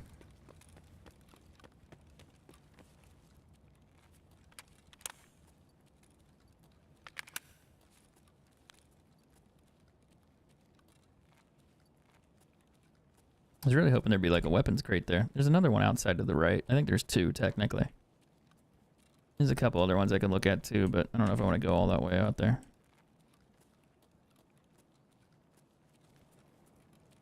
There should be one in here, and then there's one right there. I think that's a tool chest though.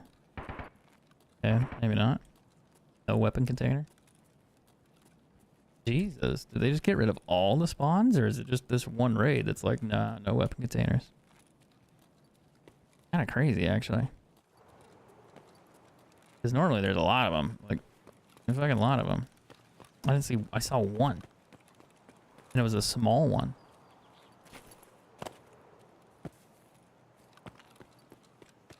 That's so weird.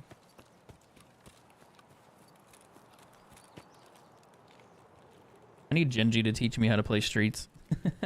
I need to teach myself, really. Honestly, it's the best way to learn, but it's also nice just having someone guide you through the game. It's been so long since I've played it, and Streets is a map I've only played like once or twice now. I've scavved into it occasionally just to kind of look at it, but I need to go watch more videos to learn my way around and then actually just go play it. Somebody's shooting.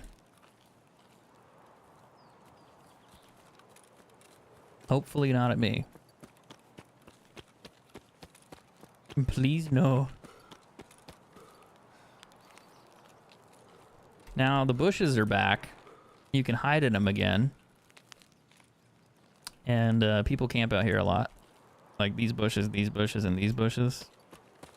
They watch the exit over there. Oh, there is a guy over there. If I had a grenade, I'd shoot at him. I'm waiting for him to extract. Because I don't want to go over there and get shot by him. While he's extracting.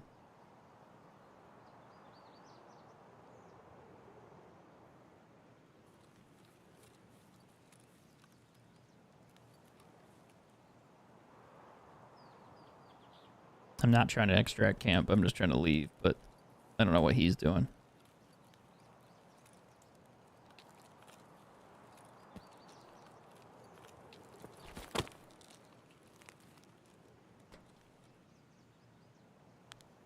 He probably already left, but it's like you have that awkward moment where you like bump into each other when you're both leaving. It's like, I don't need to fight you, so I'll just leave while I can. Kind of make it easier. Oh man, what a weird, like, what a silly little scav. I'll take it though for what it is. It's just a bunch of junk. But I can use these, and then I can sell some stuff if I don't need them. Ooh, I forgot. I shouldn't have done it that way. Now I'm gonna have to sort this small inventory. I keep forgetting like how tiny this inventory is. Like when you don't have an EOD account, like your inventory is pretty small. So you gotta clean house. You gotta clean shit up. All right. And if you don't, well, you ain't gonna have space to put anything. But it's not a big deal. Sometimes it's just even more progressive just to go through and vendor everything and then just buy what you need. Especially like later on, like if you want to do like once you unlock the market, you could technically sell everything out of your inventory unless you know that you're going to use it, and then just go play on your other you know, like rebuy everything, like depending on what you need. So if you don't want to use all like the weird guns that you have that aren't the best, you can just sell everything to a vendor and then just go buy all the other stuff and be like, call it a day. Okay, so I didn't get any quest items that raid. Shit happens. I could take this to woods. I don't think I can get a scope though, because like that ammo's really good. I might just actually do that. I might take this to woods and just play with iron sights, just to go check the wood spawn and see if I can get my Salewas that way. I'm just surprised I haven't found them. Like, normally by now I find like 4 in one raid, but nope. Not this time.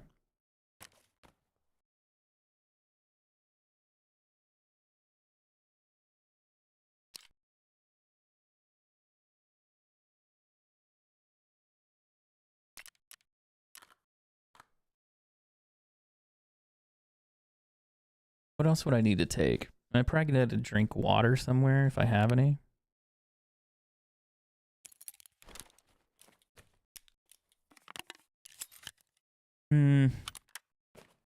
Where the police at? No one will see me, dude. I'll be a ghost. This is totally not a good idea. All right, let's go fuck it up on woods. Maybe I'll get my Salewas this time if I get a good spawn.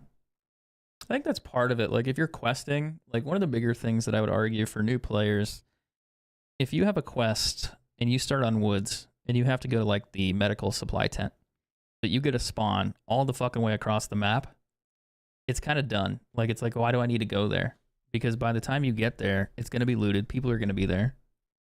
And there's almost no reason to go. Because the other issue, too, is that if you spawn on one side of the map and you have to go that way, but your extract is on the opposite end of where the medical tent is, so you have to go to outskirts or something, it's like, well, fuck, like, I got to go to outskirts to exit, so I got to go all the way up here, grab the medical stuff, then go back the other side of the map, but I spawn on that side. Like, it's kind of silly. But I guess you might have UN or RUAF, like, you might have those exits too, so if you have those, it's not as bad. But I think there's definitely moments where it's like, depending on where you spawn, is going to determine whether or not you're going to maybe be able to complete that quest or not. And I think that happens often, where it's just like, hey man, you can't do that quest now because you spawned in the worst spot.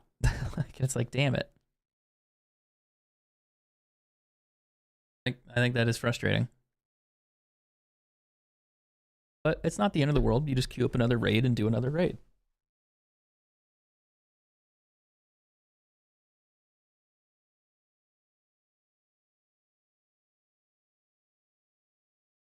I need to go get some food. I'm kind of hungry.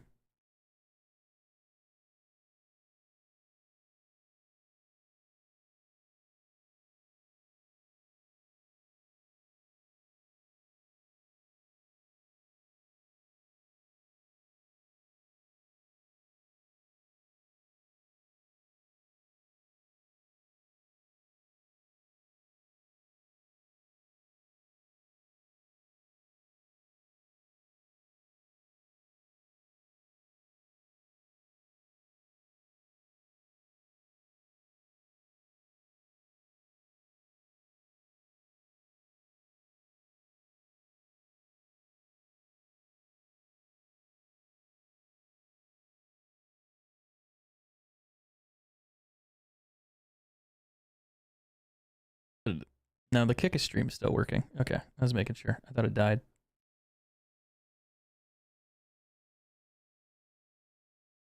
So if you guys aren't playing Tarkov right now, what games are you playing? Probably Call of Duty still. I still think that's pretty common. I think that's everyone's go-to. But what other games are you guys playing?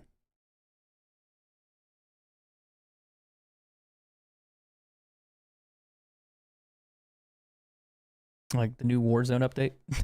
I think everyone's playing Warzone still. Like quite a bit. Not everybody, just the COD guys. Just the Call of Duty dudes.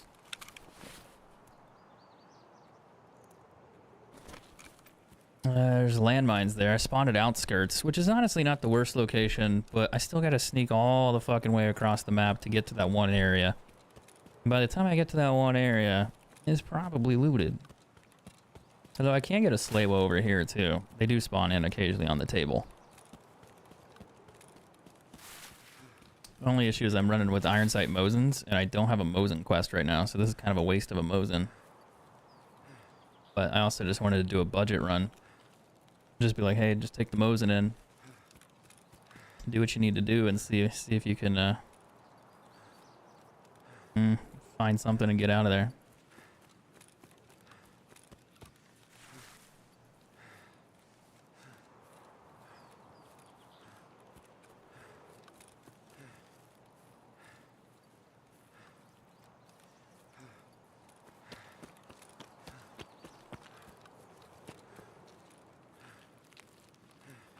I gotta go loot this real quick. There's a few little loot spawns that spawn over here. Now, I can get sniped from over there, but I don't know. It's a little foggy, so maybe not, but it can happen. Depends on the player, depends on what gear they have. A little boonie hat, that's pretty cool. You guys want some PP ammo? I'm gonna be checking out. Have a good one, man. Oh, Banishers. I don't know if I've heard of it. The other game I've heard of right now is Gray Zone Warfare. That's the one I'm hearing more about, but it's also about, it's not a battle royale, but it's a Tarkov style game. It's a looter shooter. So it's basically gonna be Tarkov, just a slightly different version or take on it. So that could be interesting. I see a scav over there.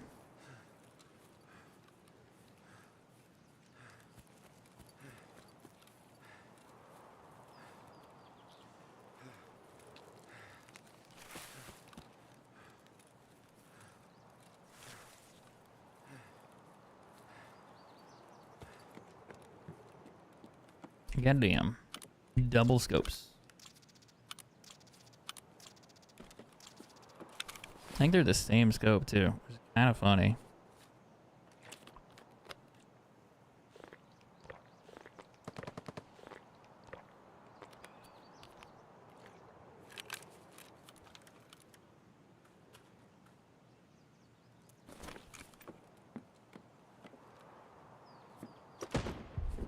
All right, come on, let me loot this without getting sniped. Please and thank you. It's a gun.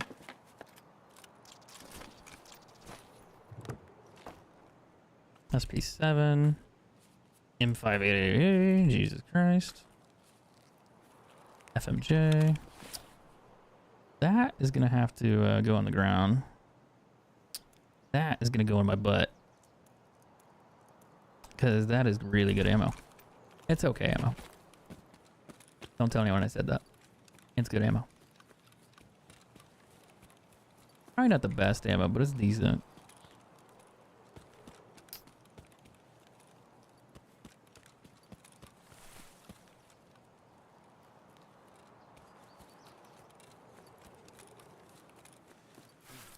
Alright, now I gotta sneak over to the other side and hope nobody has looted the whole entirety of medical, which is probably true. And I'm probably gonna die, because they're shooting right here and I gotta go right there. Fuck. Sometimes I hate this game.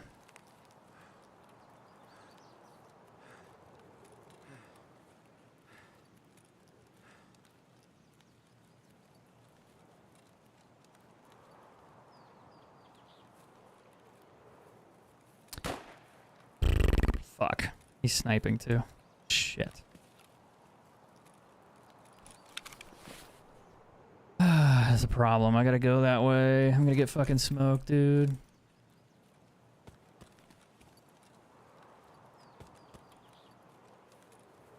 I don't like that. I really don't like that. God damn it, dude. I know I'm gonna die when I go there, but I have to go there.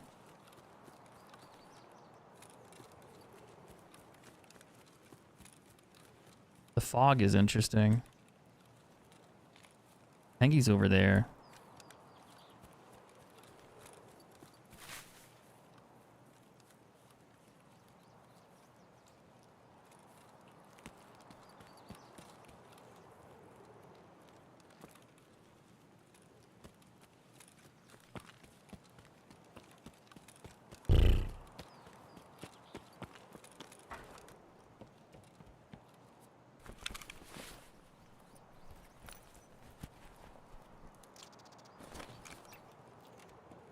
Oh, come on.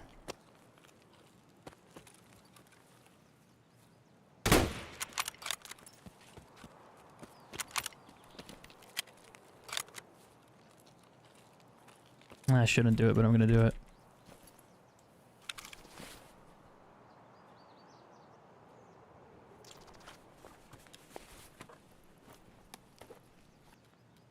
Ah, fucking A, dude. I called it, man. I fucking called it. Shouldn't loot him, but I'm gonna do it. And then bam. I just wanted his rig, so I had a little bit of extra space. And of course, some guy sitting back sniping just takes me out. Yeah. That's how it goes, man. You kill something, people look, they know, and then it's like, ah, I might have time to grab it. And nope, they're just sitting, waiting, watching encampment. Fucking called that shit. Every time. Brutal.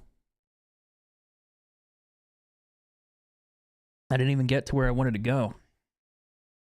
But that's okay. That's how it goes sometimes.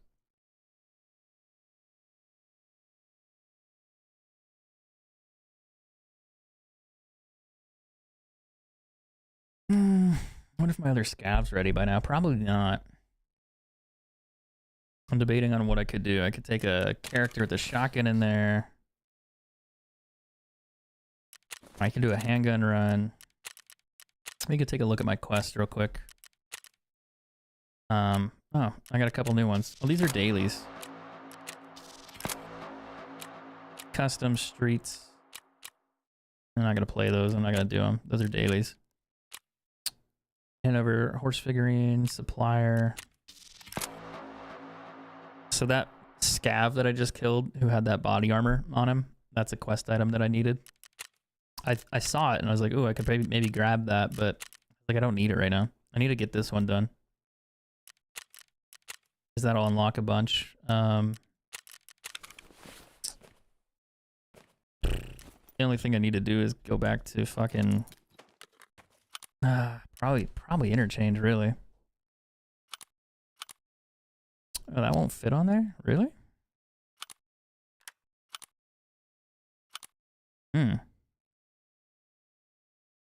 That's interesting. I thought that scope would have fit on there.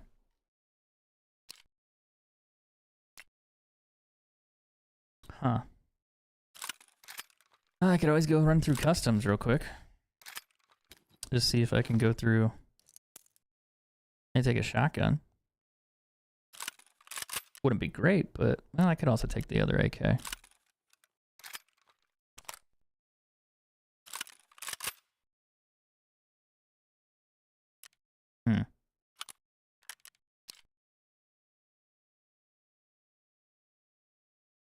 Yeah, we could do this. Let's try it.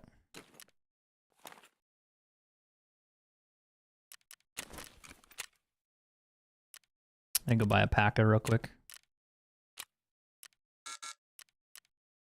He's yelling at me because my stash is not organized.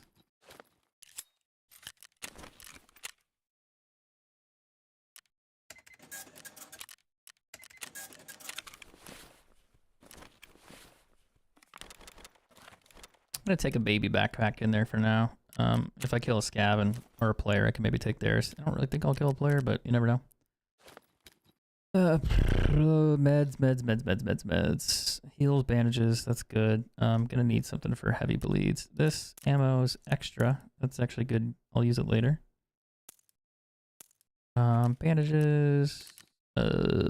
Piece of cheese while I'm at it. Let's get that out of the inventory. Gotta eat that, and then have something to stop heavy bleeding. That'll work. Okay, little weird kind of baby setup here, but whatever, it's fine.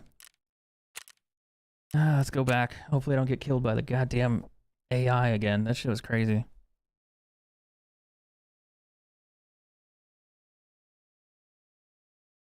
I feel like if I was a new player, that would be it, if that happened. I mean, the last raid, I was just like, yeah, I'm gonna loot that body, and it's like, probably gonna get shot. It's like, fuck me, of course I get shot. I was just about to leave, too, because it's like, I got the vest, that's what I wanted. I'm like, let me just check the pockets real quick, because there might be something in there I need. And sometimes there are. There's key cards, there's keys, there's medical supplies, and sure enough, the med thing popped up, and I was like, hey, I only have one of those, I'll take it right now. And the next thing I know, bam, immediately shot in the face. And I predicted it too. I was like, I fucking know it's gonna happen.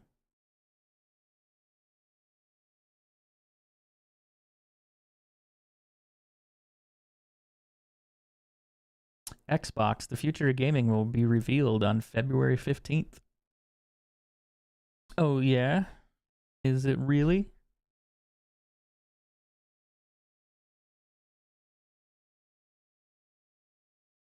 Gonna get a new Xbox? Is that what they're doing?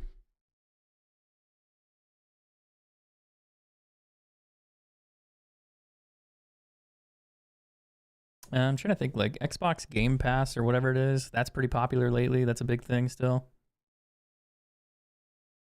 So I feel with all that stuff going on, they're probably going to promote more of that. And then I don't know if we'll, the new consoles. When did the consoles come out? I think the last Xbox came out like 4 or 5 years ago. So maybe they'll talk about a new one.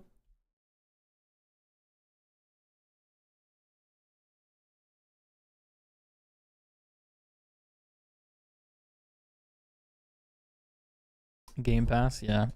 You just pay for the Game Pass, but you get access to a lot of games. Like it's kind of like, you know, the subscription idea. But they make more money that way. And I mean, it also kind of helps content, not content creators, but it also helps, you know, sometimes customers in a sense of like, if I pay $10 instead of paying $60 for one game, I get $10, $15, $20 a month, whatever it is, to access multiple games. So it's like it might be more beneficial to do it that way.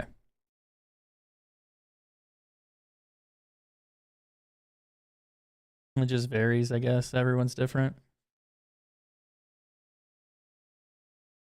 I don't think everyone, you know, it just depends on how much you play and how much value you get out of it. Like subscription services are touchy.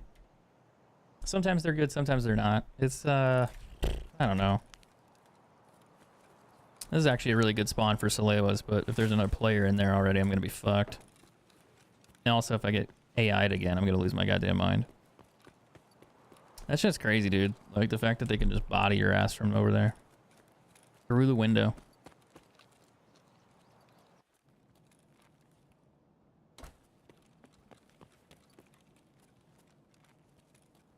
Sometimes they're on the floor, so I check that. I know it's weird, like I'm looking at the ground there, but there's reasons.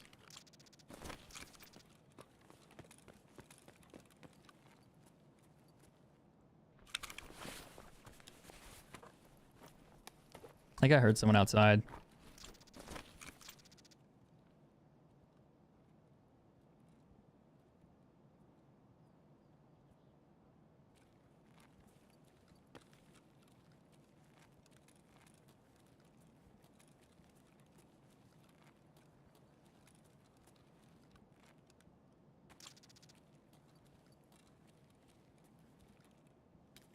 What's crazy is that serve kit doesn't fit in your pouch.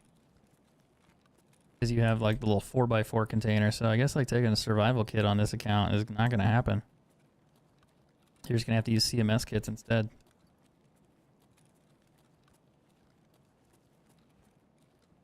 Something I didn't really think about. I guess you could unlock the Kappa. But fuck, dude, that's going to take you forever and a half to go get it.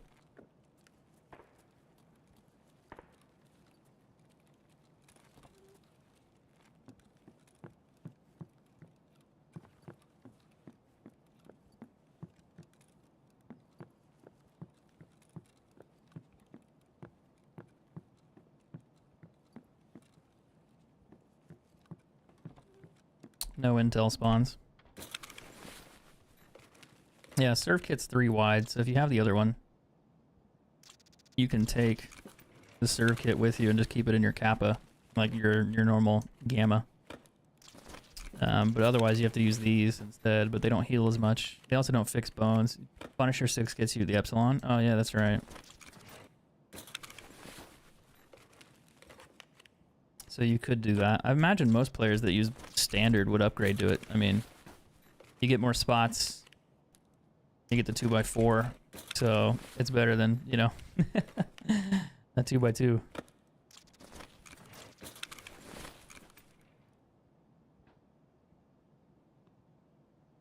I think that guy's just sitting in that bush out there.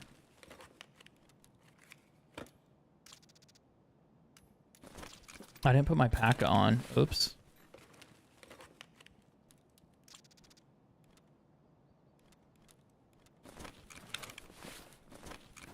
Ah, it's awkward. Okay.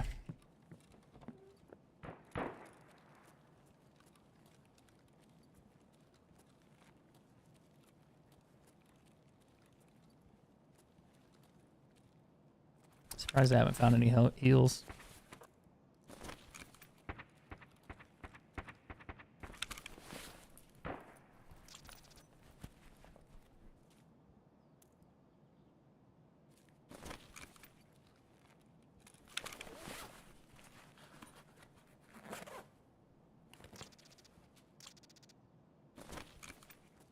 Damn, dude.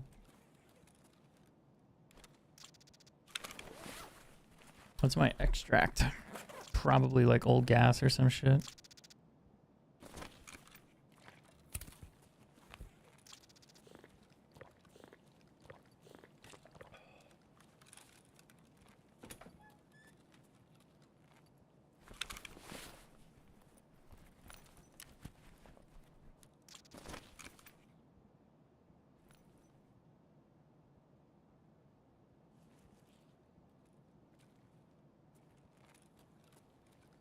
Yeah, old gas, maybe. Maybe, if it's up.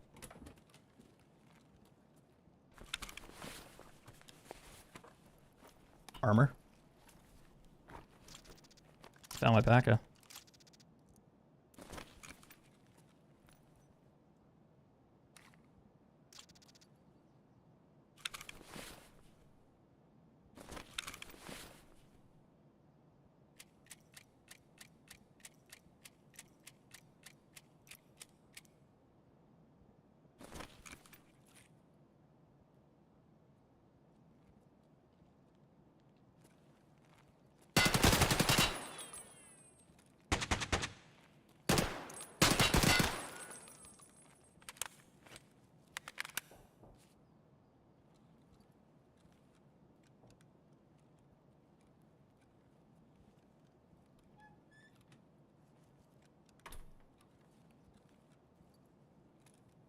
I just wanted to leave, dude.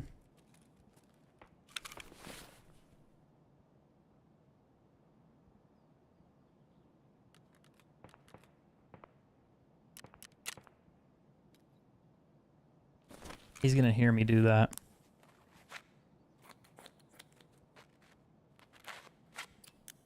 Yo, you mind just fucking off for a bit? I'm like level 2.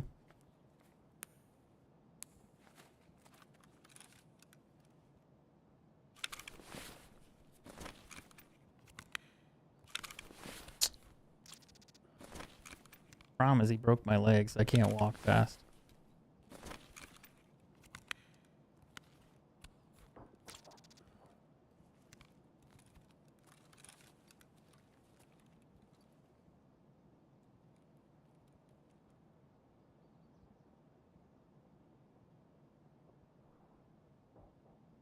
He's on the metal outside.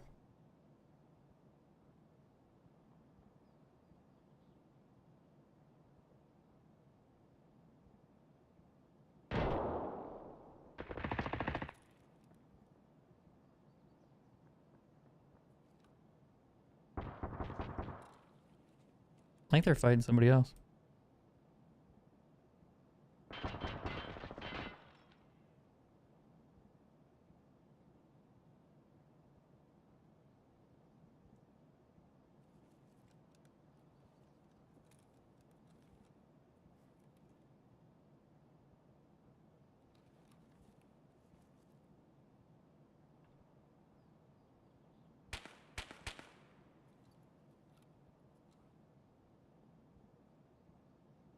Did they fix crouch walking?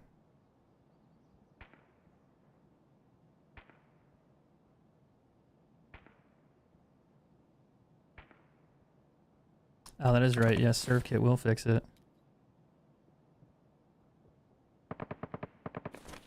I don't want to hit it though, because I think he's gonna fucking pop in as soon as I use it. What I'm hoping he does is he opens that door, goes in there and loots, and then I just fucking pop out and shoot him in the head. Because I'm debating in my head, like, do I sit in front of the door to watch the angle and hold it? Or do I sit further back where I don't think he'll come in? But if I start healing, he's going to hear it, so it's a little too late.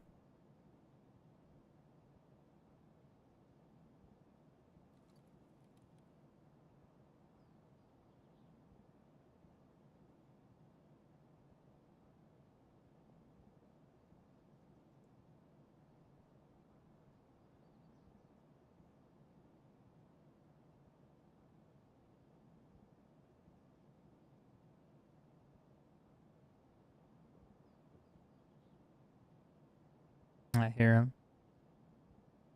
I just can't decide if I want to sit and stand in front of that window, like the door, to watch the door when he walks in and shoot him, but I think he's too experienced for that.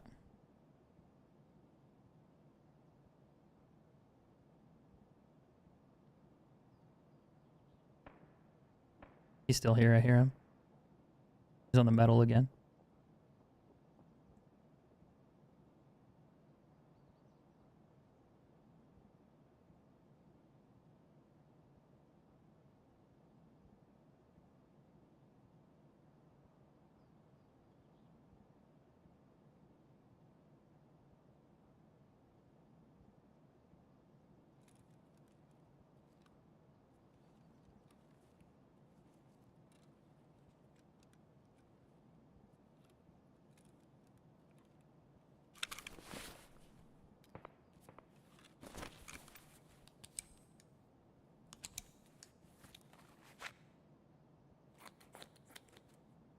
I might have time to do this. I don't know if he's sitting out there or not.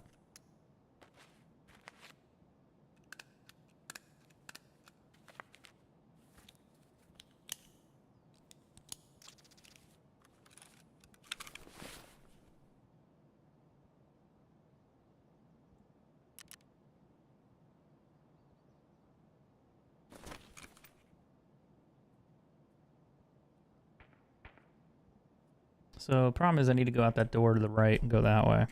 And I'm assuming he's probably out there.